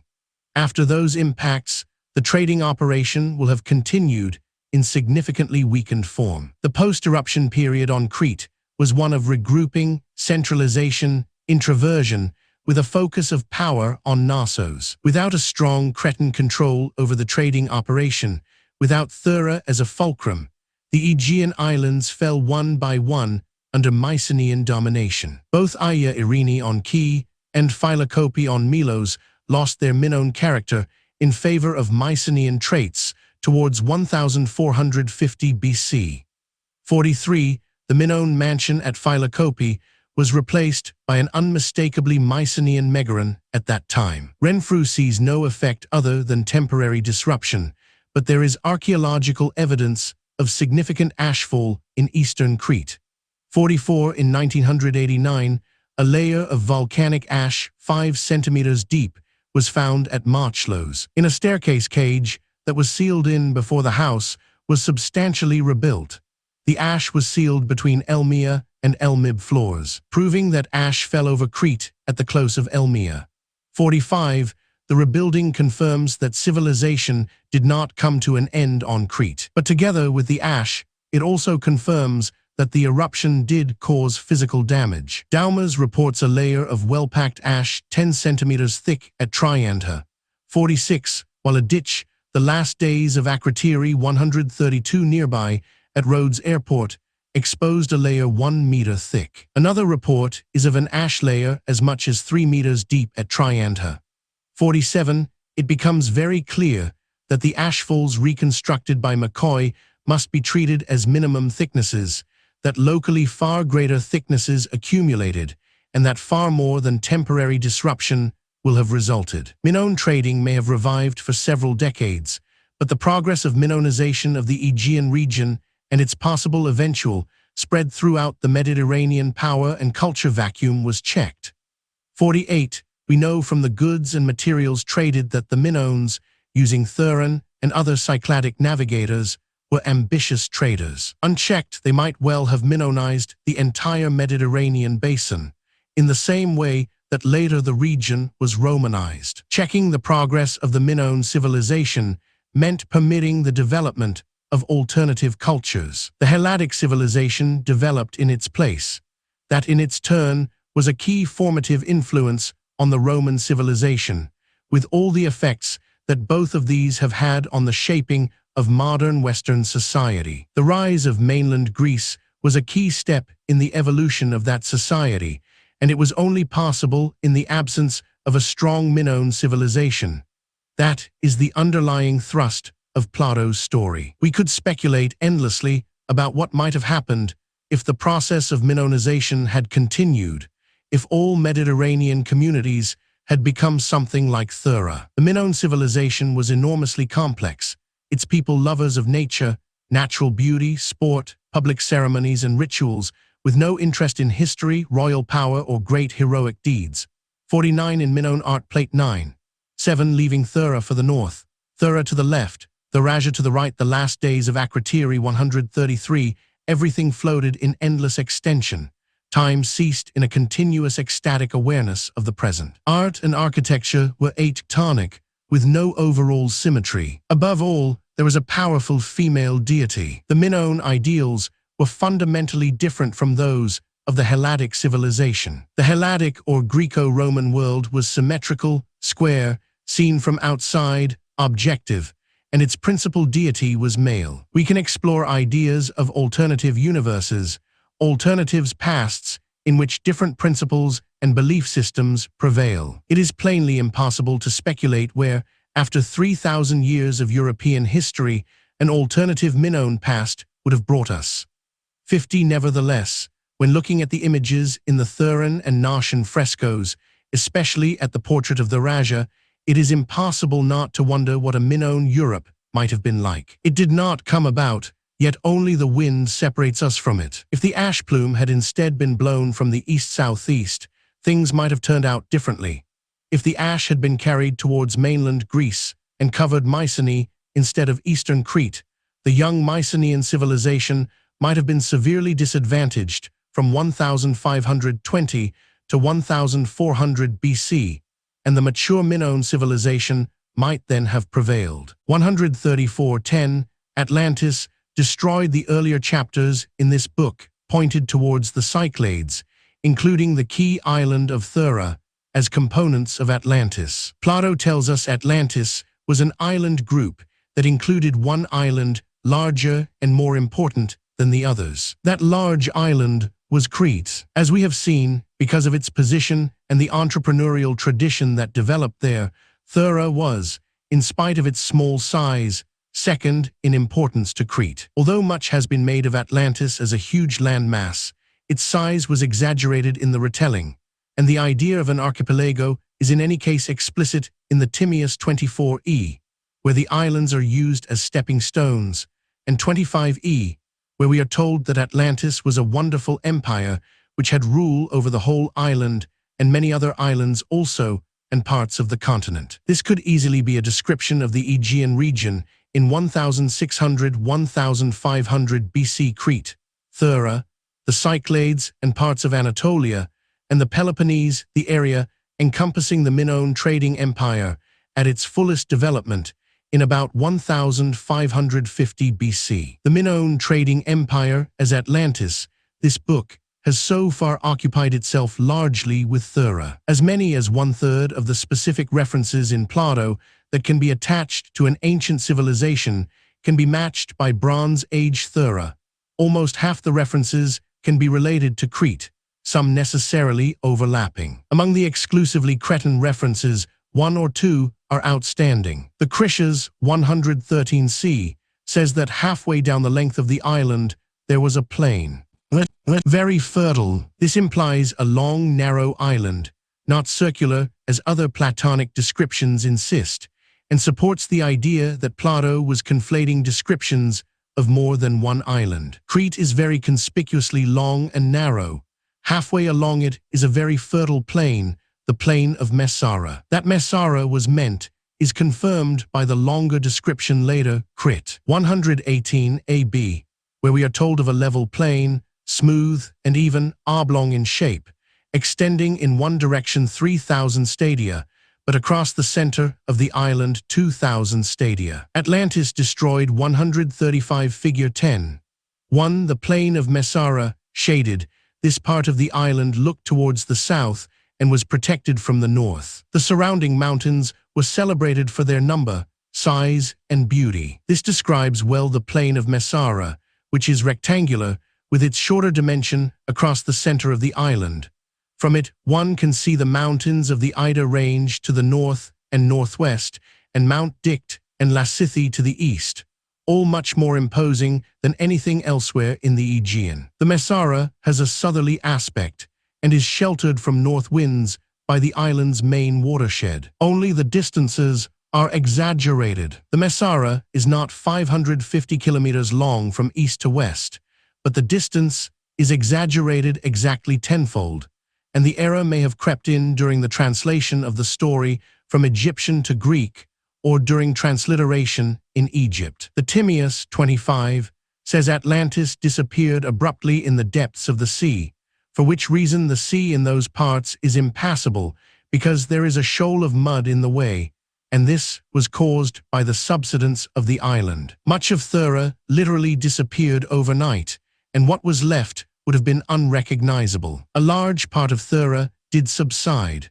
The site of the Bronze Age volcanoes in the North Bay is under 480 meters of water. The trading network, the invisible threads connecting harbor to harbor around the Aegean and across to Crete, also disappeared, albeit temporarily, after the eruption. Probably many merchant ships were lost to tsunamis that swept across the Aegean. The whole web of economic activity was figuratively swallowed up by the sea.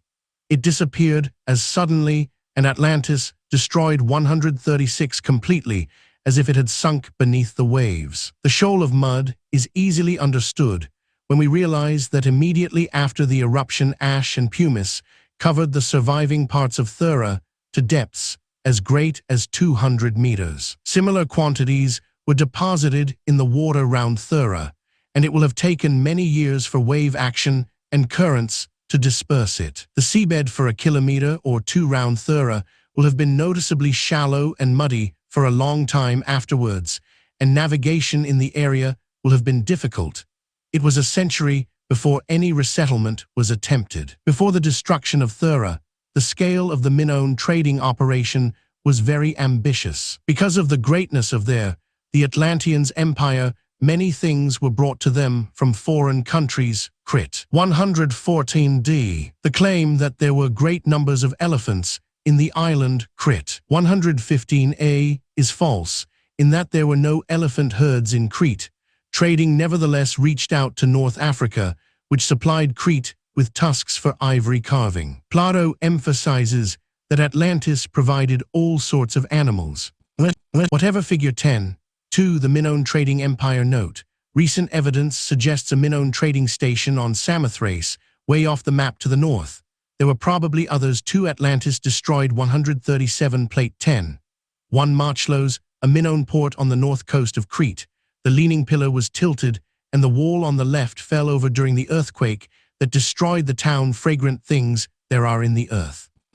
Fruit. Nuts.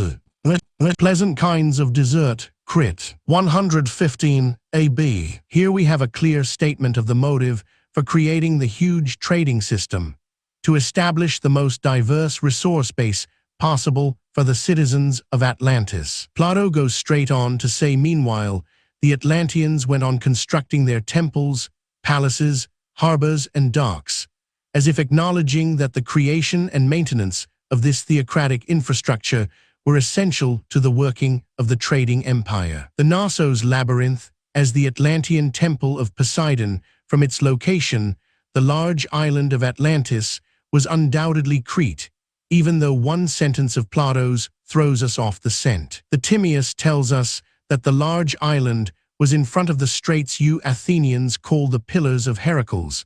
The island was larger than Libya and Asia. Although many scholars have acknowledged that the pillars supporting the sky were thought to be in different places at different times, and therefore do not have to be at the Straits of Gibraltar, the huge size of an island larger than Libya and Asia seemed to exclude a location within the Mediterranean. Solon's original text may nevertheless have read not but micro epsilon iod 0 meganu micro epsilon iod 0 meganu Atlantis Destroyed. 138, meaning a middle point between Libya and Asia, i.e., between Africa and Anatolia, which describes the location of Crete perfectly. The alternative pillars, at the edge of the early Athenians' world, were the two southernmost headlands of the Peloponnese, Cape Tainaran, Matapan, and Cape Malea.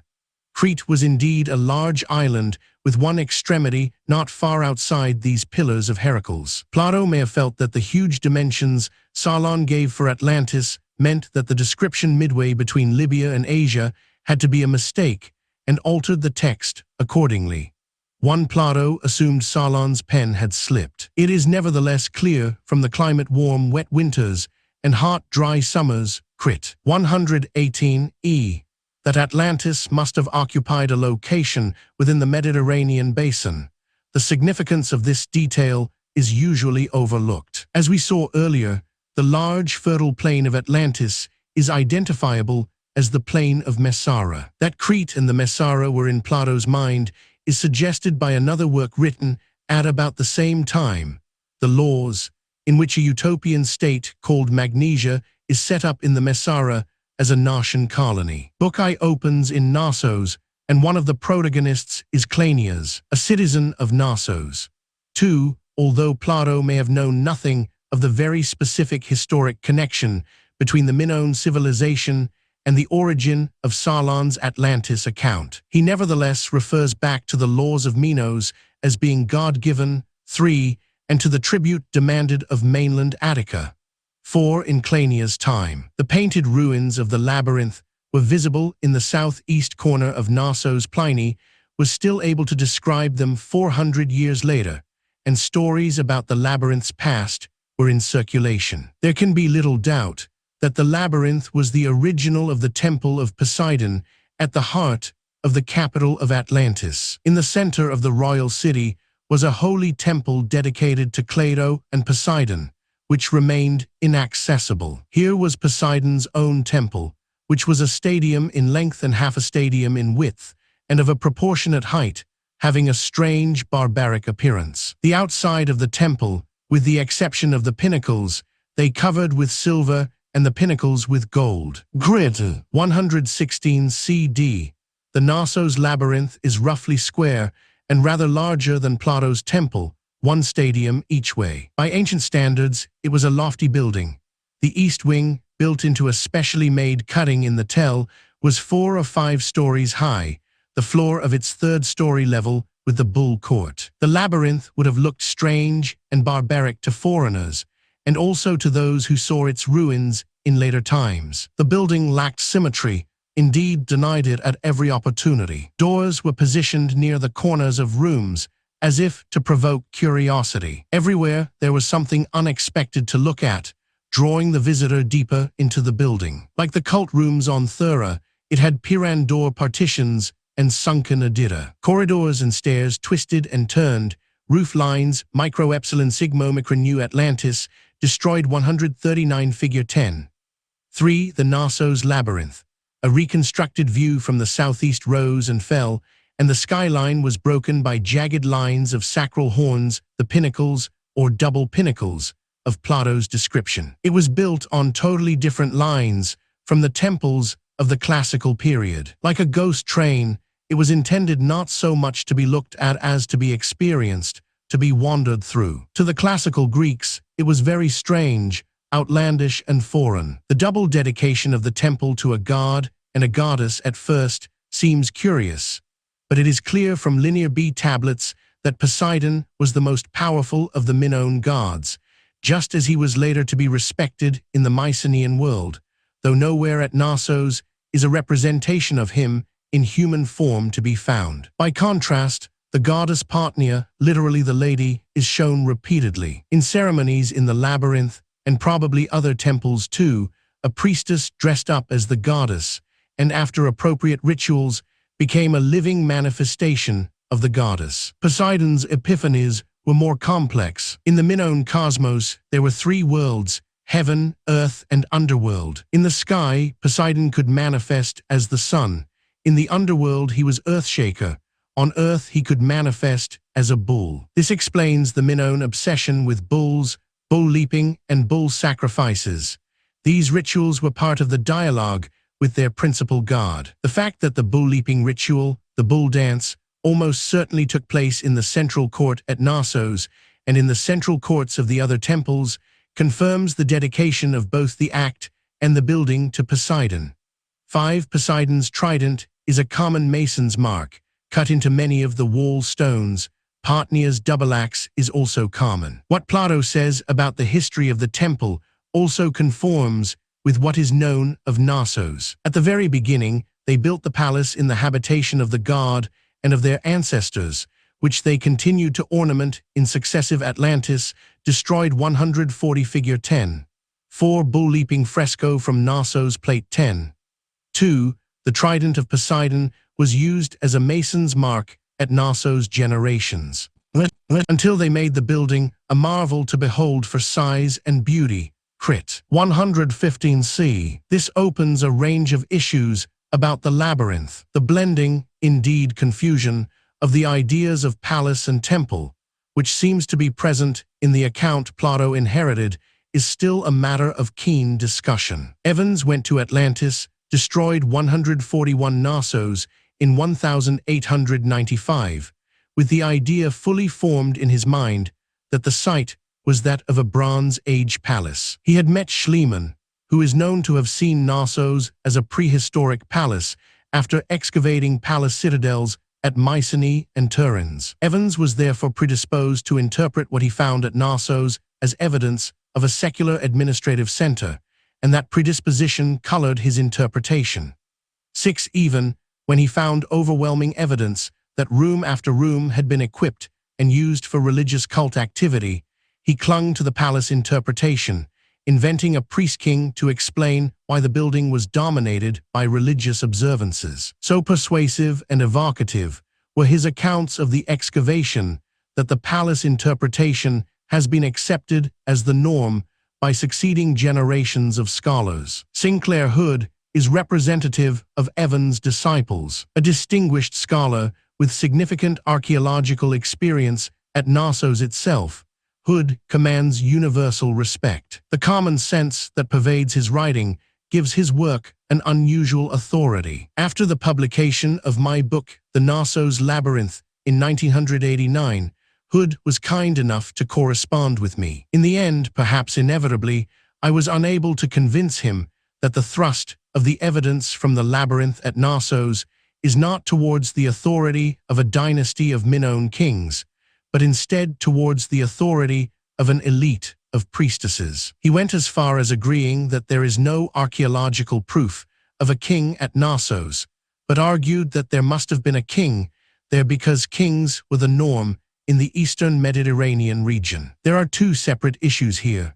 First, whether there was a king based somewhere in the city of Knossos, which was a state capital, and second, whether the large building named by Evans, the Palace of Minos, was a palace or a temple. The arguments for the labyrinth as a temple have been offered by Paul Thera and at greater length by myself.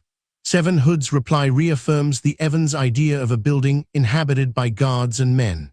8. He nevertheless makes concessions towards the temple interpretation, acknowledging that extensive areas of the temple palace, his choice of term, in 5 different locations, were devoted to religious cult. Hood is right to point to Egyptian, Middle Eastern, and Anatolian precursors of the Knossos labyrinth, and it is useful to see how those foreign temples functioned. He offers evidence that, in the East, monarchs lived in vast temple complexes. There are nevertheless difficulties in arguing too much from parallels. It would, for instance, have been possible for Cretans to import an architectural idea from Anatolia, whilst adapting its function to different social, religious, and political circumstances prevailing in Crete. Hood's argument encounters further problems when he looks closely at the Near Eastern labyrinths. He finds that by the time the first labyrinth was built at Knossos, it was becoming unusual for kings to inhabit the same buildings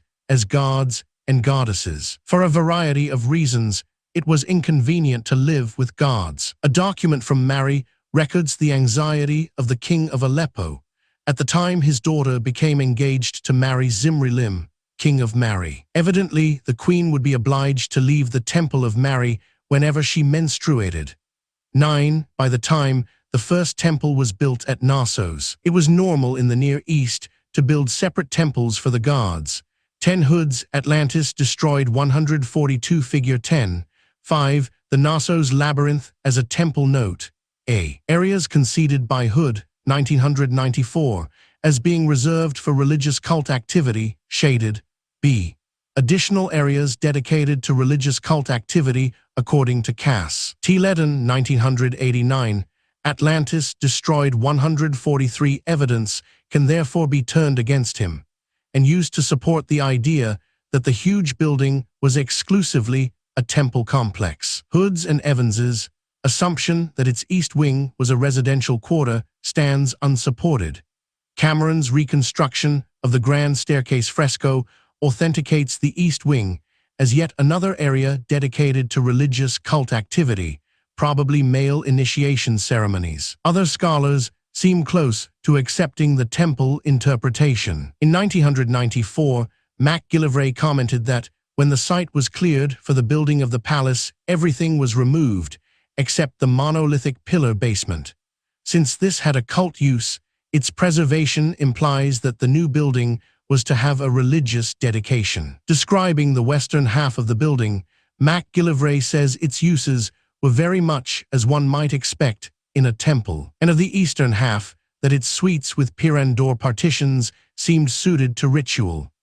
11. It has been generally overlooked that the Cretan peak sanctuaries were built at the same time as the first urban temples, but this strongly implies that a religious movement was key to the legitimization of the temple elite. Cherry, 1986. The power of those responsible for the building and maintenance of the temples was religious in origin. When in the 17th century BC, the city of Knossos reached its zenith in population and extent, the labyrinth too reached its fullest development. Then, as Niemeyer noted in 1994, A ring of special urban villas was built round the labyrinth to house the high-status priests and priestesses who served in the Plate 10.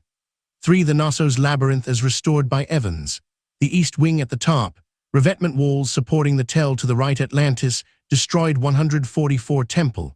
The two great tombs built at this time, the Isopada and Temple tombs, may be royal or high priestly. In the 1st century AD, Pliny, Historia Naturalis Roman 36, 19, 85-90, described the Knossos Labyrinth as a standing ruin. Its corridors did not merely turn back on themselves like the mazes on Roman mosaics. Their walls had doors in them to add to the confusion. Daedalus built Knossos on the model of the Egyptian labyrinth at Hawara. Pliny described the Egyptian labyrinth at some length, with its columns and images of gods, explicitly calling it a temple and adding, "What has been said applies equally to the Cretan labyrinth."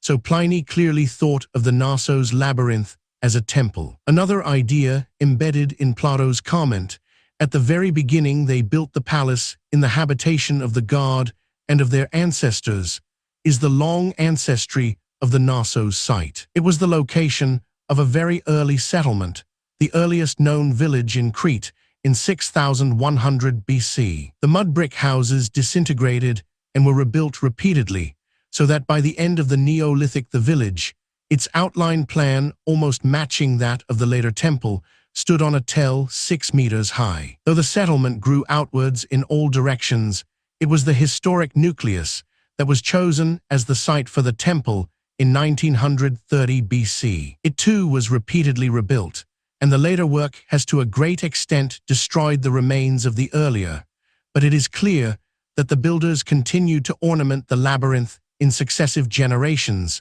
and the final version of the building was a marvel to behold for size and beauty. There were in the interior of the temple other images which had been dedicated by private persons. And there were many other great offerings of kings and private persons, coming both from the city itself and from the foreign cities over which they held sway. Grid 116e, a statue of the goddess, larger than life, is known to have stood in the great goddess sanctuary, and it may be that other statues have been destroyed or removed by thieves.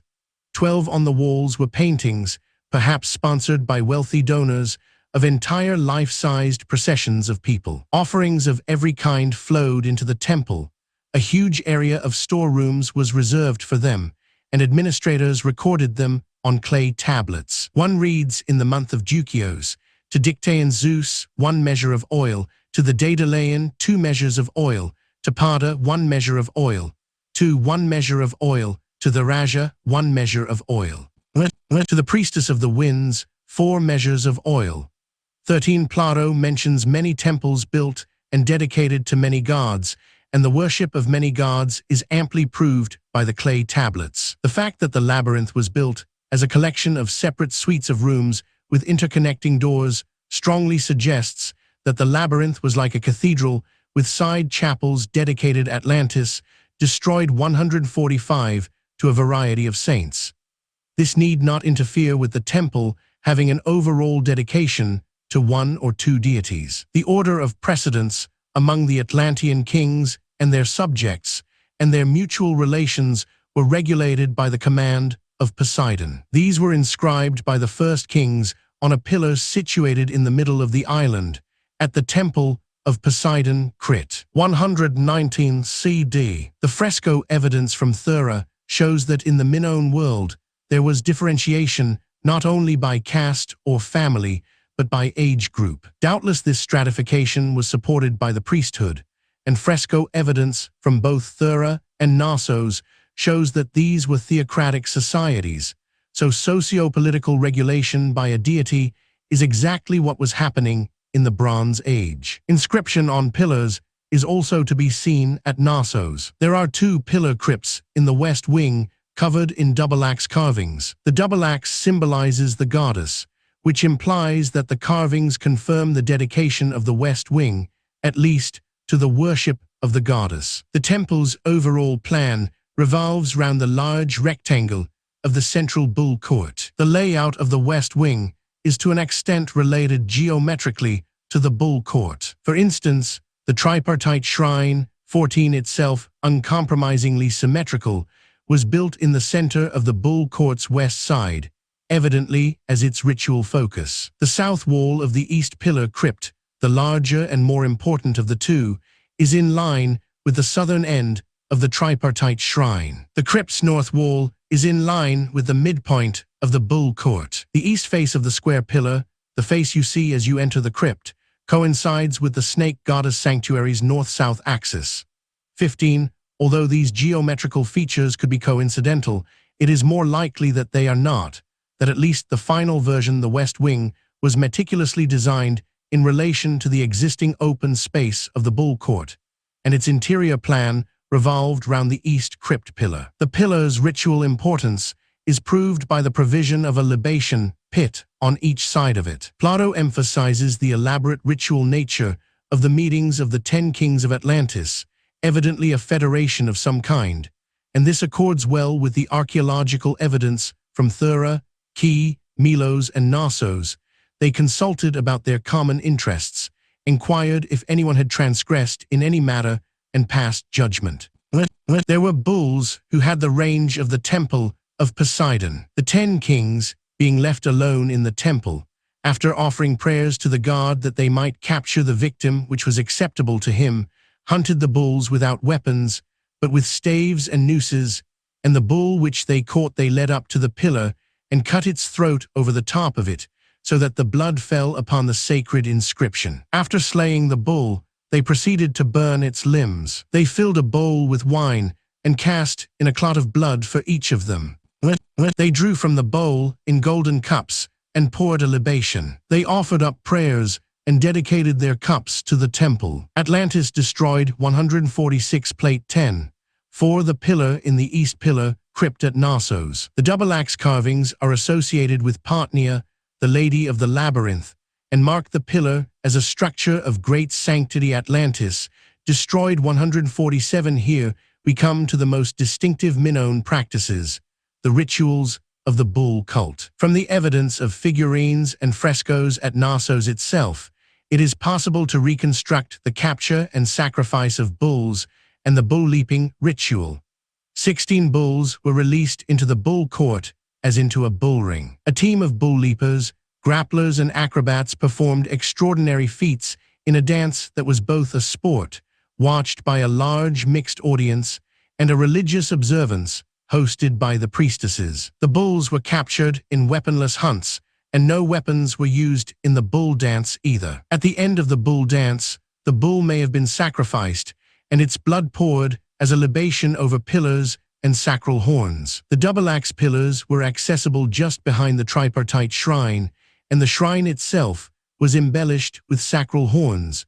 We know from the painting at Akrotiri that blood was splashed over sacral horns. The ceremonial meal Plato mentions may have taken place in the refectory, a large chamber that stood on the first floor above the pillar hall. From all this, we can see that the labyrinth, as it existed in 1600–1400 BC, was very similar to the Temple of Poseidon at the center of the Atlantean capital. Late Minoan Knossos overwhelmingly dominated the rest of Crete, and it is reasonable to assume that Knossos' ruling elite, to a great extent, controlled what happened in Crete and coordinated the network of trading links across the Aegean and beyond. This was the heart of Atlantis, or at least of that part of Atlantis authentically originating in the Bronze Age. Plato and truth, a point scholars often contemptuously sweep aside, is that Plato insisted he was telling the truth. Extraordinary though the story is,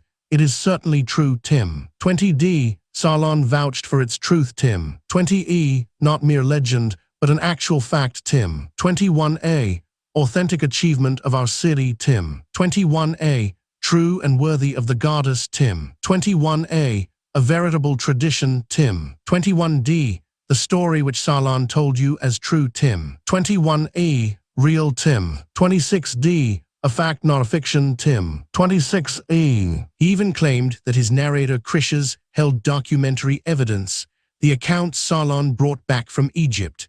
These very writings were in the possession of my grandfather, and are actually now in mine, and when I was a child I learnt them all by heart. It is important to establish what Plato meant by the word true. Would Plato, transported to a modern courtroom, be able to swear that the evidence he was giving was the truth, the whole truth? Certainly he understood the concept of lying or untruth, believing that governments had the right to lie if that produced the right response in their citizens. He even argued that it was possible through education for a government to propagate any doctrine and have it believed by the entire population within one generation. 17. This brand of untruth was the royal lie, a falsehood deliberately promoted for the good of the state. But what Plato understood by truth is less straightforward. In his doctrine of Atlantis Destroyed 148 ideas, 18, he proposed that although there may be many manifestations of an object, there is only one idea for that object. Various individual beds are unreal, mere copies of the bed idea, which is the one real bed. This puts Plato's thinking some distance from our own, in that most of us would say that the bed we sleep on and daily remake is real, and the ideal bed of the imagination is not. In the Menexenus, we witness a conversation between Socrates and Pericles' mistress Aspasia, two historically real people who discuss the Corinthian War. But the war did not begin until several years after Socrates' death. Though factually reported, this discussion cannot have taken place. Another exotic feature of Plato's thought is that he imagined that opposites could be true. 19. The number 6 is greater than 4 but less than 12, so it is both great and small. This seemed a puzzle to Plato, whereas the idea of relative values would present no problem for modern people. This opens a window on the Atlantis controversy, in that Plato may have felt driven to insist that the story was entirely true, since the only alternative was that it was entirely false. This is supported by a passage in the Thera 20 where Socrates says, "If all things are either known or unknown, there can be no opinion which is not comprehended under this alternative." Theaetetus answers cryptically, "Most true." One difficulty is that we cannot know what Plato really believed. In the Gorgias, he put an account of the judgment of the dead by Zeus into the mouth of Socrates. Socrates may have believed in its literal truth. Plato may have believed in it. He certainly believed in its poetic truth. "This is what I have heard, Callicles, and I believe it to be true. As a vision of the future likely to turn people away from wrongdoing, it was good, and therefore, in Plato's eyes, true." Later, he implies a belief in relative truth. There would be nothing strange in despising it if our searches could discover a better and truer account. 21. Plato's contemporary Isocrates remained silent on the question of Atlantis in the Panathenaeus, and other ancient scholars seem to have accepted the story. Yet in modern times, there has been no shortage of forthright scholars prepared to cast doubt on Plato's truthfulness. Daniel Dombrowski fairly represents modern scholars who see the story as a powerful literary device invented by Plato. 22. But the account was not repudiated in Plato's time. It aroused a lot of interest, and there were plenty of Greeks living in Sais who could have checked whether he was telling the truth. Others later accused Plato of deception or plagiarism. He was accused of lifting material for the Timaeus from a work by Philolaus of Croton, which he bought in Syracuse. 23. Though this must refer to the cosmology section, since Philolaus is known to have made advances in astronomical theory. Although the relationship between the Atlantis story and the cosmology of the Timaeus remains unclear, the fact that Plato paired them tells us that a connection exists. Much of Plato's cosmology is obscure to modern readers, but it includes some remarkably forward-looking scientific ideas. The Earth is a sphere millions of years old floating in space, rotating on its axis like the other Atlantis Destroyed 149 Plate 10. 5. Plato. A 1st century AD Roman copy in marble of the bronze portrait by Silanion, which was probably made during Plato's lifetime. Atlantis destroyed 150 planets. The moon is lit by the sun. The heavenly bodies appear small but are actually immense. The sun is much larger than the Earth. The planets follow circular orbits. Plato's science is far from fanciful.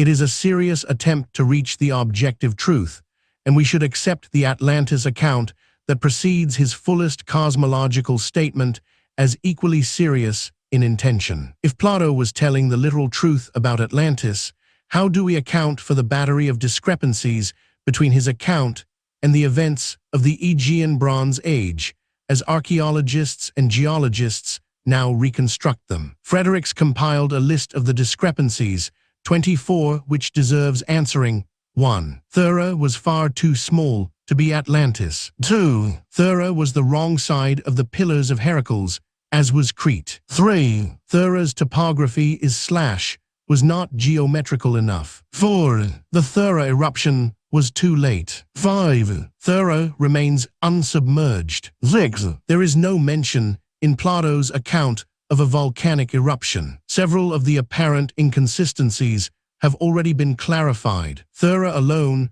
was not Atlantis. It was one of the islands in the Atlantis group. Plato makes it clear that there was one large island, for which Crete is the obvious candidate, but also many smaller islands, of which Thera could easily have been one. Thera is the wrong side of the Pillars of Heracles if they are defined as the Rock of Gibraltar and Monte del Haco, but it was only in late antiquity that they acquired a fixed location there, since an earlier alternative location was the two southernmost headlands of the Greek mainland.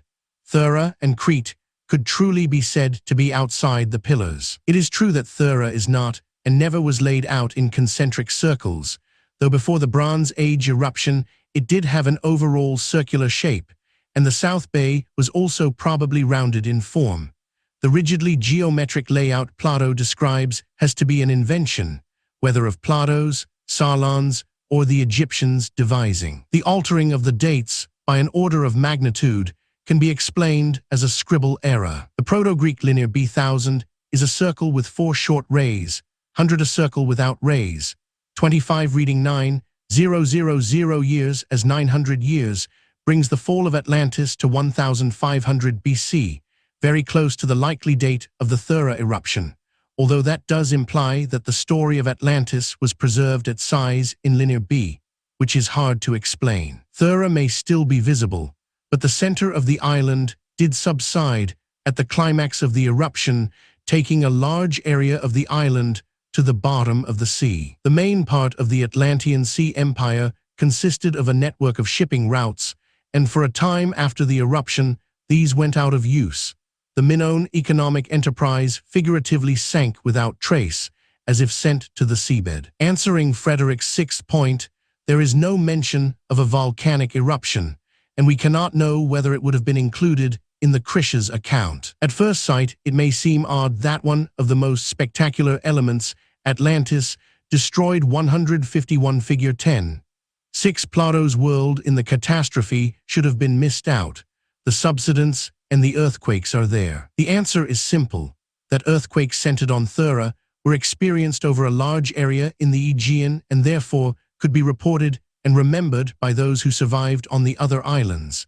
That it would have been obvious to those sailing past the island after the catastrophe that its center had vanished. There may even have been some down-faulted blocks still remaining round the caldera walls to indicate how the island had fallen in. But no witnesses of the eruption itself can have lived to tell the tale. We can infer the progress of the eruption sequence in detail using modern techniques of archaeology and geology, but no one could have done that in the Bronze Age, or indeed in Plato's day. What emerges is that many of the problems that have been seen as stumbling blocks to accepting Plato's account of the destruction of Atlantis as fundamentally true and relating to the Aegean are not major problems at all. Nevertheless, Plato has evidently embellished the truth. Plato was ambivalent about truth in myths. In the Laws, an Athenian, a Spartan, and a Cretan discuss the constitution needed for the new Gnostian colony. The Cretan says that glorious as the truth is, it is often hard to convince people of it. 26. The Athenian responds with a question about the improbable fable of teeth sown in the ground and germinating into armed men. He thinks the tale false, yet the example is striking proof for a lawgiver that the youthful mind will be persuaded of anything, if one will take the trouble to persuade it. 27. The Athenian thinks only the gullible would believe the fable. More directly, in the third book of the Laws, the Athenian asks, "What view do you take of the ancient legends? Have they any truth behind them? Those which tell of repeated destructions of mankind by Atlantis, destroyed 152 flood, pestilence, and from various other causes, which leave only a handful of survivors." 28. This is a direct reference back to the story of the destruction of Atlantis in the Critias, and it looks as if Plato changed his mind about writing a trilogy consisting of the Timaeus, Critias, and Hermocrates, leaving the Critias unfinished and abandoning the Hermocrates altogether. The Laws was written instead of the Hermocrates, and it deployed some of the material Plato intended for it. The opening of the Critias, the second dialogue, shows that Hermocrates is to speak third. "Hermocrates, you who are posted last and have another in front of you, Crit." 108c. 29. The Cretan thinks the ancient legends perfectly credible. Ultimately, Plato was more interested in the effect of what he wrote than its literal truth. Plato says of his fictional tale of "It could save us if we believe it." To understand Plato's attitude towards myth, we must bear in mind that before, during, and after Plato's time, the Greeks conventionally used myth as a frame for a story or as a starting point for political satire. A small number of writers, notably Hesiod, were prepared to record myths straight, but most adapted and developed them. Plato was concerned that the stories he used showed the gods in a good light. Those showing them in a scandalous or immoral light were bad examples to hold before the young or weak, and therefore untrue. 30. Plato was aware that myths could be developed, that it was possible to fashion myths by gathering and systematizing ancient traditions. 31. In the Lyces, Ctesippus says that Hippothales gave in a poem the whole account of the entertainment of Heracles, how his Hippothales' ancestor received the hero into his house on the strength of his relationship. Such are old wives' tales. Both Ctesippus and through him Plato were able to see that myths could be invented, and that once invented those myths could be useful socially and in other ways to their inventor. Plato was not averse to inventing tales himself. In the Phaedrus, he has Socrates telling the Egyptian myth of Theuth and Thamus. Phaedrus says, "It is easy for you, Socrates equals Plato, to make up tales about Egypt or anywhere else you fancy." 32. In the Republic, he develops the idea of the noble fiction. 33. It is permissible for a ruler to lie for the good of the city. 34. If the fiction is beneficial, its literal untruth becomes a poetic truth. The noble fiction is useful because of our ignorance of what truly happened of old. We then make the fiction as like the truth as we can, and so make the lie or untruth useful. 35. Plato knew that colorful stories made his parables more palatable. In the Protagoras, Protagoras says, "Now shall I put my explanation in the form of a story, or give it as a reasoned argument? I think it will be pleasanter to tell you a story."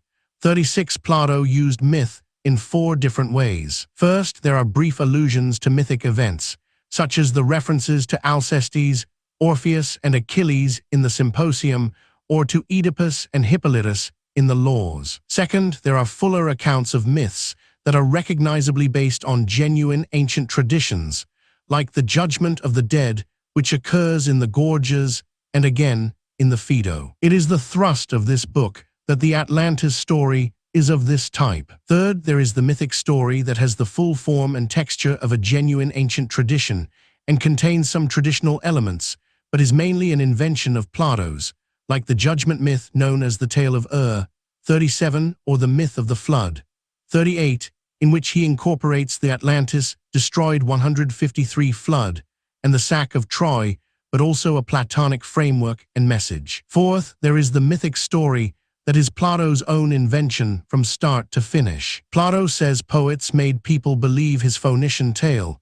39, but it would take a great deal of persuasion to have it believed in Athens. Clearly there is more than one level of deception at work here. In the Politicus, the stranger tells Socrates about Zeus altering the movements of the heavenly bodies. introducing the idea of alternating cycles of divine control and withdrawal. When God is at the helm, the universe rotates one way, when not, the other. At the moments of reversal, there are geological upheavals, with earthquakes causing widespread destruction. 40. When God is in control, good prevails. When not, humanity drifts from godly ways. This was what Plato had in mind when he wrote of the Atlanteans having once been close to Poseidon, but losing touch with the gods and moving into a state of sin. In this, Plato seems to misrepresent the Minoan theocracy. The Atlantis story also gives a graphic account of the destructive end of one of the cosmic cycles. This does not mean the Atlantis catastrophe was not a historical event. It is rather that the description of the destruction of Atlantis in Solon's notes, familiar to Plato since childhood, shaped his ideas about geological catastrophes punctuating human history. The doctrine of periodic catastrophes leaving few survivors was in any case part of the science of Plato's time. 41. There is another ingredient of the Atlantis story which Plato used elsewhere. In the Symposium, Plato gives us a sequence of after-dinner speeches at a gathering hosted by Agathon. Instead of telling the story as straight reportage or fiction, Plato sets the scene by having Apollodorus tell the story to a friend many years after the event. Apollodorus got the story from Aristodmus, who had actually attended the supper party. The way the story's antecedents and credentials are built up is useful in building dramatic tension and raising the listener's expectations. Plato uses the same technique in the Atlantis tale, although there the scene setting is more elaborate, partly, I suspect, because the events are much further back in time, partly because he really did have the story from Solon as he claimed. Plato was claiming to hold the key to the earliest known history, and therefore needed to go to some lengths to substantiate it. Plato saw myth as a useful vehicle for presenting his ideas. It was emotive, entertaining, and persuasive. It offered another road to truth. 42. For him, literal truth was subordinate to poetic truth. From his asides and preambles, it is evident that he enjoyed cloaking his ideas behind myths. The constantly deployed device of ventriloquizing through the dead Socrates was part of the same play acting. As we have seen, his myths are of more than one kind. I believe the Atlantis myth to be a myth of the second kind, based mainly on genuine ancient traditions, though I am aware that many scholars believe it to be a myth of the third kind, using some traditional elements, but mainly a Platonic invention, or even fourth kind, entirely a Platonic invention.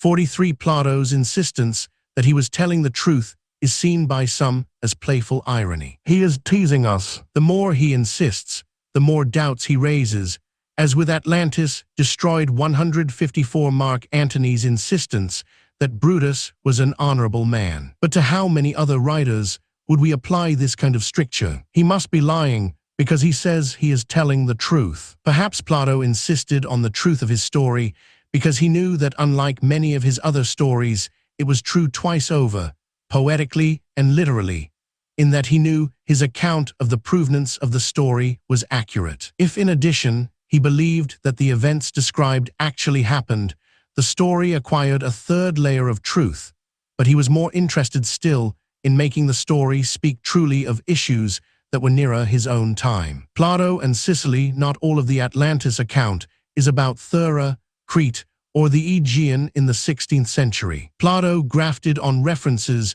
to more contemporary events. He came to write the Timaeus and Critias in about 355 BC, and in order to understand what was in his mind, it is necessary to look at his earlier experiences. Plato was born in 427 BC into a distinguished Athenian family. When he was 12, a 2-year war broke out between Athens and its colonies in Sicily. In 409 BC, Plato reached the age of 18 and probably went into military service, perhaps fighting against the Spartans in the Peloponnesian War, which must have been a major formative influence in his life. In the same year, the Carthaginian Wars broke out. 4 years later, when the Carthaginian Wars ended in defeat for the Sicilian city-states, the Syracusan general Dionysius was elected tyrant of Syracuse. A year later, in 404 BC, the Peloponnesian War ended in defeat for Athens. Plato must have shared the bitterness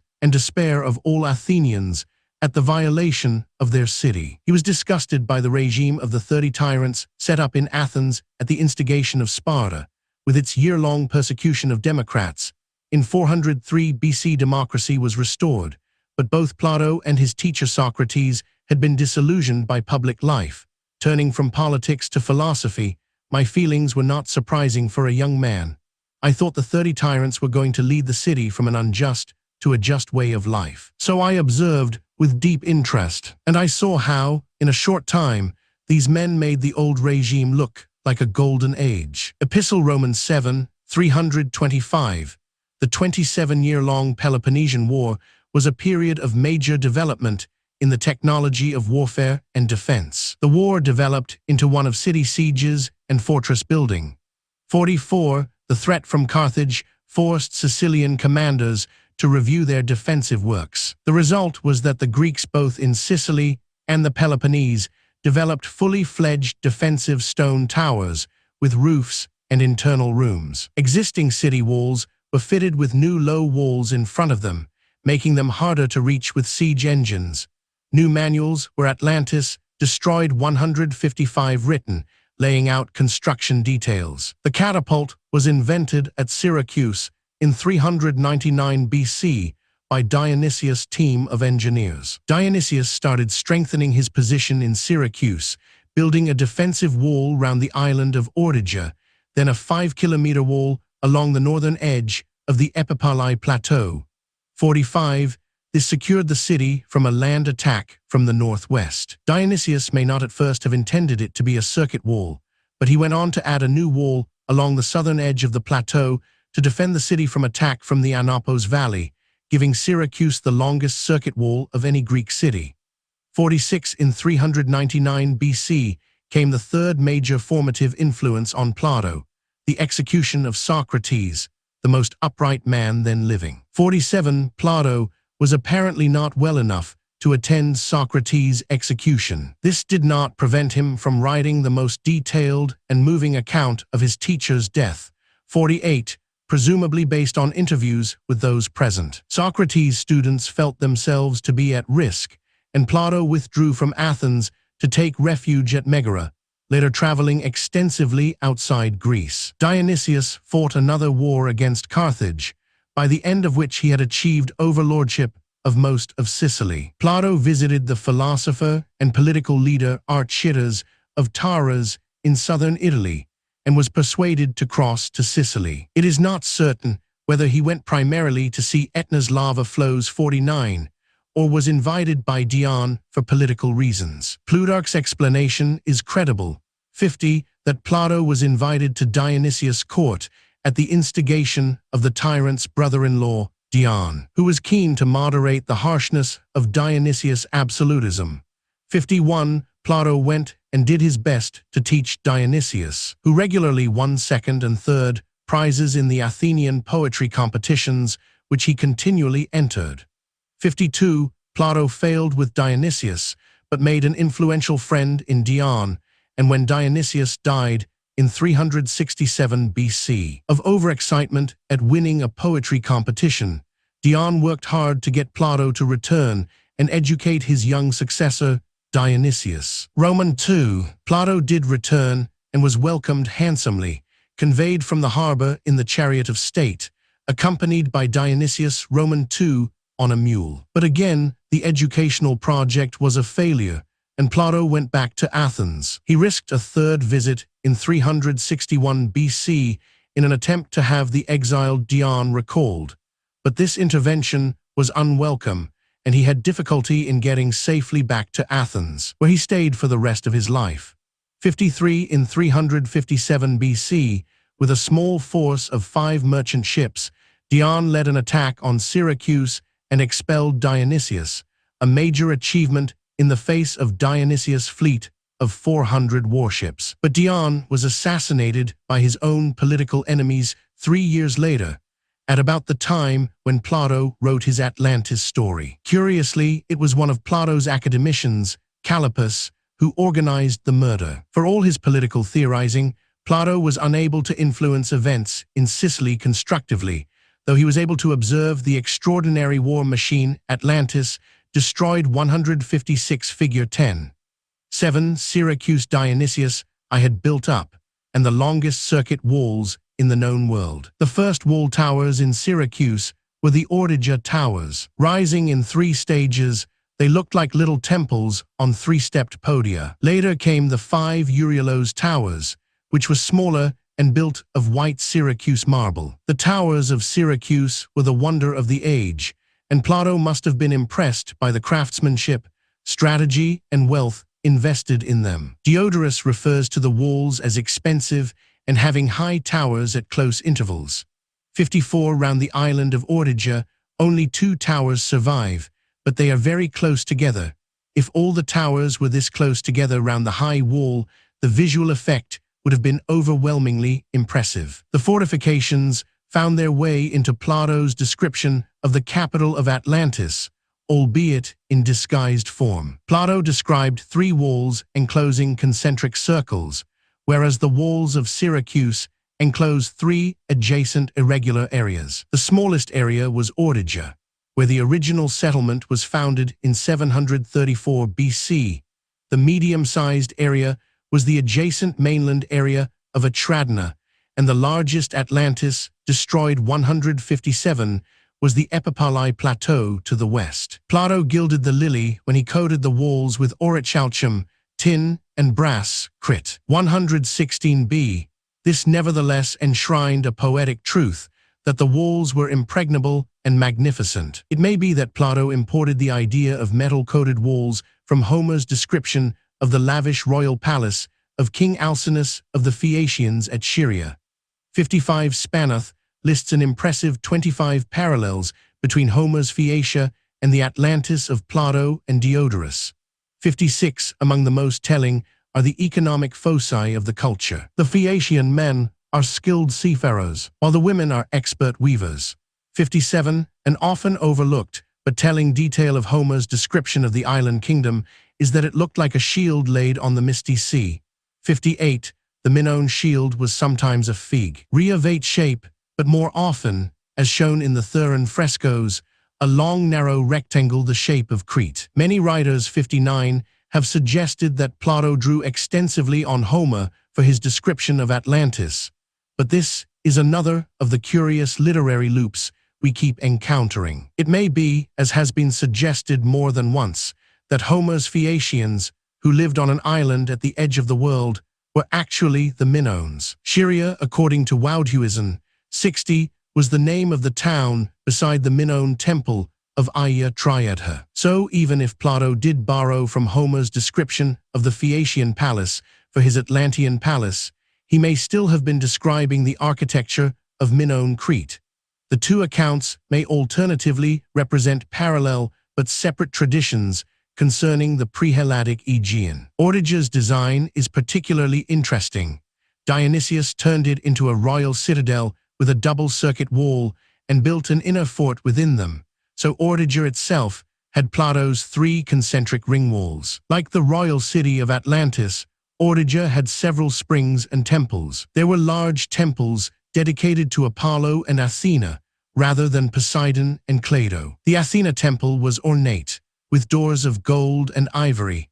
The Atlantean temple of Poseidon and Clado was richly adorned with gold and ivory. Other elements of the capital of Atlantis were also drawn from 4th century Syracuse. Plato describes a canal 100 meters wide, which linked the sea to a harbor, leaving an opening sufficient to let the largest vessel in, and they bridged the zones of sea which surrounded the ancient metropolis, making a road to the royal palace, Crete. 115 BC. This describes the bridged channel dug across the isthmus connecting Ortigia to the mainland, and the link it made between the little harbor and the grand harbor. Plato also mentions a stone wall on every side, placing towers and gates on the bridges where the sea passed in Crete. 116a. The surviving Dionysian towers on Ortigia show that the circuit wall bristling with towers passed right in front of the bridge to the mainland, and Plato may have developed what he saw here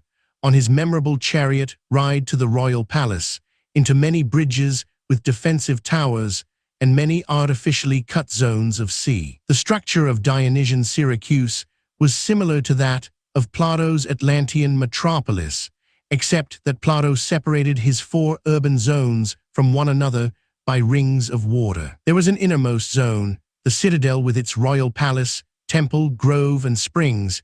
Then there was a zone with temples and gardens. The Atlantis Destroyed 158 third was more complex, with temples, gardens, a stadium, and gymnasia. The 4th, outermost zone was the busy mercantile quarter. From descriptions in Diodorus and Cicero, Syracuse was seen in antiquity as having 4 quarters. It was a tetrapolis consisting of Ortygia as the innermost zone, Atradina as the 2nd zone, Titia, with its temples and athletics grounds as well as much housing, and finally mercantile Neapolis. Like Aristotle, 61 Plato will have felt the importance of fortifications for a city's strength and well-being, not least because he had seen that the fortifications of Athens were of no avail against Sparta, and the result had been defeat and humiliation. Seeing the walls and towers of Syracuse will have reawakened memories of another humiliation for Athens, the disastrous Sicilian expedition of 413 BC. Plato was 14 at the time, an impressionable age. Behind the 5th and 4th century BC obsession with Sicily lay the westward thrust from Persia, which seemed to oblige the Athenians to look to the west for colonial expansion. 62, in 480 BC, Themistocles had spoken of the possibility of an Athenian migration towards Italy. 63, in 416 BC, the writings of Thucydides brought the idea of Sicily to the forefront of this line of thought. There was a new generation of Athenians, full of hope, enterprise, dreams of conquest. The conquest of Sicily was justified as a means of subduing Carthage, but the truth was that Sicily was big enough, far enough away, and little enough known to give free rein to the Athenian New World dream. Sicily stood out in the Greek imagination as an incredibly large island. By comparison with the compact world of their Peloponnesian city-states, it was huge. 10 times bigger than Plato's Attica, it seemed, like Crete, to approach continental size. Like Gibraltar and Salamis, it also lay due west of Athens. Other features of Sicily parallel the description of Atlantis. Plato made a point of ascending Etna and would have been well aware of the geological instability of Syracuse, its proneness to earthquakes. The large, fertile plain of Atlantis found its Sicilian counterpart in the plain of Catania. The first Athenian expedition was triggered by the arrival in Athens in 416 BC of envoys from the Sicilian town of Segesta, asking for military help against Syracuse. In 415 BC, the Segestan envoys were in Athens again, with silver enough to pay the crews of 60 triremes for a month. Opinion in Athens was divided, Socrates being among those who opposed the expedition, but a war fever was whipped up, and an Athenian fleet set sail with crews totaling 580 men. The Athenians miscalculated badly, in that the Sicilian cities did not rally to the Athenian cause, siding instead with Syracuse. The Athenians laid siege to Syracuse, building siege walls and cutting off the water supply. The Syracusans responded by building 3 counter-siege walls. The second expedition was launched in 413 BC after a vote in the Athenian assembly that demonstrated the ineffective working of the democratic process. Nicias was entrusted with the command, even though he had failed on the first expedition. There was a sea battle in the harbors of Syracuse, where the Athenian ships were trapped and rammed by heavy-beaked Syracusan warships. The Atlantis Destroyed 159 Athenians retreated along the coast before surrendering. Demosthenes attempted suicide, but was prevented by the Syracusans. Then Nicias surrendered. Nicias' shield long hung on display in a temple in Syracuse. 7,000 of the Athenians were imprisoned in stone quarries, many of them rescued by Syracusans and enslaved. A few escaped. Those who managed to get back to Athens could not make the Athenians believe what had happened. 64. The failure of the Sicilian expeditions was a terrible blow to Athens. Sicily had embodied the Athenians' colonial dreams. The clash between the two great military machines may have been an ingredient in Plato's Atlantis account. The story was improved, made more truthful poetically, by bringing the Athenians out on top. The moral charges made against the Atlanteans fit Plato's likely views of the Sicilian ruling elite. The Athenians needed the Syracusans to be strong enough to keep Carthage at bay, but not so strong as to resist the will of Athens. There was an ambivalence which is carried over into Plato's description of the Atlanteans, who are both admirable and hostile. They possessed great spirits. Crit. 120e. The expedition was led by Athens, but her allies took part, and it is clear that Syracuse was supported by other Sicilian city-states. The situation exactly noted by Plato in the war between Atlantis and Athens. Crit. 108e. The city of Athens was reported to have been the leader and to have fought out the war. The combatants on the other side were commanded by the kings of Atlantis. The Atlantean slide from grace and virtue is described at length. Crit. 120e, 121b. Until human nature got the upper hand. They then behaved unseemly, tainted with unrighteous ambition and power. Crit. 121b. During Plato's last visit to Sicily, Dionysius Roman II had become envious and suspicious of the philosopher's friendship with Dion. His well-founded distrust of Dion led him to confiscate Dion's property. He also forced Dion's wife to divorce him and remarry a man called Timocrates, and led her young son into vice. Plato observed the tyrant's descent into depravity at close quarters, and there can be little doubt that the passages in the Atlantis story referring to moral decline were drawn from Plato's Sicilian experience and were intended to be read in that way by his readers. What Plato was doing was converting and adapting the story which, though containing genuine Bronze Age traditions, was made to serve the needs of his own time. He was alerting the Athenians of 355 BC to the dangers inherent in slack government. The tyrants of Syracuse were a warning of what could happen in any city-state if matters were not properly regulated. Plato was also consciously reminding Athenians of the horrors of the Sicilian adventure, perhaps partly in order to make it clear that it was the Sicilians he was alluding to. We have shifted from a view of Plato as a pseudo-historian to an idea of him as a political satirist. He is using picture language, parables, and past events that contain parallels in order to warn his contemporaries of imminent dangers. Reference back to the Sicilian expeditions would have made Athenians shudder and awakened the memory that the enterprise was a democratically approved military fiasco. Athens could become Atlantis. After the fiasco, the Athenians lashed out in anger at the politicians who had Atlantis destroyed. 160 argued for the expedition. 15,000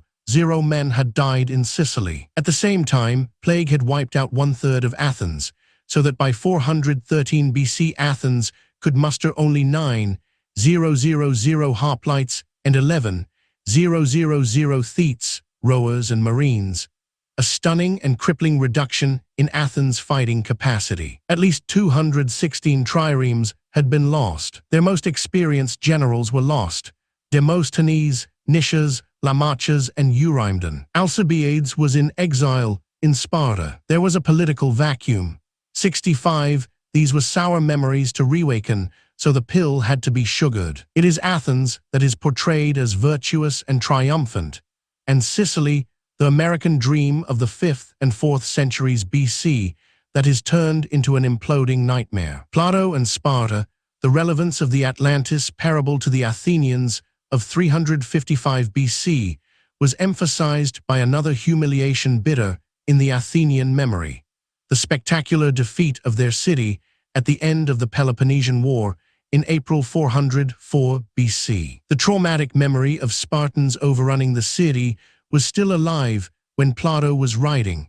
He himself had been about 23 at the time. His attitude was ambivalent. Sparta was Athens' rival and enemy, yet he admired many of its customs and qualities. His description of Atlantis is similarly ambivalent. Atlantis is great-spirited, magnificent, and wrong-headed. Plato's view may have been idealized. He saw Sparta as a state where all citizens were equal, or at any rate more equal than under the Athenian democracy. He admired the way the young were trained to be obedient servants of the state, and the general suppression of individualism. He liked the lack of ostentatious luxury and the geometry of the state organization. The power struggle between Athens and Sparta lasted from 431 until 404 BC. After the Sicilian expedition, the Athenians feared that their allies would fall away as the victorious Syracusans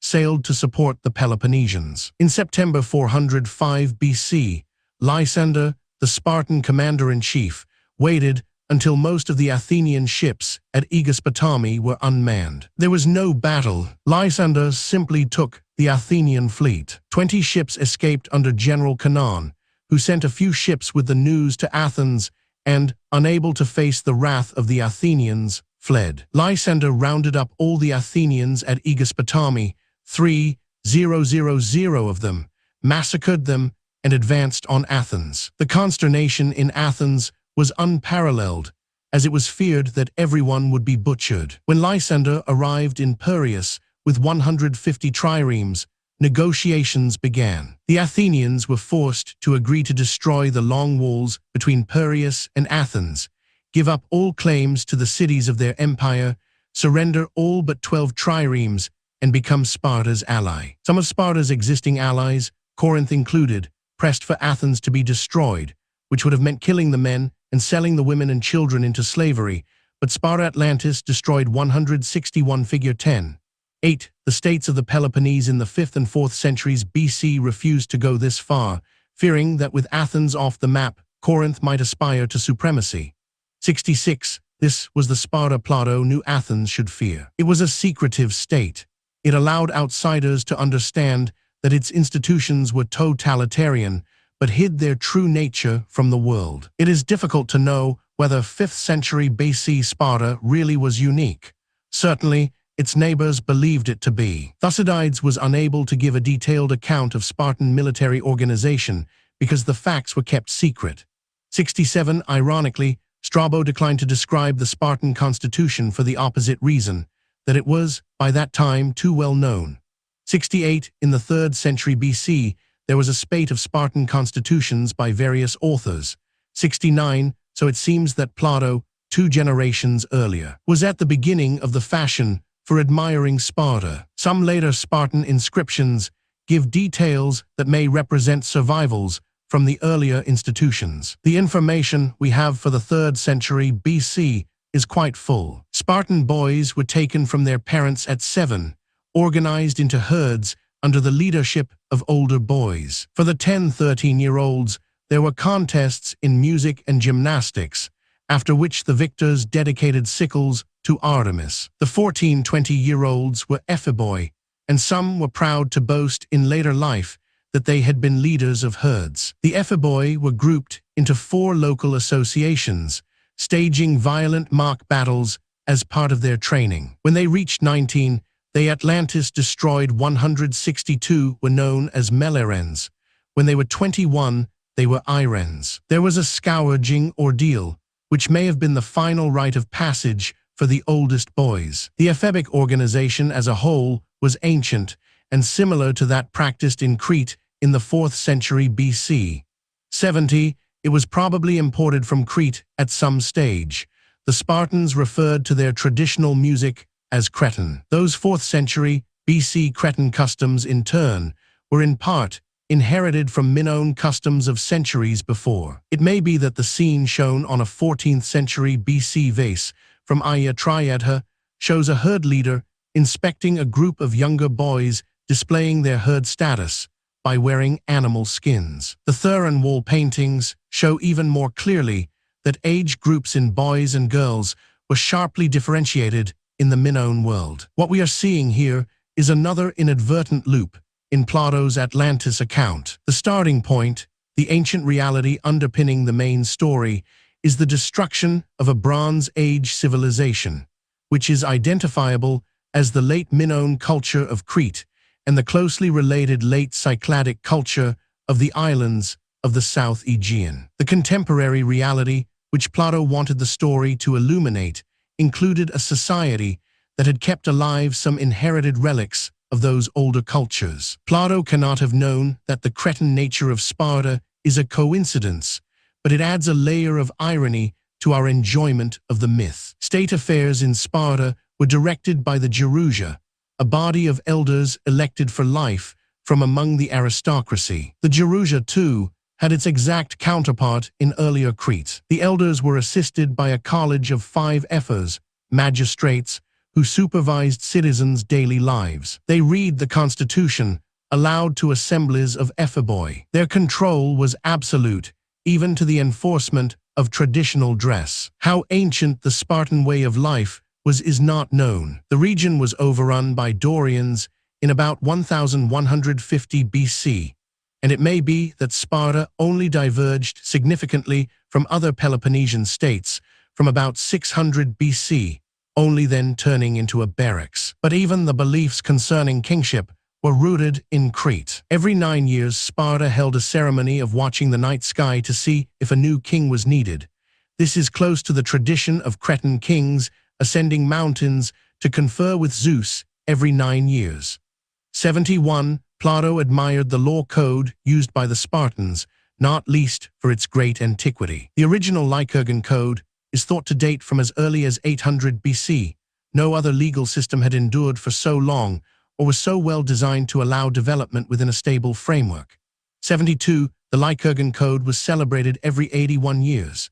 It was celebrated in 401 BC, when Plato was 21, and at an unsettled time, he may have been ready to be impressed by the antiquity and strength of Sparta's institutions. He credits Atlantis with these qualities. Admiration for Sparta, often mixed with criticism, is displayed in many of Plato's works. Aristocrats in Athens were beginning to idealize Sparta, partly as an ideological weapon against Atlantis, destroyed 163 opponents. Plato praised Spartan moderation, prudence, endurance, courage, discipline, military skill, uniform care of children, education, stability. 73. But he also criticized Sparta for its overreaching ambition, narrow education program, lack of emphasis on moral and intellectual values, and indifference to science. 74. Many of these themes appear in early dialogues, then reappear in more systematic and mature form in the Republic and the Laws. Plato thought the Spartan polity of his youth was the best of existing governments, and he explicitly drew elements from it to construct his ideal state. 75. Plato approved of timocracy, the characteristic elements of which were courage and the desire for honor. The fictionalized version of Sparta in the Republic contains some genuinely Spartan traits: warriors prohibited from engaging in crafts, state education, endless military exercises. The state has undeniably unsatisfactory elements, in that citizens have no private property, the state is perpetually on a war footing, and a large proportion of the population is reduced to slavery. This stage, the timocracy that develops out of the aristocracy, is founded on the Sparta that overwhelmed Athens when Plato was young. 76. A further stage in the evolution of the state in the Republic is the development of the oligarchy, in which a ruling clique consisting of a few wealthy citizens excludes all others from power. This is what happened to Sparta between 400 and 375 BC. The problem is the competitive acquisition of private property and hoarding. When a few become very wealthy, there is competition among them to become even wealthier, and the state splits into two, rich and poor. 77. During his lifetime, Plato observed Sparta's moral, economic, and military decline, and here is a 4th century BC theme that he wove into the Atlantis story: the fall from grace of an ancient and distinguished race, and the development of a vain, overreaching, and destructive ambition. The Atlantis story made a good vehicle for his views on Sparta. It has been convincingly argued that it is the Proto-Athens in the myth that is Sparta, that Plato intended Atlantis to be the contemporary Athens and wanted to draw attention to the change in Athens' standing as a state. 78. If that is so, Plato was using double irony in his allegory. The Timaeus was written as a sequel to the Republic.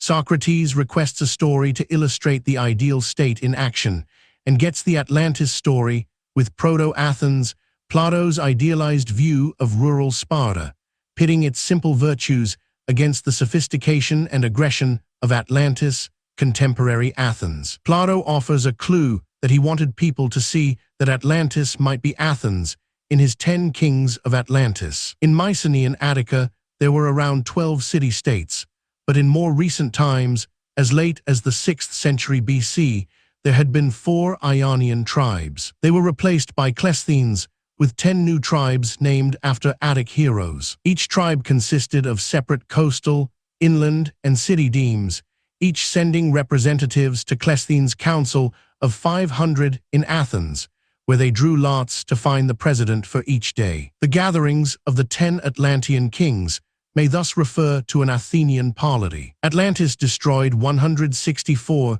the source of the Atlantis story. Plato's detractors have accused him of inventing the Atlantis myth in its entirety, but a book called Atlantis was written a century before. Unfortunately, only a fragment of Hellenicus Atlantis survives, including the line, Poseidon mated with Seleno, and their son Lycus was settled by his father in the Isles of the Blessed and made immortal. 79. This bears similarities with Plato's account, where Poseidon mates with Cleito, and their son Atlas becomes ruler of a marvelous island. Plato may have borrowed from the earlier book, taking its title as the name for his lost land, while Hellanicus in his turn may have taken the story from a still earlier Atlantis epic. 80. Alternatively, both may have drawn on Solon's story, which may have had a wider currency in the 6th century than we now realize. The Isles of the Blessed were often thought of as being far to the west.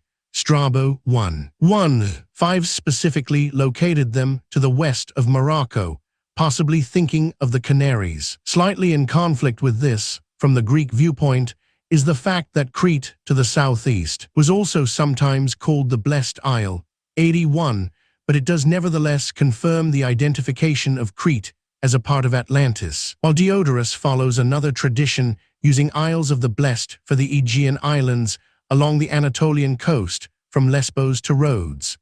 82. In fact, both usages are consistent with an early Greek view of the islands of the far east and south of the Aegean as being at the world's end. The probability that Plato was able to draw upon an existing written tradition is increased by descriptions like those in Hesiod's Theogony, c. 750 BC, where there is a battle between Zeus and Typhon that sounds startlingly like the Thera eruption.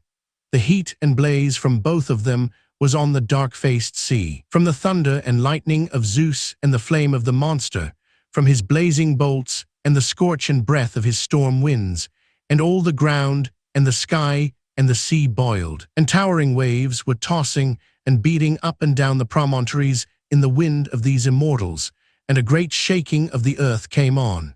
83. Plato says he got his story from Solon. Extraordinary though it is, he makes Critias say it is absolutely true, having been attested by Solon, a relative and dear friend of my great-grandfather Drapides, as he himself says in his poems, and he told the story to Critias, my grandfather, who remembered and repeated it to us. 20. Atlantis Destroyed 165.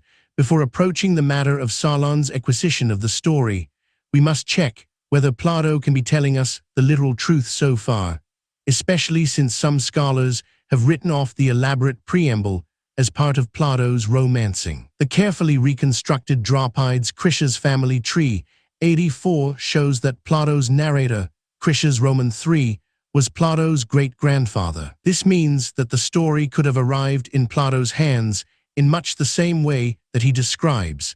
It could have been told to him in childhood by his father or grandfather, or he could have inherited the writings themselves. If Critias Roman II was born in 591 and lived to be 90, He could have told a 10-year-old Critias Roman III the story in 501. Tim. 21a. These dates fit the documented facts, and they corroborate Plato's account. Solon's poem 39 is addressed to Critias, son of Drapides, so it is possible that other poems, now lost, were addressed to Drapides himself, as Plato says. There is no reason to doubt what has been said so far. Plato tells us that as boys Critias Roman III and his friends recited Solon's poetry to Critias Roman II. The old man said, if only Solon had made poetry the business of his life and completed the tale which he brought with him from Egypt, he would have been as famous as Homer. Tim. 21 CD. Solon had visited the city of Sais in the Nile Delta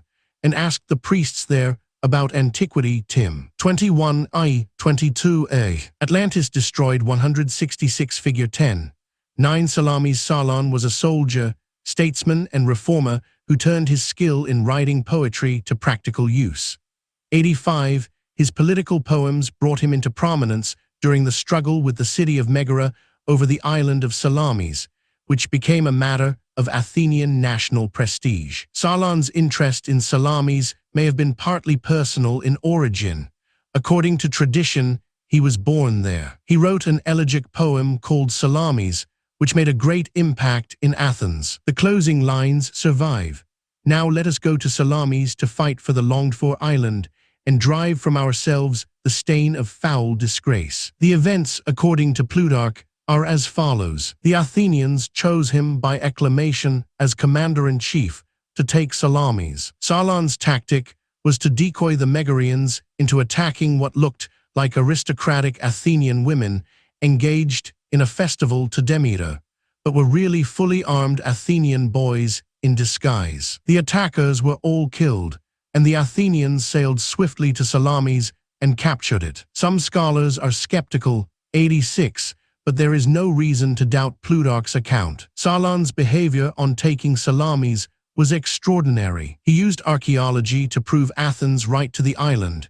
He had a grave excavated and showed that the corpse had been buried Athenian style, single burial facing west, not Megarian style, multiple burial facing east. The use of Athenian burial customs showed an enduring link with Athens, not Megara. This archaeological perspective is entirely consistent with Solon's behavior in Egypt, where Plato tells us his instinct was to probe into prehistory. It is an indication of the strength of academic prejudice against Atlantis that Professor Jowett, the leading translator of Plato in the late 19th century, felt Atlantis Destroyed 167 it necessary to insist that Solon's visit to Egypt to collect the story of Atlantis was legendary. 87, even that was rejected, yet there is evidence that Solon did visit Egypt. Luce believes Solon traveled there in about 590 BC, after completing his controversial program of economic and political reform in Athens. Solon may wisely have withdrawn while his measures were implemented. Plato does not say when Solon went to Egypt. He does not actually say Amasis, 569–525 BC, was pharaoh at the time, but implies it by mentioning him by name. Herodotus, writing little more than a century after Solon's visit, is definite that it took place in the reign of Amasis. 88, if so, Solon would then have been at least 71. Herodotus adds that Solon was away from home for 10 years. Diogenes Laertius takes a similar view. 89, one line of Solon's poetry referring to Egypt survives because Plutarch quoted it. 90, at the outpouring of the Nile, close to the Canopic shore. This may belong to a description of Sais. Plato tells us Solon was well received in Egypt, which is likely under the pharaoh Amasis, a Philhellene. Amasis gave major concessions to the Greek treaty port of Naucratis, and there is archaeological evidence that at the time of Solon's visit, there were many Greeks living in Egypt. 91, Naucratis was the natural disembarkation point for them, and for Solon too. A natural next step would have been for Solon to travel to Sais, the delta's administrative capital, 16 kilometers away. Egyptians at this time took a serious interest in their past, so Solon's visit would have come as no surprise to the priests. They were the curators of the House of Books, a normal adjunct of Egyptian temples. If a reach backwards of 900 years into the past seems unlikely, we can point to Thucydides who, in the 5th century BC, discussed archaeological evidence, carrion graves on Delos, for events several centuries earlier. 92. We also have good evidence that the Egyptians were in contact with the Minoans in 1530–1520 BC, when Ahmose commissioned Minoan artists to decorate his palace at Avaris with bull-leaping scenes. 93. Proclus, a Neoplatonist writing in the 5th century AD, noted that Crantor, a pupil of Plato's, supported the literal truth of the Atlantis story and went to Egypt to verify it. If true, this would demonstrate that Athenians in 300 BC wanted proof that Plato had told the literal truth, and considered it worth proving. Peter James has recently thrown doubt on the Crantor story, on the strength of an alleged ambiguity in Proclus, with respect to the whole of the narration about the Atlanteans. Some say it is straightforward history. This was the opinion of Crantor, the first interpreter of Plato, who says that Plato was derided by those of his time for not being the inventor of the Republic, but transcribing what the Egyptians had written on the subject, and that he so far regards what is said by these deriders as to refer to the Egyptians, this history about the Athenians and Atlanteans, and to believe that he Athenians lived conformably to this polity. Crantor adds that this is testified to by the prophets of the Egyptians, who assert that the particulars are written on pillars which are still preserved. Atlantis Destroyed 168. James makes much of the fact that in the original the last sentence opens with he, not Crantor, proposing that he stands for Plato. 94. It is nevertheless evident from the admittedly long and opaque previous sentence that it is Crantor who is referred to in the italicized who and he. He in the second sentence must mean Crantor too. We could play devil's advocate and argue that, since Plato also visited Egypt, he would have been able to supply this local color from his own experience. There is nevertheless no internal inconsistency in the account as it stands. Solon could have acquired the story in the way Plato describes. There is no reason to disbelieve Plato. The priests of Sais could have held documents about the destruction of Thera in 1520 BC, the subsequent decline of the Minoan civilization, and the earthquake in Athens in 1225 BC. There are, after all, documents surviving today in Egypt which refer to the Keftiu, Cretans, and the isles in the midst of the Great Green, the Cyclades.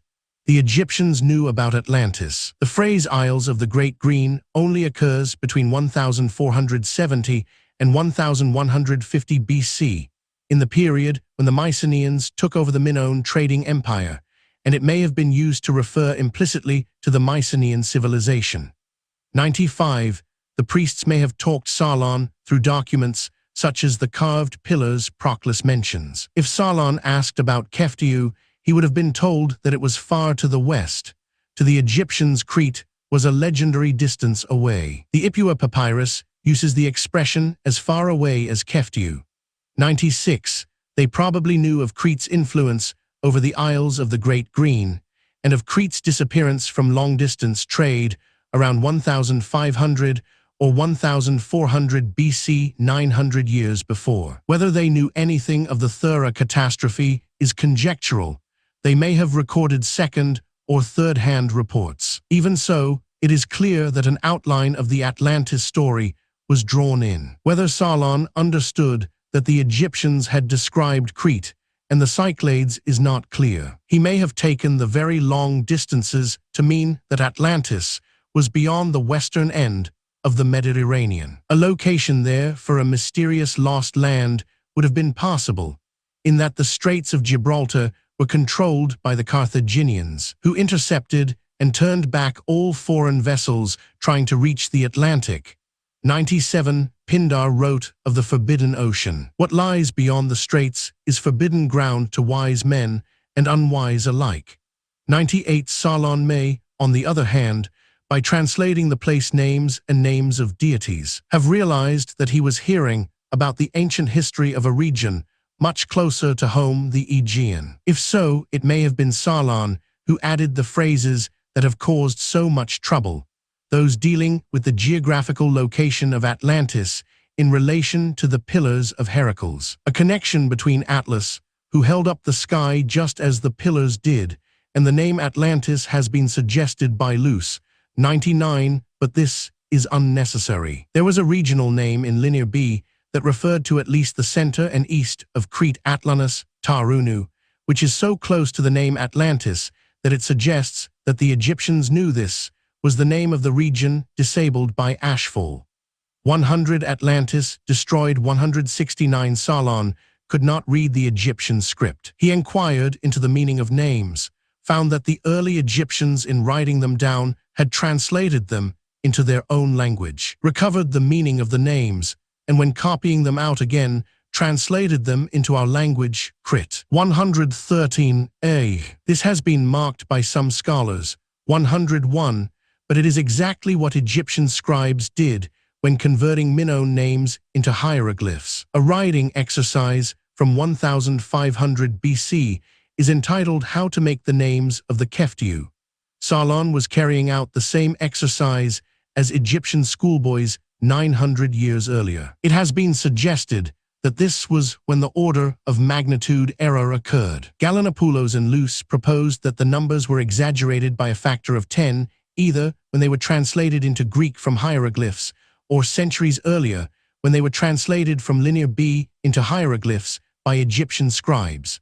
102. At first, this sounds reasonable enough, but it is hard to see how hieroglyphic numbers could have been misread. The symbol for 100 is a coiled rope, whereas that for 1000 is a lotus flower, so dissimilar they might have been chosen to prevent this kind of mistake. The priests cannot have misread a hieroglyphic number, and if the mistake was Sarlan's, he will have made so many other mistakes that the resulting translation will have been meaningless. Mavor saw the flaw in Galanopoulos' reasoning, proposing that the mistake was made earlier, when Egyptian scribes were translating an Aegean account. 103. This looks more promising, in that the linear A and B symbols for 101, 000 are very similar. A circle and a circle with a short tick at each of the 4 compass points. 104. James rightly rejects this explanation of the error in the dates on the grounds that survivors of the Bronze Age disaster could not have known whether they were living 900 or 900 years before Sarlan. The concept is nonsensical. 105 Aegean scribes could have written accounts that included distances that were meaningful at the time of writing, and these could have been mistranslated in Egypt, explaining the exaggeration of the linear measurements. This nevertheless leaves us without a credible explanation for the exaggeration of the dates, unless the story was kept in Linear B until shortly before Sarlan's arrival. An alternative not considered before is that, although the original account may have been carved in hieroglyphs on a pillar, or a pair of pillars, as Proclus tells us was described by the 3rd century BC Egyptian historian Manetho, the priests may have copied it onto papyrus for scholars to read in the House of Books. During the period between the Thera eruption and Sarlan's visit, hieroglyphs continued to be used for carved inscriptions, but a more relaxed script, hieratic, had become the norm for written documents. This changed rapidly, becoming less pictorial, more cursive, more difficult to read accurately. In the 7th century, a 3rd script, Demotic, evolved. We therefore have several new possibilities. The priests may have copied the text they showed Sarlan more than once, and made mistakes in copying older forms of hieratic into newer, or in copying hieratic into Demotic. The informality and speed with which the later scripts were written makes mistakes in writing or reading far likelier. 106. Atlantis Destroyed. 170. The Egyptians liked, out of pride, to exaggerate the antiquity of their culture. Herodotus was told by Egyptian priests that king means the first Egyptian king ruled 340 years before the Assyrian invasion, 701 BC. It would have been in character for the Sate priests to try to impress Solon by claiming that their city had been founded 8,000 years before. Given that the priests, or Solon or Plato, wanted to establish the great antiquity of Atlantis, its date would have to be still earlier, so the exaggeration introduced by the priests turned into an auction. The problem with this line of reasoning is that while it may explain why both dates offered are too ancient, it does not explain how the date for the destruction of Atlantis came to be exactly 10 times too old, just as many of the distances are exactly 10 times too great. Can that be a mere coincidence? In the end, I suspect that the crucial facts needed to resolve the problem have been lost. We might speculate, for example, that a refugee community of Cretans or Therans settled in the delta after 1500 BC, keeping its own records in its own language. Possibly some subsequent copy of the account, still in Linear B, had before present dates added, and it was this that was later mistranslated and developed by the priests not long before Solon's visit. An alternative possibility is that the Egyptians were counting in lunar months, not solar years. Diodorus mentions that in early times it was customary to reckon the year by the lunar cycle. 107, a contemporary of Plato's, Eudoxus of Cnidos, gave the same explanation. The Egyptians reckon a month as a year. Given 12, 3 lunar cycles per year, the interval 9,000 years might have been intended to mean 730 years. This would bring the fall of Atlantis to 1330 BC, i.e., to the steep decline of the Minoan civilization following the fall of the Knossos labyrinth. James has been too quick to ridicule the date the Egyptians apparently claim for themselves. 108, he is right to point out that reducing the text date for the loss of Atlantis to 1500 BC necessitates reducing the date for the Egyptian foundation to 1400 BC. He dismisses this as absurd because the date is far too late for the building of the pyramids, but Plato does not claim that. What he says is, "She founded your city Athens 1,000 years before ours, of which the constitution is recorded." To be 8,000 years old. Tim. 23e. In other words, it is not Egyptian civilization, but the city of Sais that dates from 1400 BC. When Sais was founded is not known, although it had high status as the Delta capital in 590 BC. It emerged from obscurity only 200 years earlier. The priests might credibly have estimated an antiquity for Sais stretching 600 years earlier still. Solon would have been interested in the Atlantis story for its own sake, but he would also have been interested in it as a vehicle for his poem, because it gave him a framework for his ideas about Athens and what was wrong with it. Plutarch says Solon tried to compose a poem using the Atlantis material because he was intrigued by the special connection it had with the early history of Athens. 109, an early poem of Solon's, Eunomia, gives guidelines for the ordering of society, opening with a statement of faith in the power of the gods, especially Athena, the city's protectress. But divine protection would be of no avail if the citizens in their folly are willing to Atlantis, destroyed 171, destroy a great city. Solon saw Athens as progressively corroded by greed, strife, and the unreasonable demands of its citizens. Unless a cure was imposed, a fair system of laws properly obeyed Zeus would bring down destruction. Riches the immortal gods bestow upon men. Ruin, however, also appears for them when Zeus sends her to bring redress. Like Plato, Solon had a sense of cosmic justice attending all our endeavors. To link human and divinely controlled physical worlds was fashionable. 110, and maybe he, not Plato, added the moral dimension to the story of Atlantis. It would have seemed as natural to Solon as to Plato for Atlantis to sink, because it was humanly unsound. Solon was possibly intending to write a poem about Athens and its relationship with Salamis, in which case the Atlantis story would have made a marvelous political parable. Salamis was an island west of Athens. Like Atlantis, it came into conflict with Athens. Like Atlantis, it was defeated by Athens. Like the Atlanteans, the Megarians were annihilated by a morally superior people. Since Solon was responsible for engineering the conquest of Salamis, giving the tale of conquest this cosmological status would have appealed to his ego. How much progress Solon made with his poem is not known. Possibly, he introduced some of the stylistic devices. The use of dramatic monologue, as in the long section of the Critias 113a 121c, was earlier used by Solon. He did not invent it, but borrowed it from Archilochus. Solon also used the Platonic device of appearing as someone else and addressing the reader through the voice of a persona. His poem Salamis opens with the lines, "I am a herald from longed-for Salamis, and I bring you, instead of a speech, a fine collection of verses." Obviously, Plato could have devised these techniques for himself or borrowed them from another poet,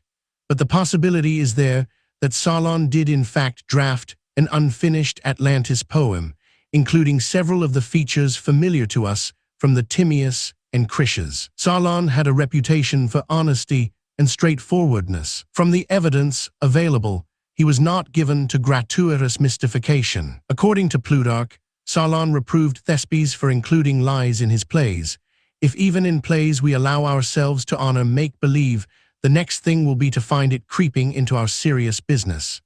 If Solon returned to Greece with a story that was false, the only possibility left is that the Egyptians were mistaken. It will nevertheless be clear, from what has been said, that the story has fairly sound credentials back to Egypt in around 590 BC. 172:11 Deconstruction of Atlantis. The old Atlantis, when dismantled, Plato's story is seen to have a foundation of proto-history. Events that happened on the threshold of history were remembered with imperfect accuracy and later recorded with less, yet they are still recognizable. The earliest of these proto-historic elements are those describing the Bronze Age Aegean civilization that reached its zenith in the 16th century BC. This was a non-Helladic, pre-Athenian civilization in contact and often in conflict with the peoples of mainland Greece, and it was in existence in around 1500 BC. 1. Crete, the cradle of the Minoan civilization, is large. By far the largest island in the region, far to the west of Egypt, with its western tip in front of the Gulf of Laconia, the ancient mouth of the Pillars of Heracles. 2. To Bronze Age sailors. Voyaging eastwards along the interminable north coast of Crete would have seemed more like following the north coast of Africa than sailing round any island in the Aegean. Crete must have been perceived as near-continental in scale. The power that held sway in Crete over many of the smaller islands of the Aegean and over some colonies on the Anatolian coast was the economic and political power of the Minoan civilization, which organized and controlled an extensive trading operation bringing raw materials and goods in from far and wide. 3. And even included ostrich eggs and elephant tusks from Africa. 4. The maritime nature of this civilization is beautifully illustrated by the frescoes at Akrotiri. The development of the Mycenaean settlements on the Greek mainland was stifled by this oppressive trading system, and the mainlanders would have felt threatened, suffocated, enslaved, and resentful. The legend of Minos exacting tribute children from Athens may crystallize a memory of the way the Cretans intimidated mainland coastal communities. 5. Proto-Athens, Mycenaean Athens, forms part of the early material Plato used. This Athens had an orderly, stratified society and led an Attic league of a dozen cities. 6. Its warrior elite, based on the Acropolis, lived in simple, modest accommodation in part on the north side of a massive citadel wall. The Mycenaean Athenians drove a well deep into the rock just inside the perimeter wall to ensure their water supply, though it collapsed in an earthquake later in antiquity, around 1225 BC. 7. Deconstruction of Atlantis 173. The Bronze Age civilization the Mycenaean cities of the mainland were pitted against was more ancient still. It was an urban society, with towns at Knossos, Phaistos, and a dozen other sites on Crete by 2000 BC, possibly each boasting its own king. By the 15th century, Knossos had become so much more powerful than all the others that it is tempting to see its leader as an over-king in a confederation of kingdoms. There is, on the other hand, no direct evidence yet that there was a king of Knossos. 8. There were also towns on the larger islands of the Cyclades, usually one on each island, such as Philokopi on Melos, Aia Irene on Key, and Akrotiri on Thera. These towns were repaired and rebuilt several times over, often on the sites of early villages. Key was occupied as early as 3900 BC, Akrotiri by 4500 BC, and the Knossos Labyrinth was built on the site of the earliest known settlement in Crete, occupied in 6100 BC. 9. The Cycladic Minoan civilization evolved over a long period, and its fully fledged cities were big by the standards of their day and very densely developed. 10. Akrotiri may have been 1 kilometer across, as big as Cretan Palais Castro, and Knossos between 1 and 2 kilometers across. Some Minoan towns were defended by partial circuit walls. Philokopi had fortifications, and to judge from the fresco evidence, Akrotiri had a circuit wall and at least one tower-like gate. A seal impression shows a similar tower gate at Konia in Crete. 11. Akrotiri, probably then known as the Rassos, functioned as a major entrepreneurial center for the Aegean trading operation. It was located centrally in the southern Aegean, on a small round island with a round bay inside, where inhospitable cliffs rose sheer out of the sea. 12. Actively volcanic, it was earthquake-prone and may have had hot springs. 13. The lava landscape supplied white, red, and black rock for building, and the selection of different colored stones for dado panels was an architectural feature of the town. 14. Perhaps the most striking feature was the wall paintings, which emphasized the importance of religion. The Theran and Gnostian frescoes speak of communities closely in touch with their deities. The Raja, the Theran goddess, seems to have adopted the Therans as her children.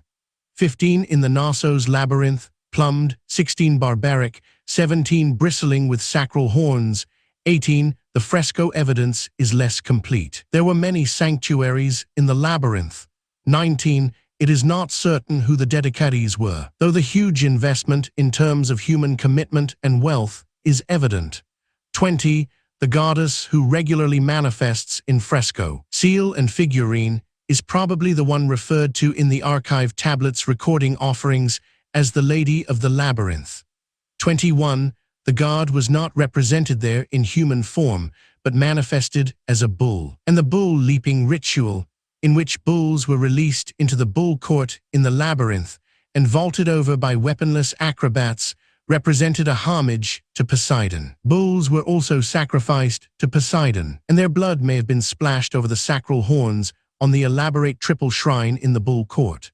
22. The dedication of the Knossos Labyrinth was thus jointly to Poseidon and the Lady. 23. The huge investment in this and the other Cretan temples suggests a deconstruction of Atlantis 174 figure 11. 1. Plato's Atlantis story applied to the Aegean theocracy, a society in which gods and goddesses ruled. The high status of the Gnostian priestesses bears this out. 24. In the heart of the Knossos Labyrinth, indeed the temple may have been designed round. It was a stone pillar inscribed with double axes. 25. And there were 2 libation pits at its foot. 26. In the temple repositories nearby were found intricately made models of the ceremonial dresses offered either to the priestesses or to statues 27 of the goddess to wear. 28. In the east wing were wall paintings of dancing priestesses and dolphins. 29. And frescoes in the procession corridor showed lines of priestesses and worshippers of noble bearing. 30. Many of the walls, pillars, and floors were painted red. 31. Well to the south of Knossos, beyond a high ridge giving shelter from cold north winds, and which possibly supplied cedar wood for temple building. 32. Is the huge rectangular plain of Messara, the fertile, well-watered food basket of Crete. Its Mediterranean climate has wet winters and hot, dry summers, and it offers views of deconstruction of Atlantis 175, the high mountains of Ida and Dik to the north, and access to the sea to the south. 33. There are over 70 parallels between Plato's account of Atlantis and the Minoan world. His account includes a further 12 references to the ending of that world, starting with the destruction of Thera in 1520 BC. 34 Much of Thera sank in a series of violent earthquakes. 35 That was part of an eruption sequence as the low central volcano. 36 Became active. The details Plato gives are few, but enough to give a broad brush picture of a geological catastrophe on the grandest scale, involving not only earthquakes, but major earth movements taking land areas down to the bottom of the sea. 37 The archaeology and geology of Thera show that there were large earthquakes and a massive caldera eruption culminating in the center of the island's rapid collapse into the empty magma chamber. 38 The eruption of huge volumes of ash coated what remained of the island, and the sea round Thera was clogged with mudbanks for decades afterwards.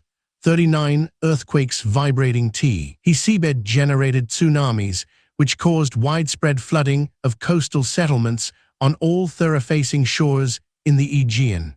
40 Many Minoan warships and merchant vessels will have been lost, along with harbor installations. There was tsunami flood damage in ports on the north coast of Crete, such as Amnisos, as well as a coating of ash covering the eastern half of Crete. The Minoan trading operation probably ceased altogether for a short time, resumed, then contracted progressively during the 15th century as Mycenaean traders exploited Crete's weakened state.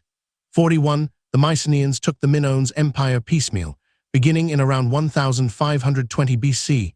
Kii and Melos fell in about 1450 BC, and the job was completed by about 1380 BC. When the Knossos labyrinth fell, after 1380 BC, there was Mycenaean supremacy in the Aegean. The Bronze Age component of the Atlantis story was somehow collated in Egypt, perhaps in part from the reports of merchants traveling between Egypt and the Aegean, perhaps in part from negative information. Minoan merchants and envoys had been seen regularly in Egypt.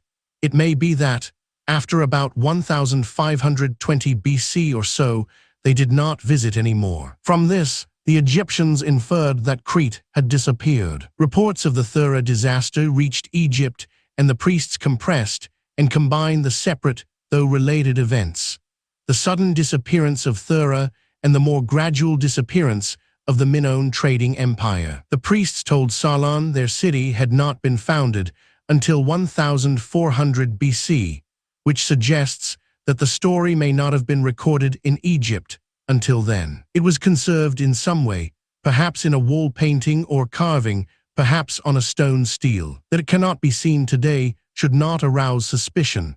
Virtually nothing of ancient size has survived. 900 years later, Solon arrived in size to translate and copy the Bronze Age component. He intended to use the material as a vehicle for a parable poem, probably with a political message about the Athens of the 6th century, by showing how Athenians had behaved in the remoter past. More specifically, the poem was probably to have been about Athens and Salamis. Whether Solon introduced any deconstruction of Atlantis 176 changes to the Bronze Age material at this stage, any importations that would make the story more recognizably refer to his conquest of Salamis, for instance, cannot be inferred. A difficulty here is that what Solon intended to do was very similar to what Plato eventually did. It is unclear whether Solon got as far as writing some lines of an Atlantis poem. Plato says that Critias' grandfather Critias Roman II had the original writing, which is still in my possession, but it is not clear whether the writing is the notes Solon made in size, or a polished, edited account he wrote later, or a draft of the unfinished poem. Because Solon's and Plato's methods and intentions were similar, we cannot be sure whether the monologue sections, dialogue sections, and persona adoption were introduced by Solon or Plato. Since the Solon poem, if written, was later lost, we cannot examine it. The Bronze Age component, perhaps now with importations relating to Salamis or Solon's view of Athens, and perhaps in verse, passed down through the family of Dropides Roman II. Critias Roman II told his grandson Critias Roman III the story in around 501 BC, and apparently left him the written account as well. It is not likely that Krishna's Roman III would have lived long enough to pass the story direct to Plato. If Krishna's Roman III died aged 90, Plato would then have been 6. Krishna's is likely to have left the story to his son Glaucon, who may have given it either to his daughter Periction, Plato's mother, or to his son Charmides, Plato's uncle. Plato could therefore have inherited the story, either as a written document or as a piece of storytelling, from any of these relatives.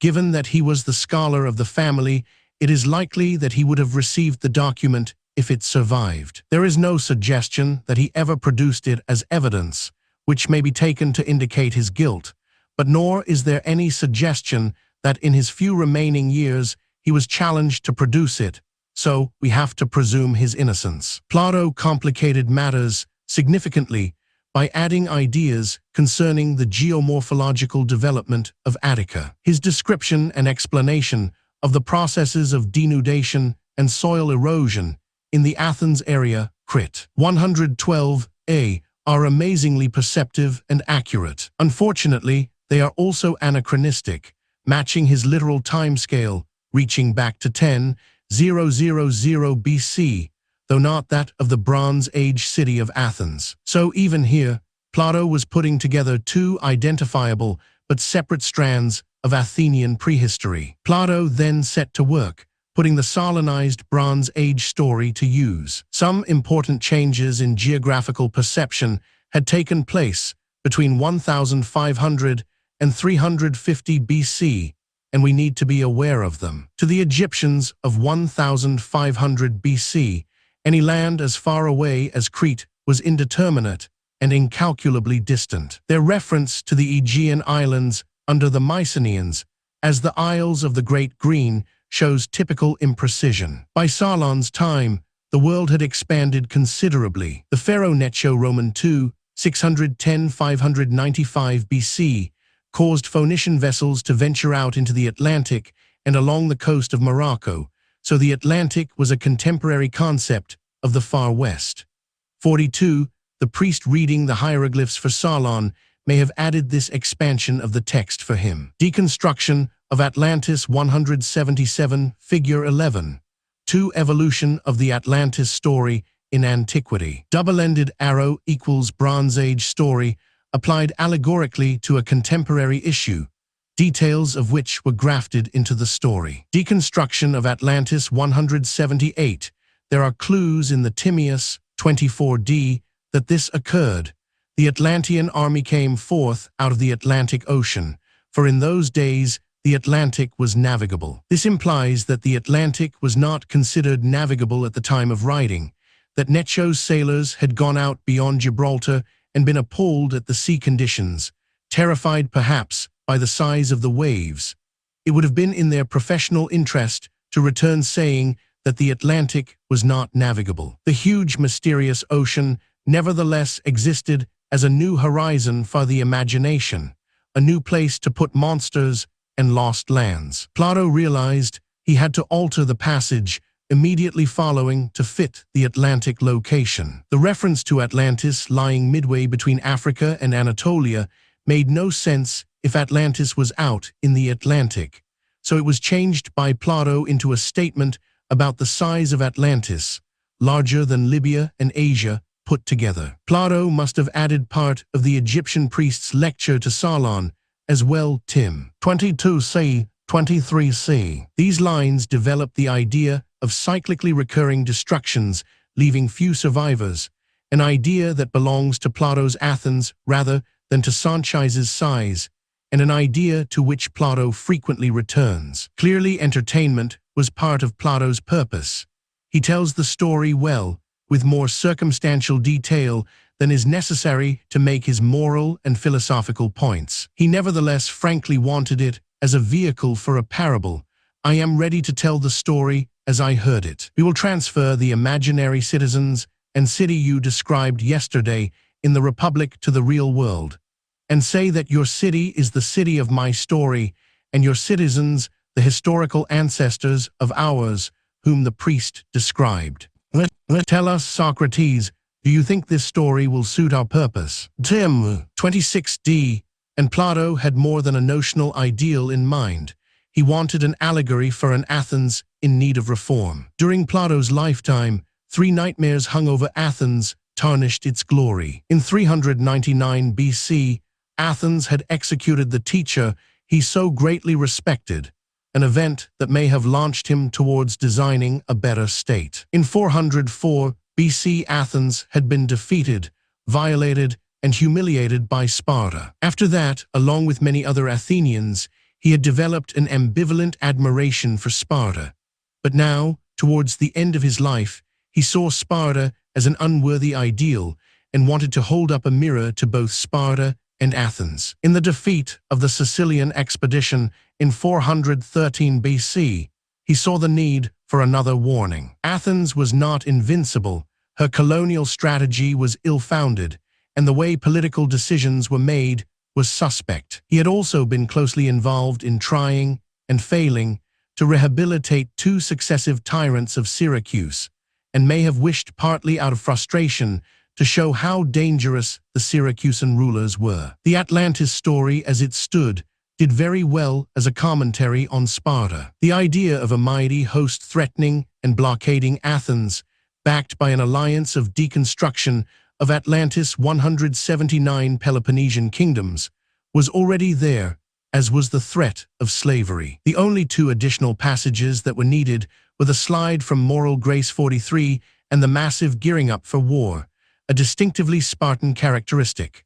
44 Plato's story does not, of course, end with the Athenians defeated and in shame, dismantling the long walls as a condition of surrender. It could not, and Plato did not make that decision simply because he knew the story described some other, older event. Plato was less concerned with historical truth than with poetic truth, with the effect his story would have, and an Athens defeating the overreaching Spartans/Atlanteans would be more inspirational, more likely to produce the right behavior in his listeners. Another Spartan reading of the tale is, as suggested earlier, to turn it on its head, and for Atlantis read 5th and 4th century Athens, for Athens read 5th century Sparta. In this way, the allegory becomes an indictment of the aggression, greed, and overambition of Plato's own city. Sicily was a large, earthquake-prone island remote from Athens, 45 with a fertile plain, the plain of Catania, supporting wealthy villages and surrounded by mountains. 46 in the west, there were the famous hot springs of Selinus. 47, the main city, Syracuse, had seen a revolution in its defensive works, with the building of unparalleled lengths of circuit walls punctuated by numerous bastions and towers. 48, displaying the city-state's power and wealth. 49, the 3 major districts of the city, Ortygia, Atradina, and Tycha, were surrounded by 3 separate circuit walls. Ortygia itself had 3 cants, entric walls, a double wall round the edge, and an inner citadel. 50, the Syracusans had brilliant engineers, not only designing new kinds of tower and inventing the catapult, but building aqueducts to ensure the city's water supply. 51, the innermost, most inaccessible part of Syracuse was the small walled island of Ortygia that contained the royal citadel and, among other temples, grandiose temples to Apollo and Athena. 52, the royal palace was built on the site of the earliest colony at Syracuse.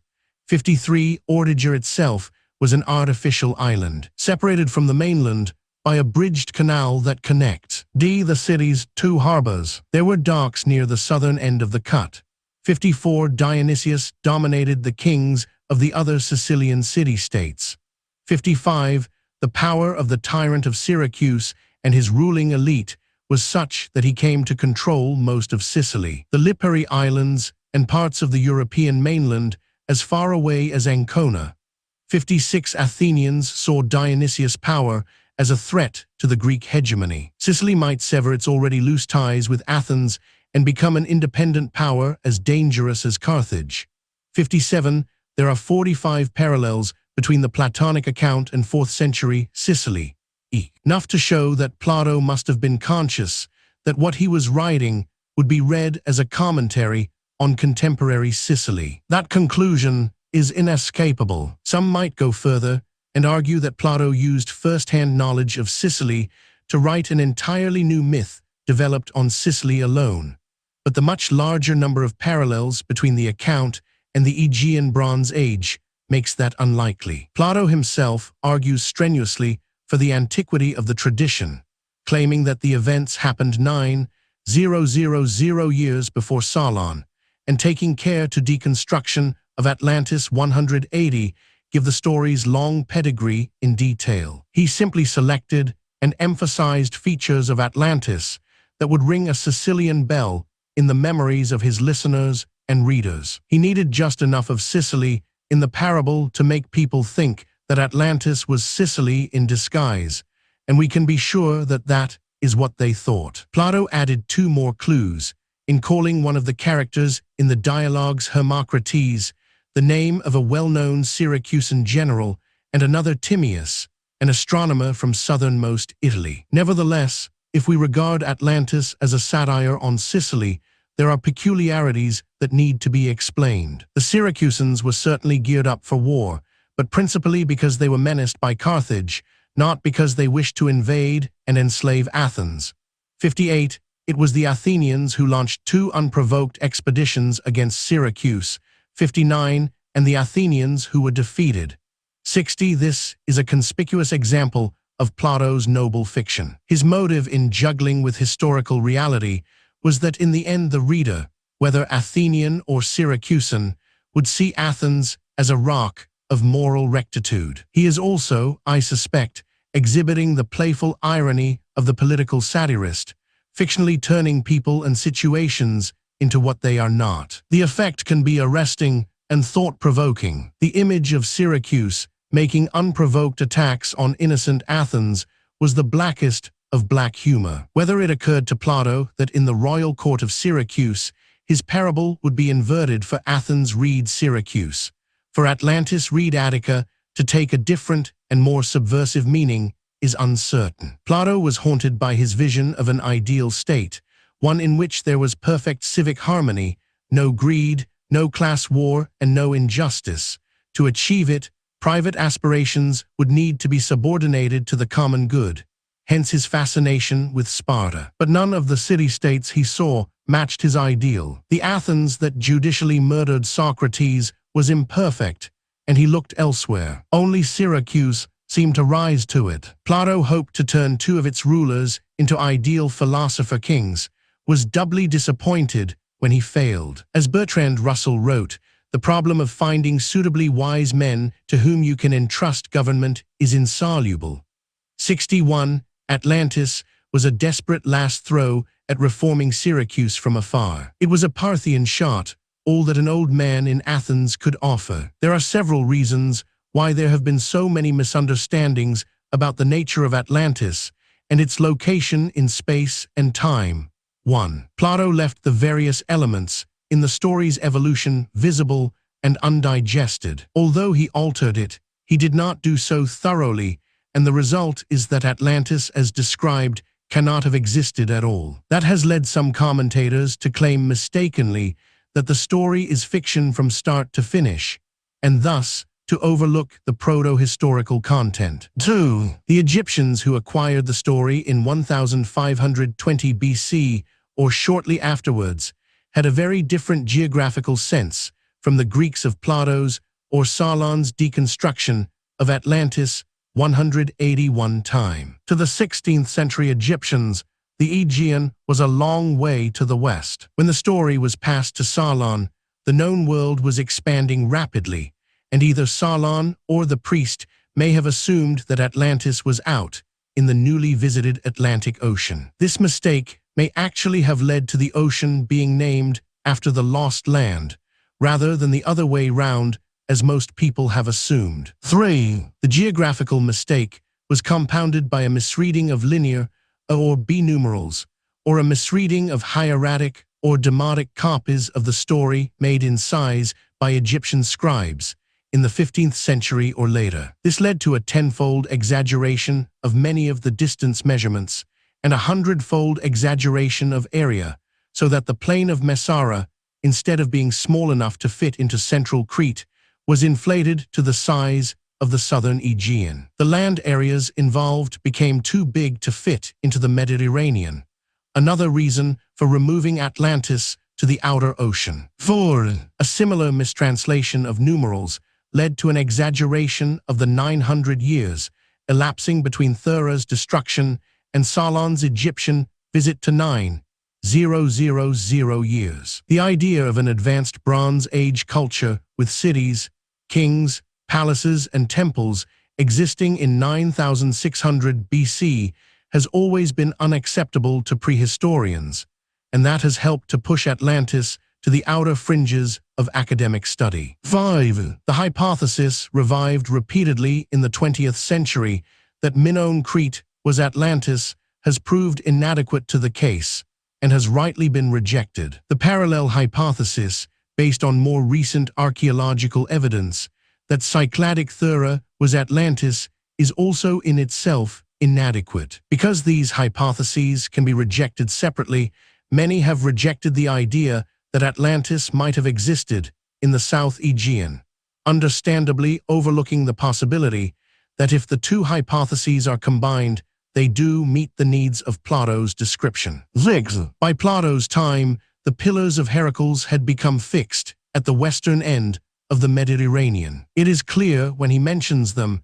that he expects them to be understood as a known reference point. The description of Atlantis as an island just beyond the Pillars thus seems to confirm its position in the North Atlantic. But here too there was a shift in perception. The Pillars were located at or near the borders of the known world. In Solon's time and earlier, the world as perceived by both Greeks and Egyptians was smaller, and a location for the Pillars on the two southernmost headlands of Greece significantly changes the specifications for the location of Atlantis. 7. It is possible that contemporary allegorical readings of the tale were intended to be implicitly ironic, and that in relation to Sparta and Syracuse, Plato intended Athens to be Atlantis. From the execution of Socrates, Plato learned the value of circumspection and may have chosen, for safety's sake, not to say directly what he meant. Deconstruction of Atlantis 182.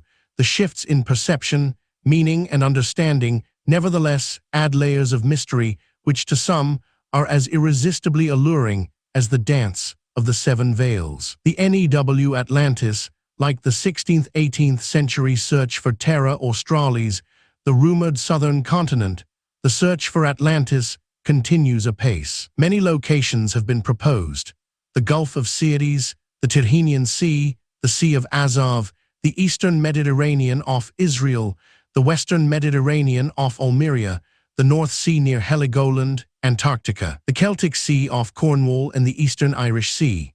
62. A surprisingly large number of the proposed locations are on dry land: Morocco, Cadiz, Palestine, Malta, Belgium, Catalonia, southern Sweden, the Caucasus, the massive central, the Ahaga Plateau in the Sahara, and of course Crete and Thera.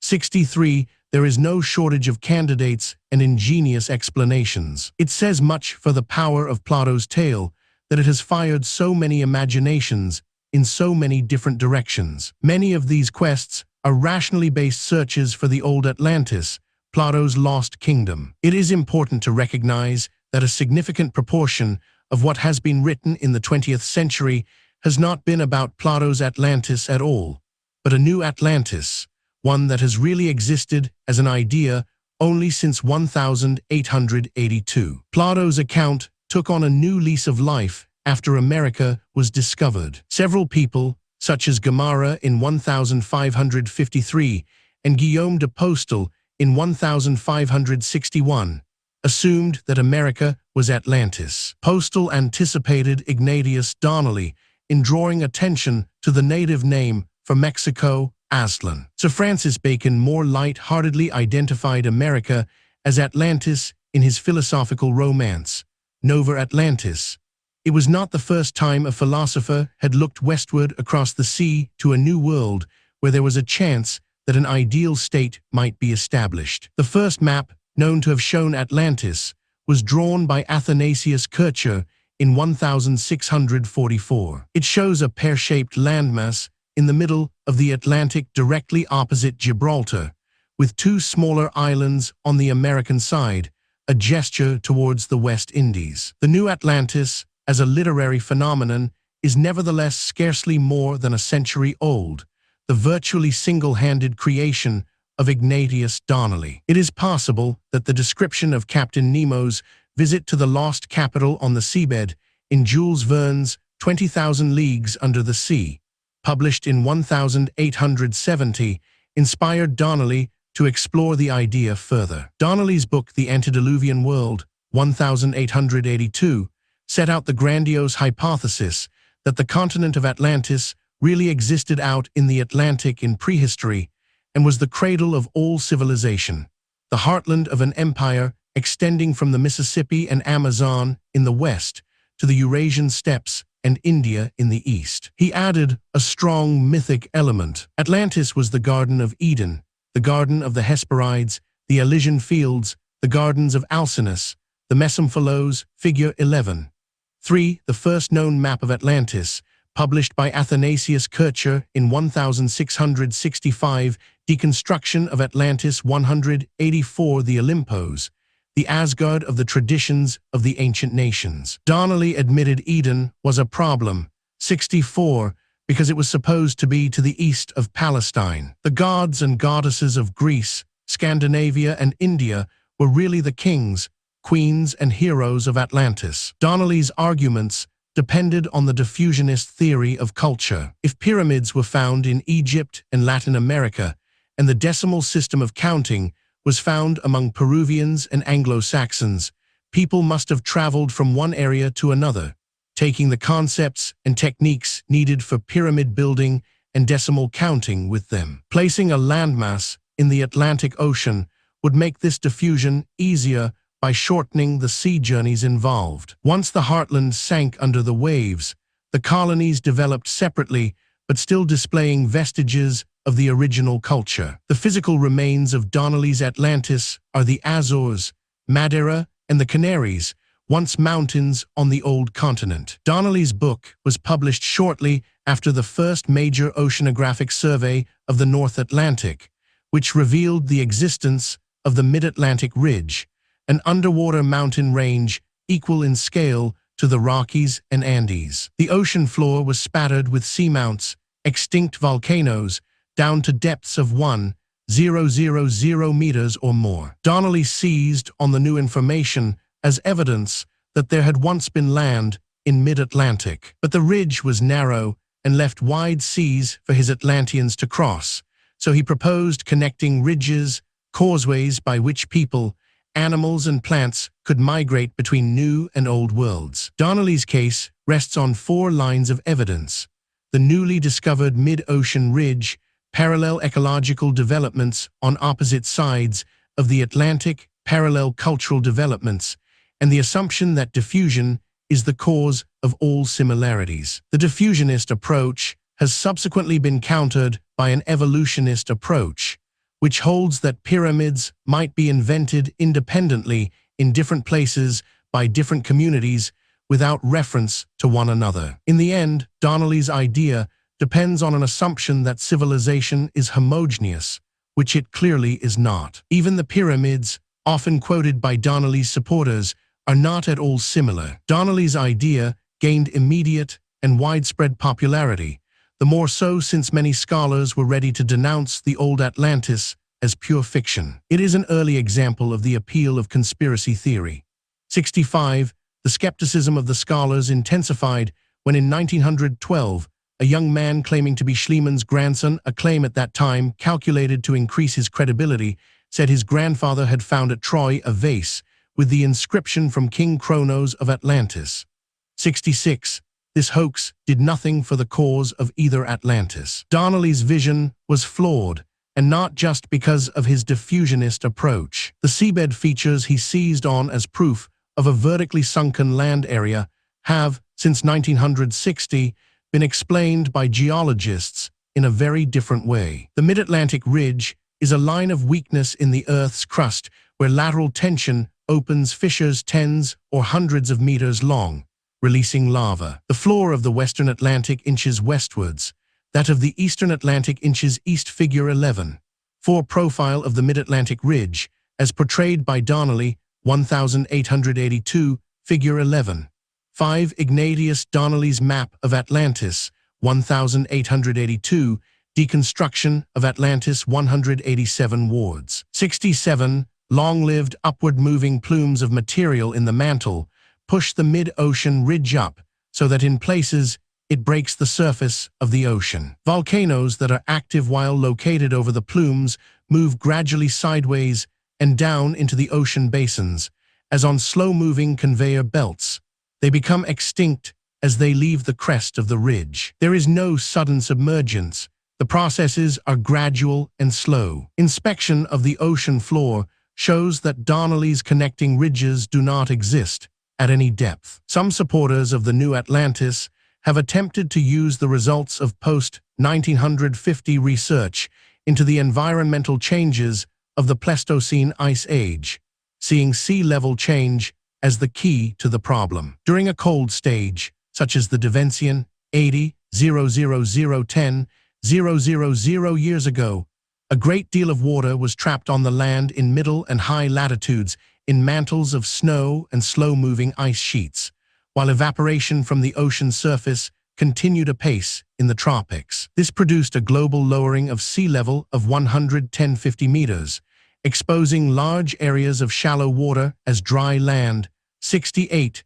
The seabed of the English Channel, for instance, was exposed. Glaciation in earlier cold stages is thought by climatologists and geomorphologists to have caused the sea to drop to approximately the same level. Relatively small areas adjacent to present-day Atlantic islands would have become dry land under these conditions. Nearly all the mid-Atlantic ridge is deeper than 200 meters. Even if sea level dropped 200 meters, it would still not be enough to create the mini-Atlantis in the Azores that some have proposed. The physicist Peter Warlow wrote in 1982, if the sea level were to be lowered or the land raised by a matter of some 200 m, then the present Azores archipelago would become the mountainous region of a substantial island. 69. But the contours of the seabed show that this is simply not true. The Azores would remain separate islands. One interesting feature, however, is that the most recent change from cold to warm conditions occurred around 600 years ago, the date given by Plato for the subsidence of Atlantis, and this would have resulted in geologically rapid sea level rise.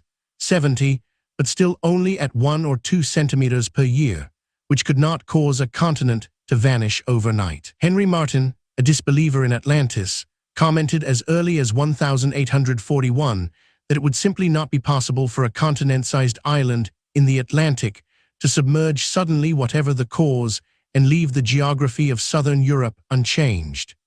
71. The new Atlantis has gone rapidly through many transformations, some dizzily overlapping with the world of the occult. Charles Berlitz proposed that Atlantis still exists on the seabed below the Bermuda Triangle, and that the disappearance of ships and planes in the area is due to the malign activities of the Atlanteans below. 72 other writers have tried to retain the spectacle of a continent foundering in the Atlantic without recourse to the supernatural. Immanuel Velikovsky proposed that a collision between the Earth and a comet in about 1500 BC caused an array of disasters. 73. The result is some exciting science fiction writing, which was anticipated in outline as early as 1788, when G.R. Carley proposed that Atlantis had been swamped by a comet. 74. Figure 11. 6. The Empire of Atlantis, Deconstruction of Atlantis, 189, but much of the new Atlantis literature does not attempt to argue on rational grounds at all. The mediation of academic research is not necessary, as everything hinges on subjective insight. 75. In some ways, it is like the Pelagian heresy that threatened to disrupt Christianity in the 6th century by proposing that an individual relationship with God without the mediation of priests was possible. In some ways, it returns to Plato's world, where historical and geographical truth are subordinated to poetic truth. Rudolf Steiner used intuition to set the destruction of Atlantis 80,000 years ago, and to assert that the Atlanteans used organic energy to make their vehicles float a short distance above the ground. 76 assertions like these are, by their very nature, entirely impregnable, and we should waste no time in trying to refute them. There is also Ron Fletcher's interpretation of the Roman mosaic at Woodchester in Gloucestershire as a map of Atlantis. Its central roundel does indeed consist of concentric zones, but Fletcher is not content with this. He sees the mosaic as a star map as well. As a bonus, he claims the Woodchester mosaic as King Arthur's Round Table, with the associated villa as Camelot. 77. Once the floodgate of personal revelation is open, the ideas flow thick and fast. Devotees of the new Atlantis genuinely intend to promote better human behavior by what they write, and it is indeed possible that better behavior might result from the belief that all the people of the world are bonded by being the legatees of a great and ancient civilization. The New Age approach to Atlantis merges seamlessly with the worlds of ley lines, ufology, alien abduction, astrology, dowsing, Oriental mysticism, and magic. The wanderings of David Childress, representative of this approach, lead with dizzying lack of logical connection from the loss of Atlantis by way of Saunier and the Priory of Sion to crop circles and Stonehenge. 78. Indeed, Atlantis has come to symbolize the blurring of boundaries, not just of disciplines, but between objective reality and personal fantasy, thought and feeling, reason and unreason, analysis and intuition, nature and supernature. It is because it is a totem for intellectual anarchy that most academics throw up their hands in despair at the mention of the name. 79. The new Atlantis has become associated, in some minds, with the beginning of the age of Aquarius. It is not clear how this link with astrology has come about, but it has something to do with the pseudo-religious significance some people attach to it. For Donnelly, Atlantis was the Garden of Eden. Now for some, it is not only Eden before the fall, but the promised kingdom of heaven too. There is a happy land far, far away. While Christians may hope for a second coming at the millennium, as they hoped at the last, so New Agers may look towards the new Atlantis. At the beginning of the age of Pisces, in the 1st century AD, Ignatius of Antioch felt the surging spirit of the age, shattering tyrants, destroying the power of the old magicians. John Mitchell evidently hopes for the same again, for science to give way to what he calls revelation. 80. We all share, if not a common ancestral Atlantean culture, a common yearning for a better world. For many, this desire once found expression within Deconstruction of Atlantis 190 figure 11. 7. The Azores. Present knowledge of the shape of the seabed shows that falls in sea level of 150 or even 200 meters during the Pleistocene will not have produced a large land area in the middle of the Atlantic Ocean formal religion. But in the 19th and 20th centuries, particularly in the West, increasing numbers drifted away from the traditional faiths and were either content to do without religion altogether or sought refuge in religion substitutes, especially pseudo-religions that made few behavioral demands. 19th century humanists hoped that science, in its broadest sense, would replace religion, but whereas religion proved too demanding morally, science proved too demanding intellectually. People were left with neither formal religion nor true science. Donnelly's thesis is just one of the weeds colonizing this clearing. The assertions of the New Age frequently fly in the face of the research findings of academics in many branches of the sciences and humanities. They cock a snook at university professors and therefore appeal to those who feel disempowered and disadvantaged. The new Atlantis, concocted during the last 100 years by Ignatius Donnelly and his successors, scarcely survives the process of deconstruction. Like a mirage, it dissolves and shimmers away into nothingness while you are in the act of scrutinizing it. But the old Atlantis, the Atlantis of the Timaeus and the Critias, fares better. It is, as Plato insisted 9 times over, true. It is a true tradition, in the sense of being truly ancient, and contains at its core some fragments of historically true Aegean Bronze Age prehistory. It is possible to trace the alterations that were made to those fragments, some mistakenly as a result of mistranslation, some deliberately to make the tale into an allegory of the forces that threatened Athens, from within and without, in the 4th, 5th, and 6th centuries BC. Even then, even in Plato's treatment, the story was improved in the interests of making the world a better place. 191 Appendix. Dating the Thera eruption, a major controversy. The traditional date, around 1500 BC, was first proposed in the 1930s by Marinados. It has recently been challenged by a controversial new date of 1628 BC, dividing prehistorians into two camps and generating heated debate. One, a search for acidity peaks in ice cores taken from the Greenland ice sheet, failed to produce anything perceptible for 1500 BC, but revealed an acidity peak for 1645 BC, which some eagerly identified as evidence of an early date for the Thera eruption. Two major eruptions produce enormous volumes of ash and sulfuric acid aerosols, which reduce atmospheric temperatures and may be detected in tree rings as years of slow growth. Rings in bristlecone pines show inhibited growth in 42, 1626, and 2035 BC. Of these, only 1626 BC could correspond to the Thera eruption. An independent study of Irish bog oaks revealed that 1628, 1626 BC were very poor growth years. Since narrow rings for 1153 BC, 207 BC, and AD 540 were known to correspond with large-scale eruptions, it seemed natural to connect the 1626 BC hardship ring with an eruption too. From Thera itself comes a different kind of evidence. 3 Egyptian juglets in the Thera Museum came from the collection of Dr. Nemikos and may have been found by him during the excavations on the south coast of the Raja, though their provenance is unknown. Their style suggests a date between 1650 and 1550 BC, so if they were found in the late Cycladic buildings excavated by Fouquet,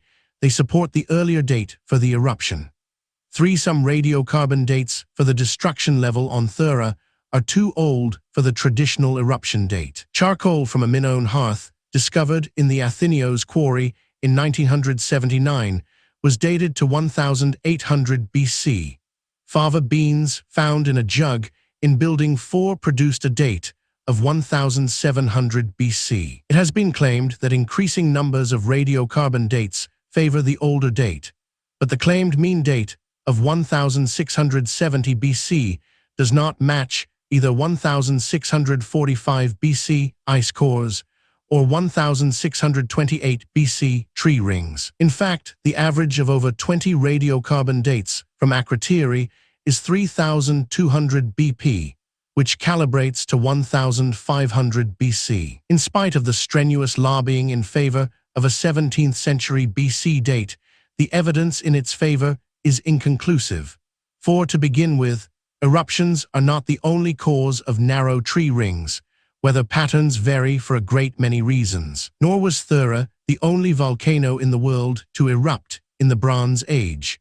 So neither the 1645 acidity peak nor the 1628 hardship rings can be tied to Thera. It is more likely that a high-latitude volcano in Iceland or Alaska, and most likely the Aniakchak caldera Appendix 192 in Alaska, would produce an acidity peak in Greenland and poor tree growth in Northern Europe. Another problem is that exponents of the 17th century date claim extreme accuracy for their dating methods, yet the two dates cited, 1645 BC and 1626 BC, are significantly at variance with one another. The lack of evidence in ice and tree rings for a 1500 BC eruption begs another question. Why do they show no evidence of the far bigger eruption at about that time of Rabaul in Melanesia. Some large-scale eruptions in the historic period show very poorly, if at all, in ice cores or tree rings. There was, coincidentally, an eruption of Etna in about 1500 BC, which could disguise any impact Thera had. The earlier date also happens to be very close to the best current estimate for a major eruption of Vesuvius, the so-called Avellino eruption, which happened in 1650 BC. There is thus no particular reason to connect Thera with the events of 1650–1620 BC that show in the ice core and tree ring records, and no particular reason either to deny the occurrence of an eruption around 1500 BC. Estimates for the Minoan eruption of Thera suggest that it released 3–5 megatons of sulfuric acid into the atmosphere, substantially lower quantities than are needed to produce acidity spikes in Greenland. That being so, the 1645 BC spike is unlikely to be anything to do with Thera. Close examination of the history of volcanic activity also shows that as many as 3 eruptions in every decade are big enough to contribute to the stratospheric sulfuric acid inventory, effectively making it impossible to pin any of the acidity peaks on Thera. Given that the mean of the Akrotiri dates, when calibrated, is so close to 1500 BC, it would be sensible to retain the traditional date for the time being. The charred seeds found in Building 4 were radiocarbon dated more than once. The first set of dates produced a wide scatter with a mean of 1500 BC, and 2 further sets of dates from the same material produced a similar end result, though with varying scatter. The wide scatter presented by the radiocarbon dates may have been produced statistically by a wave in the calibration curve used to convert raw radiocarbon dates to calendar dates. In the period 1700–1500 BC, the curve is fairly flat with a few wiggles. Because of this ripple, some dates can be made to convert either to dates around 1550–1520 BC or to dates a century earlier. The wiggles make the dates ambiguous, and it may be that the calibrated dates of 1640–1620 BC are not real at all, but result from a statistical distortion. It could be that all the samples at Akrotiri date from around 1520 BC. An extraordinary atmospheric event accompanied by flooding was witnessed in Egypt in the reign of Ahmose. If the Tempest stele recording the event dates from the last years of Ahmose's reign, around 1520 BC, it supports Peter Warren's modification of the chronology. The trend of the evidence seems to me to be towards a volcanic destruction of Thera in 1520 BC. At the time of writing, support for this later date for the eruption has begun to gather again. 5. 205 Bibliography Abate, F. 1972, Egyptian Art, London, Peerage Books. Abramovitz, K. 1980, Frescoes from Aya Irini, Chios, Hesperia 49, 5785. Anderson, H. 1949, Atlantean Traces in the Cape Verde Islands, Atlantean Research 2, 1, 13. Andrews, P. B. S. 1967, Larger Than Africa and Asia, Greece and Rome 14, 76-9. Anhalt, E. K. 1993, Salon the Singer, Politics and Poetics, Lanham, Maryland, Roman and Littlefield. Ash, G. 1992, Atlantis, Lost Lands, Ancient Wisdom, London, Thames and Hudson. Asimnos, K. 1980, Technological Observations on the Thera Wall Paintings, Endowmas, ed. 1, 571-8. Aston, M. and Hardy, P. 1990, The Pre-Minoan Landscape of Thera, a Preliminary Statement in Hardy and Renfrew, eds. 2, 348-60. Astrom, P. 1971, 3 Tel El Yahudiyeh Juglets in the Thera Museum, in acta of the First Scientific Congress on the Volcano of Thera, 415-21. Atkinson T. D. et al. 1904. Excavations at Phylocopi in Milos, London. Society for the Promotion of Hellenic Studies. Babbitt F. Z. 1936. Plutarch's Moralia, London. Heinemann. Babcock W. 1922. Legendary Islands of the Atlantic, New York. American Geographical Society. Bacon E. ed. 1963. Vanished Civilizations, London. Thames and Hudson. Bakey J. 1910. The Sea Kings of Crete, London. Black. Bailey M. 1989. Do Irish bog oaks date the Shang dynasty? Current Archaeology 117, 310-13. 1990. Irish tree rings and an event in 1628 BC. In Hardy and Renfrew, eds. 3, 165. Barber Art. L. N. 1974. Phylocopi 1911. And the History of the Later Cycladic Bronze Age. Annual of the British School in Athens 69, 153. 1987. The Cyclades in the Bronze Age, London. Duckworth Beaumont C. 1946. Riddle of Prehistoric Britain, London. Burlew E. F. 1883. Les Atlantes. Histoire de l'Atlantide et de l'Atlas Primitif, Lyon. Burlett C. 1984. Atlantis. The Lost Continent Revealed, London. Macmillan. Betancourt P. 1990. High Chronology or Low Chronology. The Archaeological Evidence, in Hardy and Renfrew, eds. 3, 1923. Betancourt P. Goldberg P. Hope Simpson R. and Vitaliano C. 1990. Excavations at Thera. The Evidence for the Theran Eruption, in Hardy and Renfrew, eds. 3, 96-9. Bibliography 206. Biddle, M. and Ralph E. K. 1980. Radiocarbon Dates from Akrotiri. Problems and a Strategy, in Dalmas, ed. 2, 247-52. Bayadak M. 1992. Minoan Wall Paintings Unearthed at Ancient Avaris. Egyptian Archaeology. Bulletin of the Egypt Exploration Society 2, 26-8. Bjorkman E. 1927. The Search for Atlantis, New York. Alfred Knopf. Blong Ars. J. 1980. The Possible Effects of Santorini Tephra Fall on Minoan Crete, in Dalmas, ed.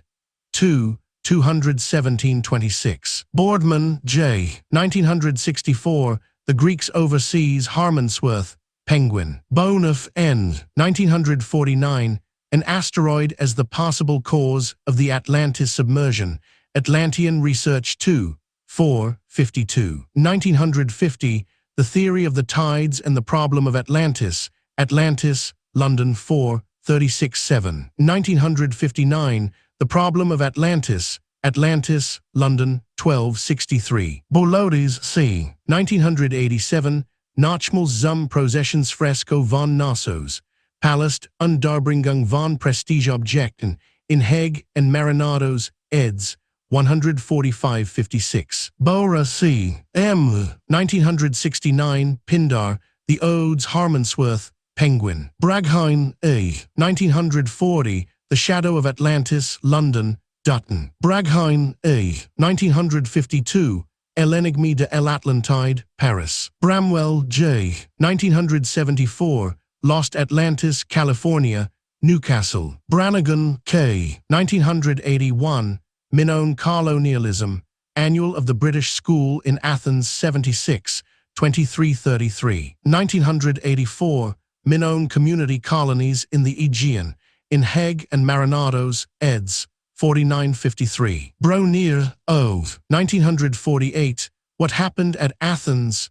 American Journal of Archaeology, 1948, 111-14. 1949. Plato's Description of Early Athens and the Origin of Metageitnia, Hesperia Supple. 847-59. 1956.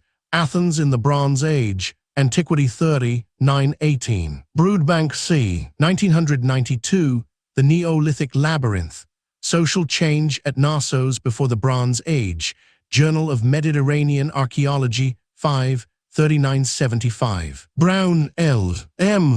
1980, The Ship Procession in the Miniature Fresco, in Dalmas, ed. Butchhulls, H.G. 1980, Some Observations Concerning Thera's Contacts Overseas During the Bronze Age, in Dalmas, ed. 2, 22740. Buck R. 1962, The Minoan Thalassocracy Re-Examined, Historia 11, 129-37. Byrne A. R. and Byrne M. 1986, The Living Past of Greece, New York, Skarkan. Berry R. J. Trans, 1929, Plado, Timaeus, Krishas, Cladoffen, Menexenus, Epistles, Cambridge, Massachusetts, Harvard University Press, Loeb Classical Library. Buravant F. 1925, La véritable histoire de l'Atlantide, Paris. Byram J. 1937, Lost Atlantis, London, Cobden Sanderson. Cadogan G. 1982, A Minoan Thalassocracy, in Hegg and Marinados, eds. 1984, 1315. 1990, Thera's Eruption into Our Understanding of the Minoans, in Hardy and Renfrew, eds. 1, 93-7. Cameron A. 1983, Crantor and Posidonius on Atlantis, Classical Quarterly 3, 1, 81-91. Cameron M. A. S. 1980, Theoretical Interrelations Among Theran, Cretan and Mainland Frescoes, in Dalmas, ed.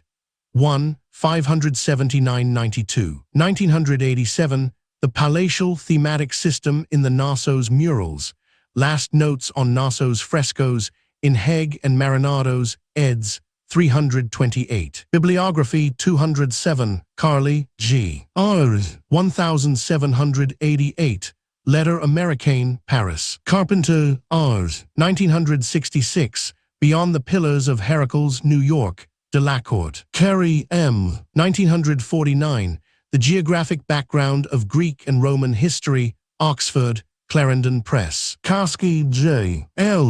1962, Excavations in Chios, 1961, Hesperia 31, 263-83. 1966, Excavations in Chios, 1964-5, Hesperia 35, 363-76. 1969, Crises in the Minoan Mycenaean World, Proceedings of the American Philosophical Society, 113, 433-49. 1970, Inscriptions and Potters' Marks from Aya Irene in Chios, Cadmos 9, 107-17. Karski, M. A. 1981, Aya Irene, Key, The Terracotta Statues and the Cult in the Temple, in Hegg and Marinados, eds. 1984, 127-35. 1984, The Temple at Aya Irene, Key, Evidence for the Lhaic Phases, in MacGillivray and Barber, eds. Castleton, R. 1989, The Knossos Labyrinth, A New View of the Palace of Minos at Knossos, London and New York, Routledge. 1990, Minoans, Life in Bronze Age Crete, London and New York, Routledge. 1993, The Making of Stonehenge, London and New York, Routledge. 1996, Classic Landforms of the Sussex Coast, Sheffield, Geographical Association. Case H. L. ed. 1969, Edgar Case on Atlantis, London. Chadwick J. 1976, The Mycenaean World, Cambridge, Cambridge University Press. Chadwick J. et al. 1986, Knossos Corpus, Vol. 1, Cambridge, Cambridge University Press. Chapman J. J. 1931, Lucian, Plato and Greek Morals, Boston, Horton Mifflin. Chappell J. and Tom B. 1977, Sea Levels and Coasts, pp. 275-91, in Allen, J. et al., eds. Sunder and Sahel, New York, Academic Press. Cheru R. 1973, Lost Worlds, Glasgow, Carlins. Cherry J. F. 1986. Polities and Palaces. Some Problems in Minoan State Formation in Renfrew and Cherry eds. 1945. Childress D. Age. 1996. Lost Cities of Atlantis, Ancient Europe, and the Mediterranean, Stell, Illinois. Adventures Unlimited Press. Crimes K. 1949. Ancient Sparta. A Re-Examination of the Evidence, Manchester, Manchester University Press. Clausen H. B. Friedrich W. L. and Torber H. 1988. Dating of the Santorini Eruption, Nature 332, 401. Coldstream J. N. 1969. The Thera Eruption. Some Thoughts on the Survivors, Bulletin of the Institute of Classical Studies, 16, 152. Coleman J. A. 1974. The Chronology and Interconnections of the Cycladic Islands in the Neolithic Period and the Early Bronze Age. American Journal of Archaeology, 78, 333-444. Cornford F. M. 1937. Plato's Cosmology, London. Routledge and Keegan Paul. Cartrell L. 1963. The Lion Gate, London. Pan Books. Crossman R. Age. S. 1939. Plato Today, Oxford. Oxford University Press. David A. 1981. Sparta Between Empire and Revolution, 404-243 BC. Internal Problems and Their Impact on Contemporary Greek Consciousness, New York, Arno Press. Davies J. K. 1971. Athenian Propertied Families, London. Davies N. The G. 1943. The Tomb of Rekhmire at Thebes, New York. Metropolitan Museum of Art Egyptian Expedition Publications. Bibliography 208. Davis, E. 1990 A Storm in Egypt During the Reign of Ahmose, in Hardy and Renfrew, eds. 3, 232-5. 1990 B. The Cycladic Style of the Thera Frescoes, in Hardy and Renfrew, eds. 1, 214-27. Davis, J. L. 1980. Minoans and Minoanization at Aya Irini, Chios, in Daumas, ed. 1, 257-60. 1982. The Earliest Minoans in the Southeast Aegean. A Reconsideration of the Evidence, Anatolian Studies 32, 33-41. 1984. Cultural Innovation and the Minoan Thalassocracy at Aya Irini, Chios, in Hegg and Marinados, eds. 159-66. Davis, J. L. and Cherry, J. F. 1990. Spatial and Temporal Uniformitarianism in LCI. Perspectives from Key and Milos on the Prehistory of Akrotiri, in Hardy and Renfrew, eds. 1, 185-200. Dawkins, R. M. and Droop, J. P. 1911. The Excavations at Phylocopi in Milos, Annual of the British School at Athens 17, 122. De Camp, L. S. 1970. Lost Continents, New York, Dover. De Labases, N. et al. 1990. Surveillance of Thera Volcano, Greece. Microseismicity Monitoring, in Hardy and Renfrew, eds. 2, 199-206. Delibrias, G. and Gilia, M. T. 1971. The Sea Level on the Atlantic Coast and the Channel for the Last 10,000 years. Quaternaria 14, 131-5. Davatsi, T. D. 1990. The Stone Industry at Akrotiri, A Theoretical Approach, in Hardy and Renfrew, eds. 1, 1923. Devine, Art. 1924. Un continent disparu, El Atlantide, 6 impart du monde, Paris. Dickinson, O. 1994. The Aegean Bronze Age, Cambridge, Cambridge University Press. Diogenes Laertius, 1964. Lives of Philosophers, Oxford, Clarendon Press. Dombrowski, D. A. 1981. Atlantis and Plato's Philosophy, Aperin 15, 11728. Donnelly, I. 1882, Atlantis, The Antediluvian World, New York, Harper. Dowmers, C. 1974, The Minoan Eruption of the Santorini Volcano, Antiquity 48, 110-14. Ed. 1978, 1980, Thera and the Aegean World. Papers presented at the Second International Scientific Congress, Santorini, Greece, August 1978, 2 vols.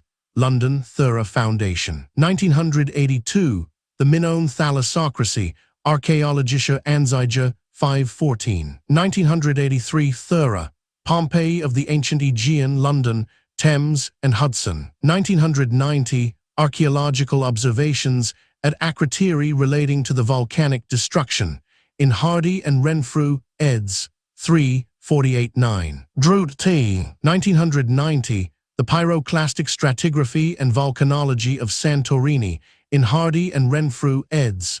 2, 27-8. Droot T. and Francaviglia, v. 1990, An Ancient Caldera Cliffline at Thera, and its significance for the topography and geology of pre-Minoan Santorini, in Hardy and Renfrew, eds.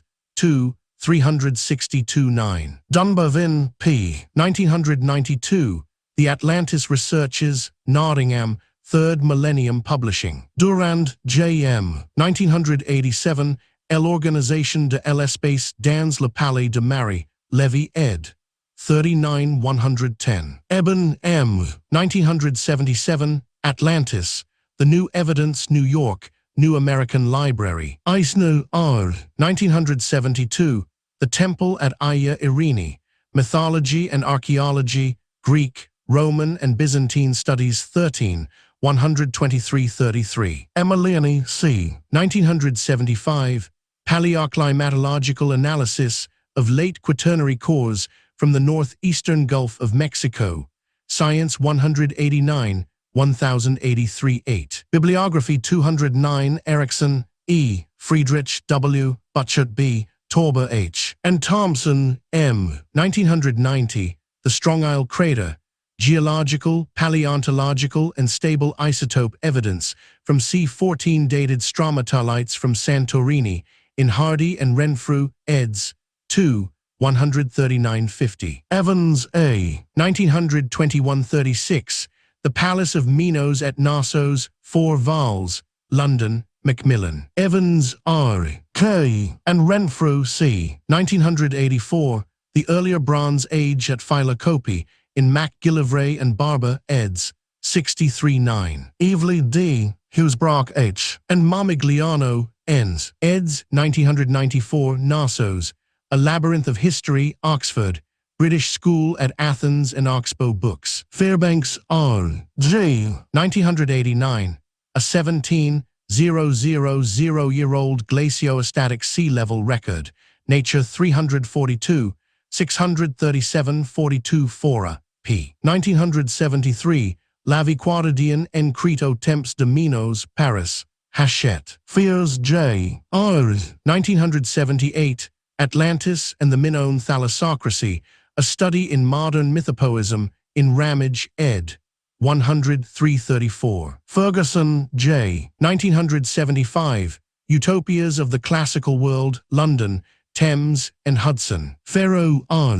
and Grumley, M. 1970, Atlantis, The Autobiography of a Search, New York, Doubleday. Figure, L. 1872, Ladera et les Mers, Paris. Fine, J. V. A. 1983, The Ancient Greeks, A Critical History, Cambridge, Massachusetts and London, Harvard University Press. Fight, W. 1934, The Platonic Legend, New York, Scribner. Flemeth, R. and Flemeth, R. 1995, When the Sky Fell, In Search of Atlantis, London, Weidenfeld and Nicholson. Fouquet, F. 1869, Une Pompeii Antihistorique, Revue des Dumons 1869, 39. 1879, Santorin et ses Eruptions, Paris, Mason et Cie. Forsyth, P. Y. 1980, Atlantis, The Making of Myth, Montreal and London, McGill Queen's University Press and Croom Helm. Francaviglia, v. 1990, Seaborne pumice deposits of archaeological interest on Aegean and East Mediterranean beaches, in Hardy and Renfrew, eds. 3, 127-34. Fredericks S. C. 1978, The Mythological Perspective in Ramage, ed. 8199. Freeman E. A. 1892, Sicily, New York, Putnams. French E. B. and Wardle K. A. eds. 1986, Problems in Greek History, Bristol Classical Press. Friedrich J. 1957, Extinct Languages, London, Peter Owen. Friedrich W. L. Wagner P. and Torber H. 1990, Radiocarbon-dated plant remains from the Akrotiri excavation on Santorini, Greece, in Hardy and Renfrew, eds. 3, 188-96. Frost K. T. 1909, The Lost Continent, The Times, 19 February 1909. Frost K. T. 1913, The Krishas and Minoan Crete, Journal of Hellenic Studies 33, 189-206. Furu Mark A. 1980, The Thera Catastrophe Consequence for European Civilization, Endowmas, ed. 1, 667-74. Galanopoulos A. G. 1960, Tsunamis Observed on the Coasts of Greece from Antiquity to the Present Time, Annali di Geofisica 13, 3-4. 1969, On the Location and Size of Atlantis, Practica Acad. F.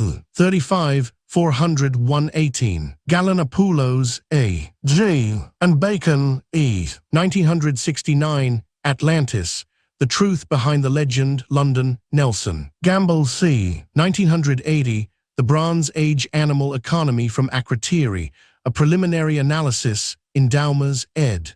1, 745-53. Bibliography 210 Gantz, T. 1993, Early Greek Myth, Baltimore, Maryland, Johns Hopkins University Press. Gardiner A. Age. 1909, The Admonitions of an Egyptian Sage, Leipzig. Gadifas R.M. 1923, La Vérité sur l'Atlantide, Lyon, Legenda. Gadifas J. and Roux C. 1926, Bibliographie de l'Atlantide et des questions connexes, Cairns. Germain L. 1924, L'Atlantide, Revue Scientifique 62, 455-63, 481-91. Guidon F. 1935, L'Atlantide, Paris, Payot. Gill C. 1977, The Genre of the Atlantis Story, Classical Philology 72, 287-304. 1980, Plado, The Atlantis Story. Timaeus 1727, Krishas with Introduction, Notes and Vocabulary, Bristol University, Bristol Classical Press. Gillies C. 1990, Akrotiri and Its Neighbors to the South, Conical Cups Again, in Hardy and Renfrew, eds. 1, 98-116. Giovanni A. 1985, Puton Demythifier l'Atlantide, Museum Helveticum 42, 151-6. Gyroff N. 1963, L'Atlantide comme une réalité scientifique, Le Musée Vivant 27, 3, 425-9. Graham J. W. 1987, The Palaces of Crete, Princeton, New Jersey, Princeton University Press. Hackforth R. 1944, The Story of Atlantis, Its Purpose and Moral, Classical Review 58, 7-9. Hegg R. and Marinados N. eds. 1982, The Minoan Thalassocracy, Myth and Reality, Proceedings of the Third International Symposium at the Swedish Institute in Athens, 1982, Stockholm. Eds. 1984, Sanctuaries and Cults in the Aegean Bronze Age, Stockholm, Swedish Institute in Athens. Eds. 1987, The Function of the Minoan Palaces, Proceedings of the Fourth International Symposium at the Swedish Institute in Athens, 10-16 July 1984, Stockholm. Hammer C. U. and Clausen H. B. 1990, The Precision of Ice Core Dating in Hardy and Renfrew, eds. 3, 174-8. Hankey v. 1993, A Theban Battle Axe, Queen Ahat and the Minoans, Minerva 4, 3, 13-14. Hapgood C. 1970, Maps of the Ancient Sea Kings, Philadelphia, Chilton Publishers. Hardy W. F. R. 1936, A Study in Plado, Oxford, Clarendon Press. Hardy D. A. and Renfrew A. Z. eds. 1990, Thera and the Aegean World, Roman 3. Proceedings of the Third International Congress, Santorini, Greece, 3-9 September 1989, 3 vols, London, Thera Foundation. Hedavari P. 1968, Volcanophysical Investigations on the Energetics of the Minoan Eruption of Volcano Santorin, Bulletin Volcanique 32, 439-61. 1971, Energetical Calculations Concerning the Minoan Eruption of Santorini, in Acta of the First Scientific Congress on the Volcano of Thera, 257-76. 1980, Genomic Notes on the Bronze Age Eruption of Santorini in Daumas, ed. 1, 153-70. Hazen B. C. Tharp M. and Ewing M. 1959, The Floors of the Oceans. 1. The North Atlantic Geological Society of America, Special Paper 65. Hyken G. and McCoy F. 1990, Precursory Activity to the Minoan Eruption, Thera, in Hardy and Renfrew, eds. 2, 79-87. Hyken G., McCoy F., and Sheridan M. 1990, Paleotopographic and Paleogeologic Reconstruction of Minoan Thera, in Hardy and Renfrew, eds. 2, 376. Bibliography 211. Herman A. 1927, Atlantis, Tartessos und die Säulen des Herakles, Perrimans Geographische Mitteilungen 73, 288. Hesiod 1953, Theogony, Trans N. O. Brown, New York, Bobbs Merrill. Hess J. 1962, History of Ocean Basins, pp. 599-620, in Ingle, A. J. et al., eds. Petrologic Studies, Colorado, Geological Society of America. Hildreth W. 1990, The Katmai Eruption of 1912, A Comparison, in Hardy and Renfrew, eds. 2, 455-62. Hillo S. 1980, Minoan Kira Siya, The Religious Impact of the Thera Volcano on Minoan Crete, in Daumas, ed. 1, 675-80. 1990, The Miniature Frieze in the Westhouse Evidence for Minoan Poetry, in Hardy and Renfrew, eds. 1, 229-34. Harkman O. 1980, Theran Floral Style in Relation to that of Crete, in Daumas, ed. 1, 605-16. Hoffman P. 1953, Snorre Sturlason and Atlantis, Atlantis, London, 5, 102-4. Homer 1946, Odyssey, Trans E. V. Ryu Harmansworth, Penguin. Hood M. F. 1971, The Minoans, Crete in the Bronze Age, London, Thames and Hudson. 1978, Traces of the Eruption Outside Thera, in Daumas, ed. 1, 680-98. 1984, A Minoan Empire in the Aegean in the 16th and 15th centuries BC, in Hegg and Marinados, eds. 33-7. 1990, The Cretan Element on Thera in Elmia, in Hardy and Renfrew, eds. 1, 118-23. 1995, The Minoan Palace as Residence of Gods and Men, International Cretological Congress, A1, 393-407. Hope M. 1991, Atlantis, Myth or Reality. London, Arcana. Huberton H.W., Bruns M., Calamiaru M., Apostolakis C. Philippakis S. and Gramanis A. 1990, radiocarbon dates from the Akrotiri excavations in Hardy and Renfrew, eds. 3, 179-87. Huysmans J. and Barton M. 1990, new stratigraphic data for the Megalo-Vauno complex in Hardy and Renfrew, eds.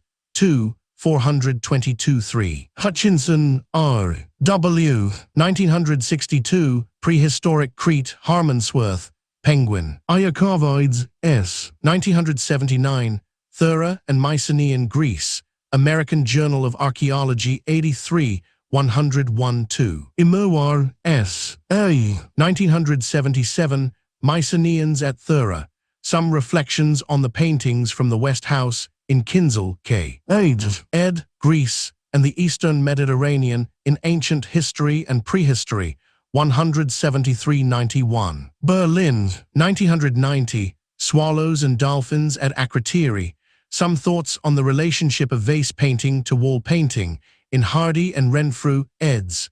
1, 237-44. James P. 1995, The Sunken Kingdom, The Atlantis Mystery Solved, London, Jonathan Cape. Joe Lord, L. 1924, L'Histoire biogéographique de l'Amérique et la théorie de Wegener, Journal de la Société Américaniste de Paris, 16. Jowett B. 1892, The Dialogues of Plato, Oxford, Clarendon Press. Kagan D. 1987, The Fall of the Athenian Empire, Ithaca, New York and London, Cornell University Press. Kamiansky M. 1956, The Date of the Submersion of Posidonia, Atlantis, London, 943-8. Karageorges V. 1990, Rites de Passage at Thera, Some Oriental Comparanda in Hardy and Renfrew, eds. 1, 67-71. Bibliography 212, Carlson, L. 1992, Fortification Towers and Masonry Techniques in the Hegemony of Syracuse, 405-211 BC, Stockholm, Swedish Institute in Rome. Katsadamara, L. 1990, The Pottery Producing System at Akrotiri, An Index of Exchange and Social Activity in Hardy and Renfrew, eds. 1, 3140. Keller, J. 1971, The Major Volcanic Events in Recent Mediterranean Volcanism and Their Bearing on the Problem of Santorini Ash Layers, in Acta of the First International Scientific Conference on the Volcano of Thera, Athens, Archaeological Services of Greece. 1980, Prehistoric Pumice Tephra on Aegean Islands in Daumas, ed.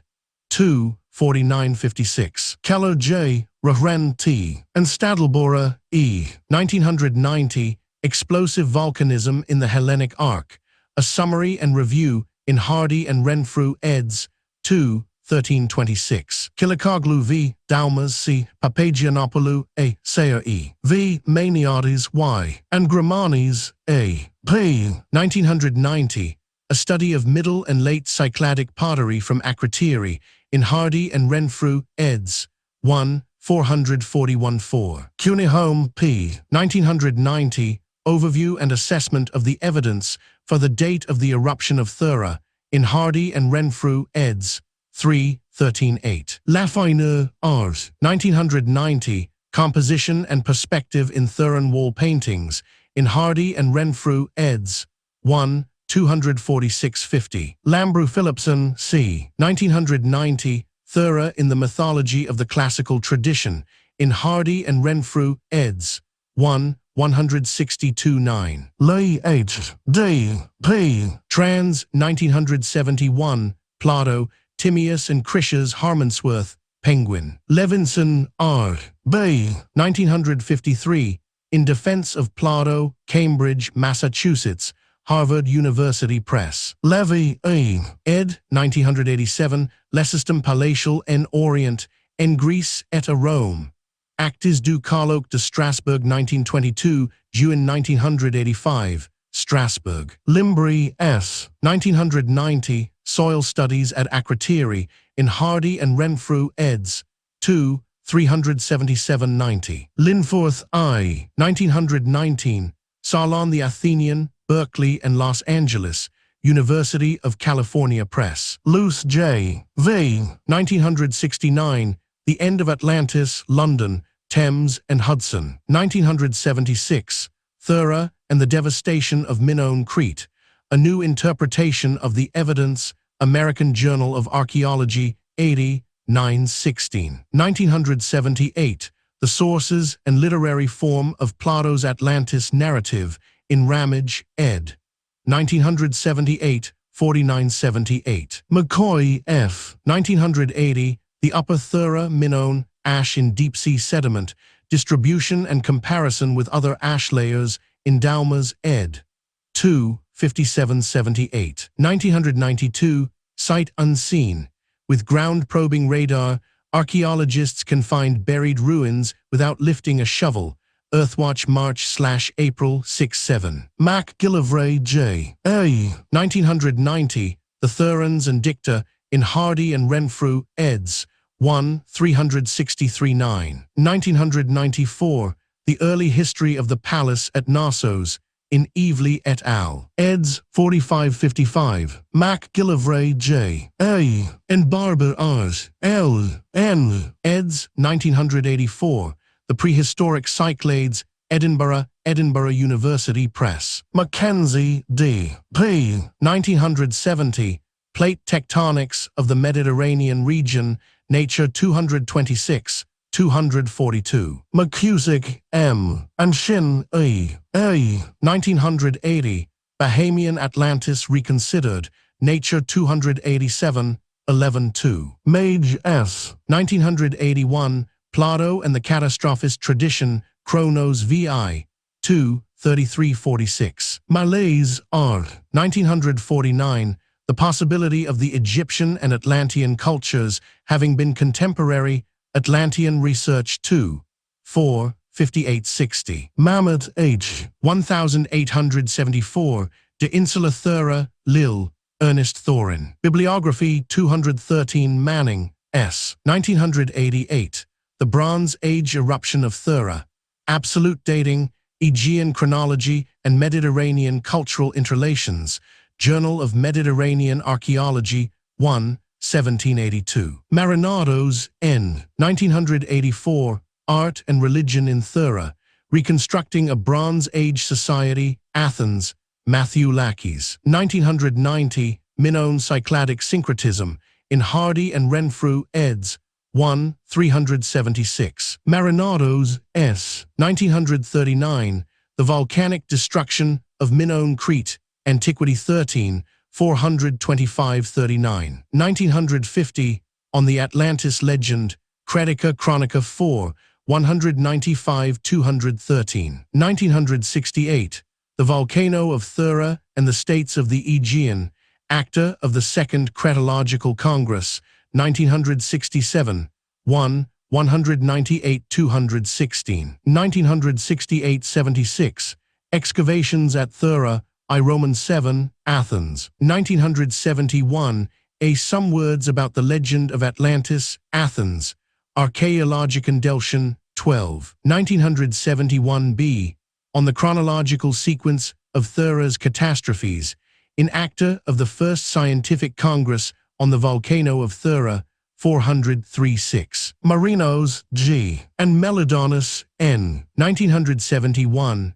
On the Strength of Sequols, Tsumanis, during the prehistoric eruptions of Santorini, in Acta of the First International Scientific Congress on the Volcano of Thera, Athens, Archaeological Services of Greece. Marca 2 T. 1990. Santorini tephra from Rhodes and Kos. Some chronological remarks based on the stratigraphy in Hardy and Renfrew, eds. 3, 113. Marthari, M. 1984.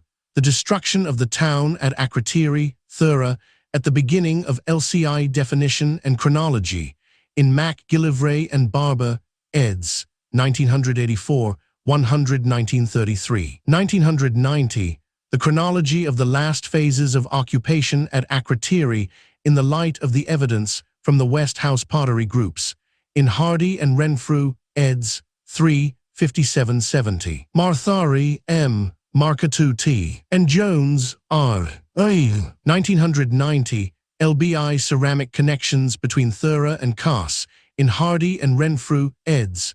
1, 17184. Martin T. age. 1841, Erud sur la Timi, Val. 1, 272. Paris. Martina A. 1968, Salon, Testimonian sulla vita e l'opera, Roma, e designi dell'Ateneo. Matzes D. 1991, Samothrace and the Northeastern Aegean, the Minoan Connection, Studia Troica 1, 15979. Mava J. W. 1969, Voyage to Atlantis, London, Souvenir Press. Meigs R. 1972, The Athenian Empire, Oxford, Clarendon Press. Mellors E. M.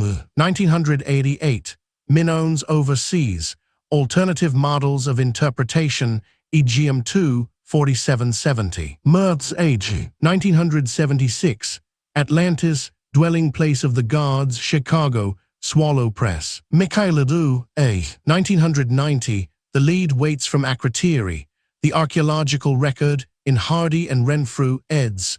1, 40719. Mitchell J. 1969, The View over Atlantis, London, Sago Press. Morgan L. 1988, The Miniature Wall Paintings of Thera, A Study in Aegean Culture and Iconography, Cambridge, Cambridge University Press. Moorcourt R. 1996, The Penguin Historical Atlas of Ancient Greece, Harmonsworth, Penguin. Morrow G. R. 1960, Plato's Cretan City, Princeton, New Jersey, Princeton University Press. Muck O. 1976, The Secret of Atlantis, London, William Collins. Mully J. 1991, Egypt, The Aegean and Late Bronze Age Chronology in the Eastern Mediterranean.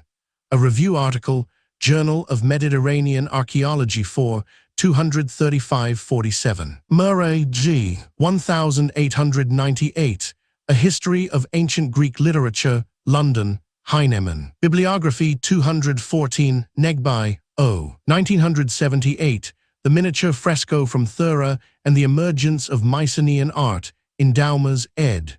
1, 645-56. Nelson D. E. Vogel J. S.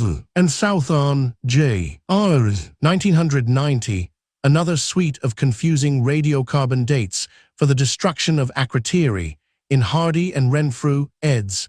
3, 197-205. Niemeyer W.D. 1990, Mycenaean Elements in the Miniature Fresco from Thera, in Hardy and Renfrew, eds. 1, 267-82. 1994, Knossos in the New Palace Period, in Evely et al. eds. 7188. Ninkovich D. and Hazen B. Z. 1965, Santorini Tephra, in Submarine Geology and Geophysics, Carlston Papers 17, 413-53. Noroff A. S. 1854, Die Atlantis nach Griechischen und Arabischen Quells, St. Petersburg. Page D. L. 1970, The Santorini Volcano and the Desolation of Minoan Crete, London, Society for the Promotion of Hellenic Studies. Palavou C. 1984, The Destruction of the Town at Akrotiri, Thera, at the beginning of LCI rebuilding activities, in MacGillivray and Barber, eds. 1984, 134-47. 1986, Notes on the Town Plan of LC Akrotiri, Thera, Annual of the British School at Athens 81, 179-94. 1990, Architectural Design at Late Cycladic Akrotiri, in Hardy and Renfrew, eds. 1, 44-56. Papadopoulos, G. 1990, Deterministic and Stochastic Models of the Seismic and Volcanic Events in the Santorini Volcano, in Hardy and Renfrew, eds. 2, 151-9. Papagiannopoulou, A. 1990, some changes in the Bronze Age pottery production at Akrotiri and their possible implications, in Hardy and Renfrew, eds. 1, 5766. Perry L.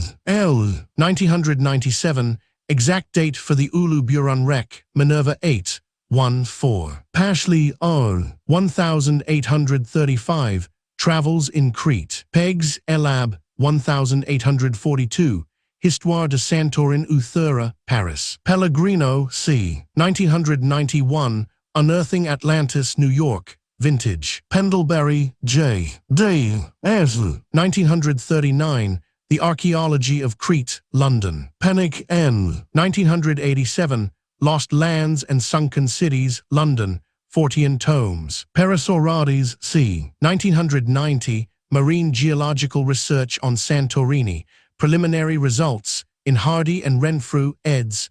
2, 305-11. Petruso K. M.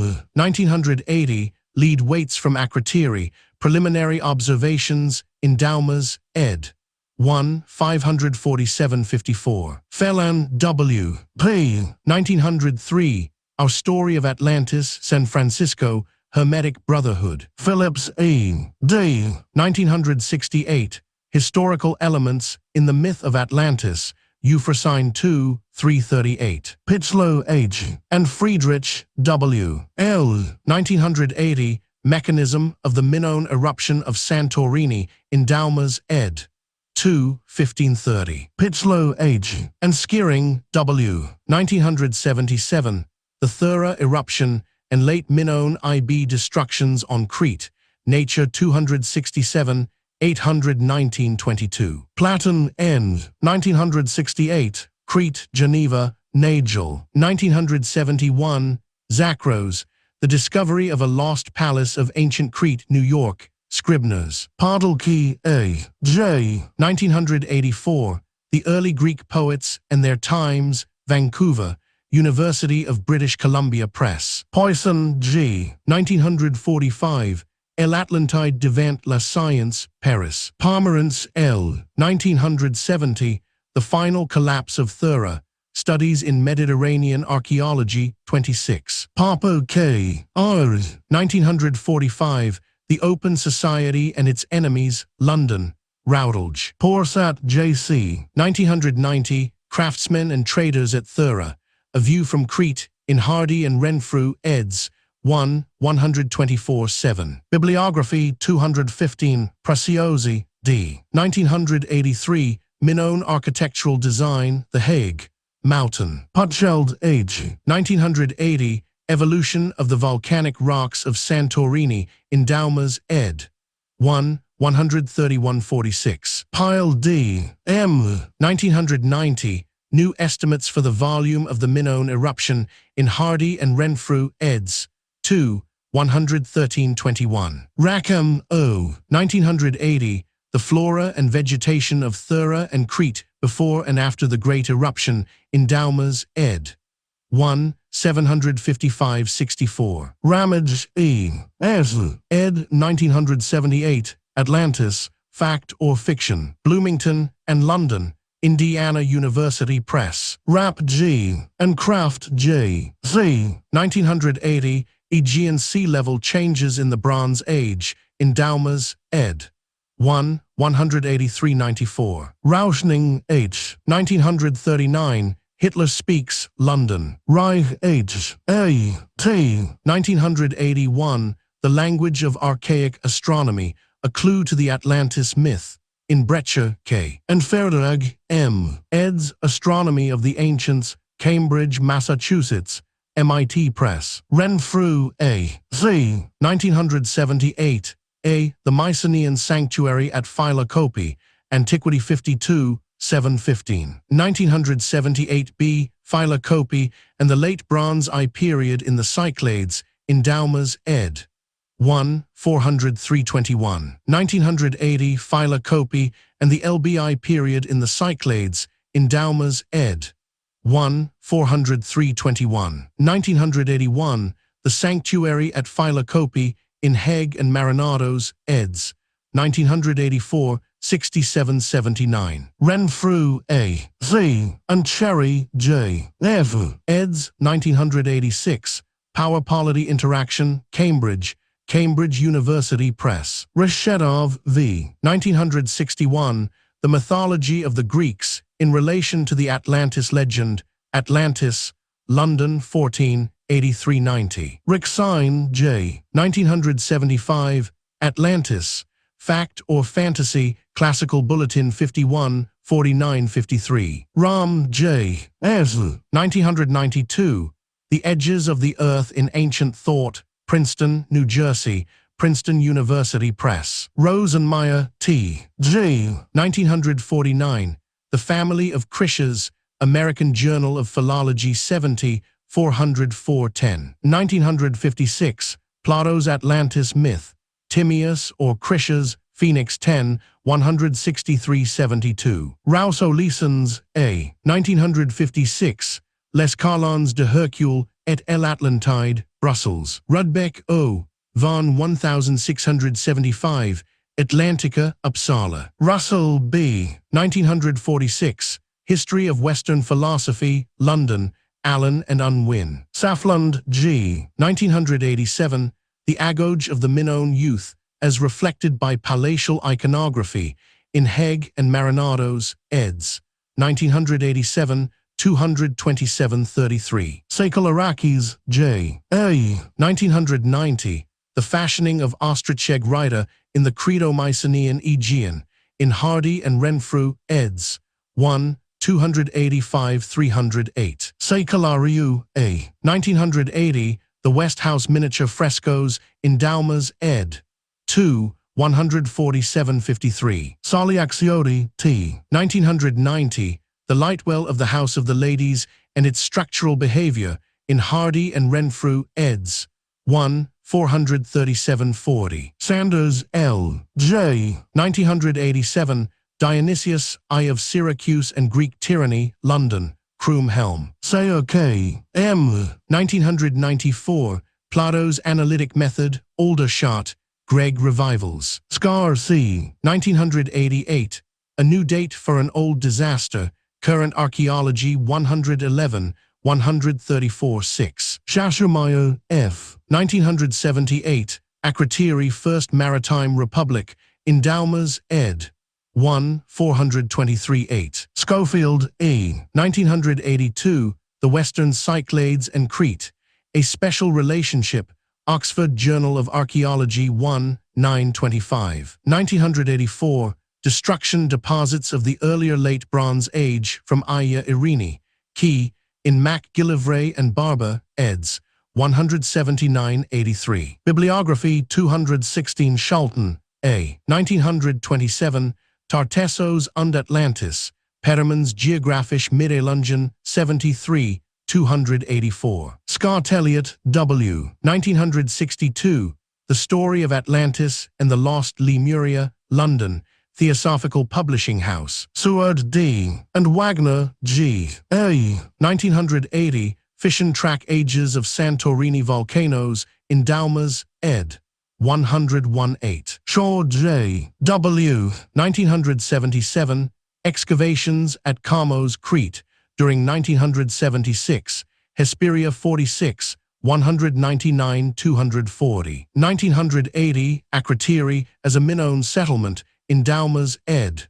1, 429-36. 1990. Bronze Age Aegean Harboursides, in Hardy and Renfrew, eds.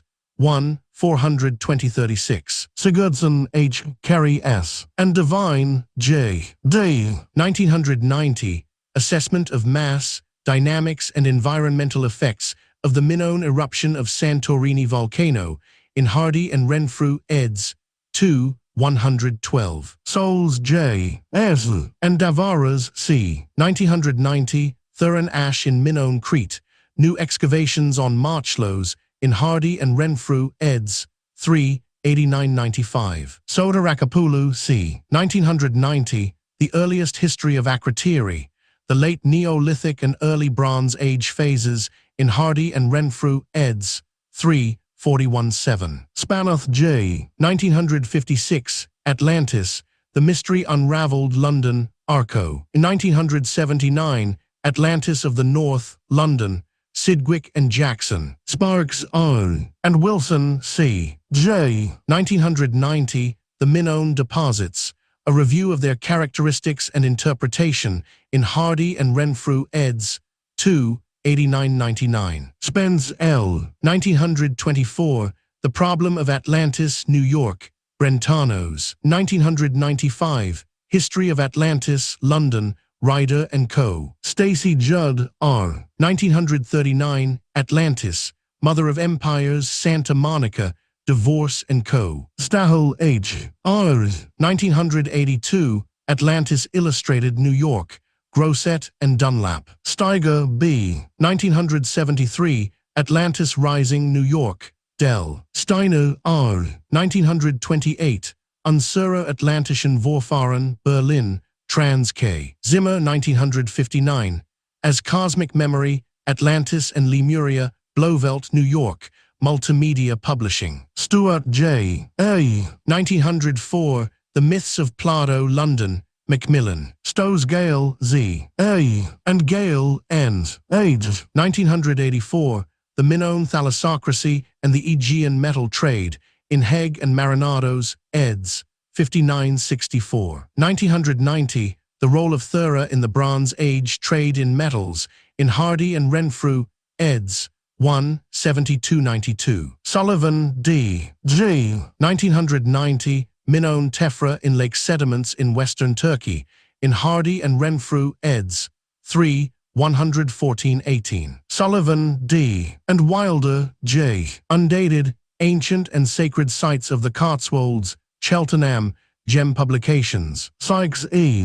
1950, Orichalcum, Atlantean Research 2, 685. Tarling D. Age. and Tarling M. P. 1972, Continental Drift, Harmonsworth, Pelican. Taylor A. 1926, Plato, London, Methuen. 1928, A Commentary on Plato's Timaeus, Oxford, Clarendon Press. In 1929, Plato, Timaeus and Critias, London, Methuen. Taylor T. 1820, Proclus, Commentaries on the Timaeus of Plato, London. Taylor, Lord W. 1964, The Mycenaeans, London, Thames and Hudson. Televantu C. 1990, New Light on the West House Wall Paintings, in Hardy and Renfrew, eds. 1, 309-24. Turnier P. 1915,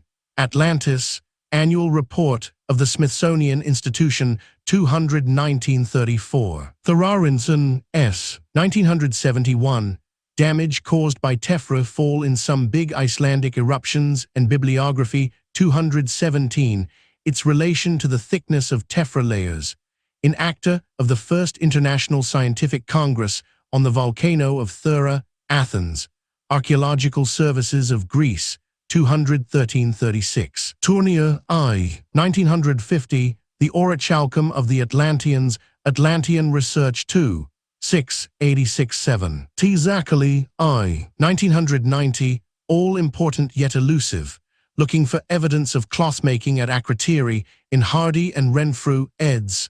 1, 389. Van Andel T. Age. 1989, Late Quaternary Sea Level Changes and Archaeology, Antiquity 63, 733-45. 1990, Addendum to Late Quaternary Sea Level Changes and Archaeology, Antiquity 64, 151-2. Vaughan S. J. 1990, Petrographic Analysis of the Early Cycladic Wares from Akrotiri, in Hardy and Renfrew, eds.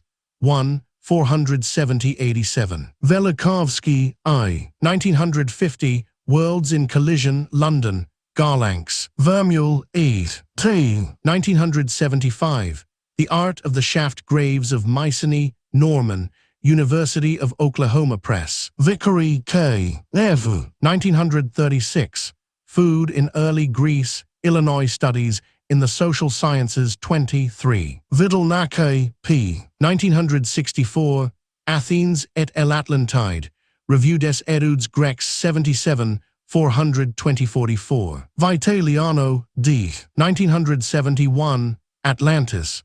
A Review Essay, Journal of the Folklore Institute 8, 6876. 1978, Atlantis from the Geologic Point of View, in Ramage, ed.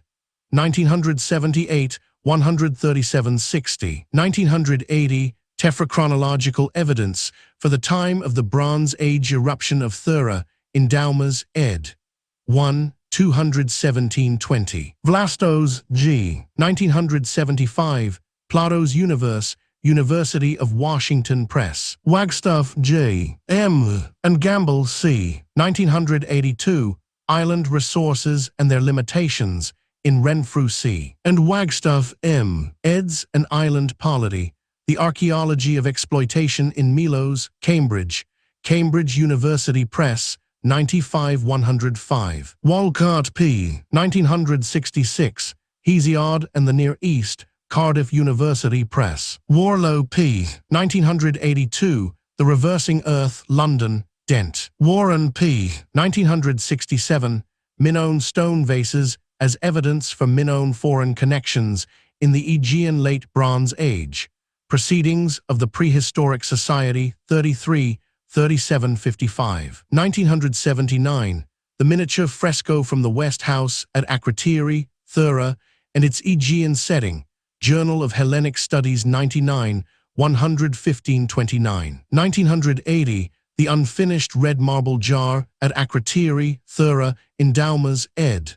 515-70. 1984, Absolute Dating of the Bronze Age Eruption of Thera, Nature 308, 492-3. 1987, Absolute Dating of the Aegean Late Bronze Age, Archaeometry 29, 205-11.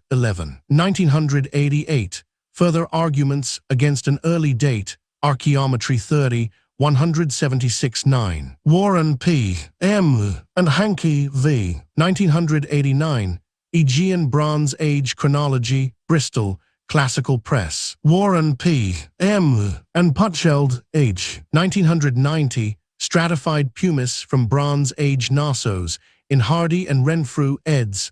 3, 7181. Watkins, N. D. et al. 1978, Volume and Extent of the Minoan Tephra from the Santorini Volcano, Nature 271, 122-6. Welliver, W. 1977, Character, Plot and Thought in Plato's Timaeus Critias, Leiden, Brill. Wenninger, B. 1990, Theoretical Radiocarbon Discrepancies, in Hardy and Renfrew, eds. 3, 200-2031. Wishaw, A. M. 1928, Atlantis in Andalusia, London, Ryder. Wiener, M. H. 1990, The Isles of Crete, The Minoan Thalassocracy Revisited, in Hardy and Renfrew, eds. 1, 128-60. Bibliography 218 Willits, R. Ev. 1965, Ancient Crete, A Social History, London, Routledge and Keegan Paul. Williams, D. Ev. 1978, A Petrological Examination of Pottery from Thera, in Daumas, ed. 507-14. Wilson, J. T. ed. 1976, Continents Adrift and Continents Aground, San Francisco, W. H. Freeman. Wilson, L. 1980, Energetics of the Minoan Eruption, Some Revisions, in Daumas, ed. 2, 31-6. Wright, H. A. 1978, Glacial Fluctuations, Sea Level Changes and Catastrophic Floods, in Ramage, ed. 161-74. Woudhuizen, F. 1992, The Language of the Sea Peoples, Amsterdam, Najade Press. Yokoyama, I. 1980, The Tsunami Caused by the Prehistoric Eruption of Thera, in Daumas, ed. 1, 277-86. Yokoyama, I. and Benaja, V. 1971, A Preliminary Gravity Survey on Thera Volcano, Greece, pp. 328-36, in Acta of the First Scientific Congress, on the volcano of Thera, Athens, Archaeological Services of Greece. Zanger, ed. 1992, The Flood from Heaven, London, Sidgwick and Jackson. Zanger, ed. 1993, Plato's Atlantis, Account a Distorted Recollection of the Trojan War, Oxford Journal of Archaeology 12. 1, 7787. Girov, N. 1958, The Paul Schliemann Mystery, Atlantis, London, 11, 23-4. 1970, Atlantis, Moscow, Progress Publishers. Zink, D. 1978, The Stones of Atlantis, New York, Prentice Hall.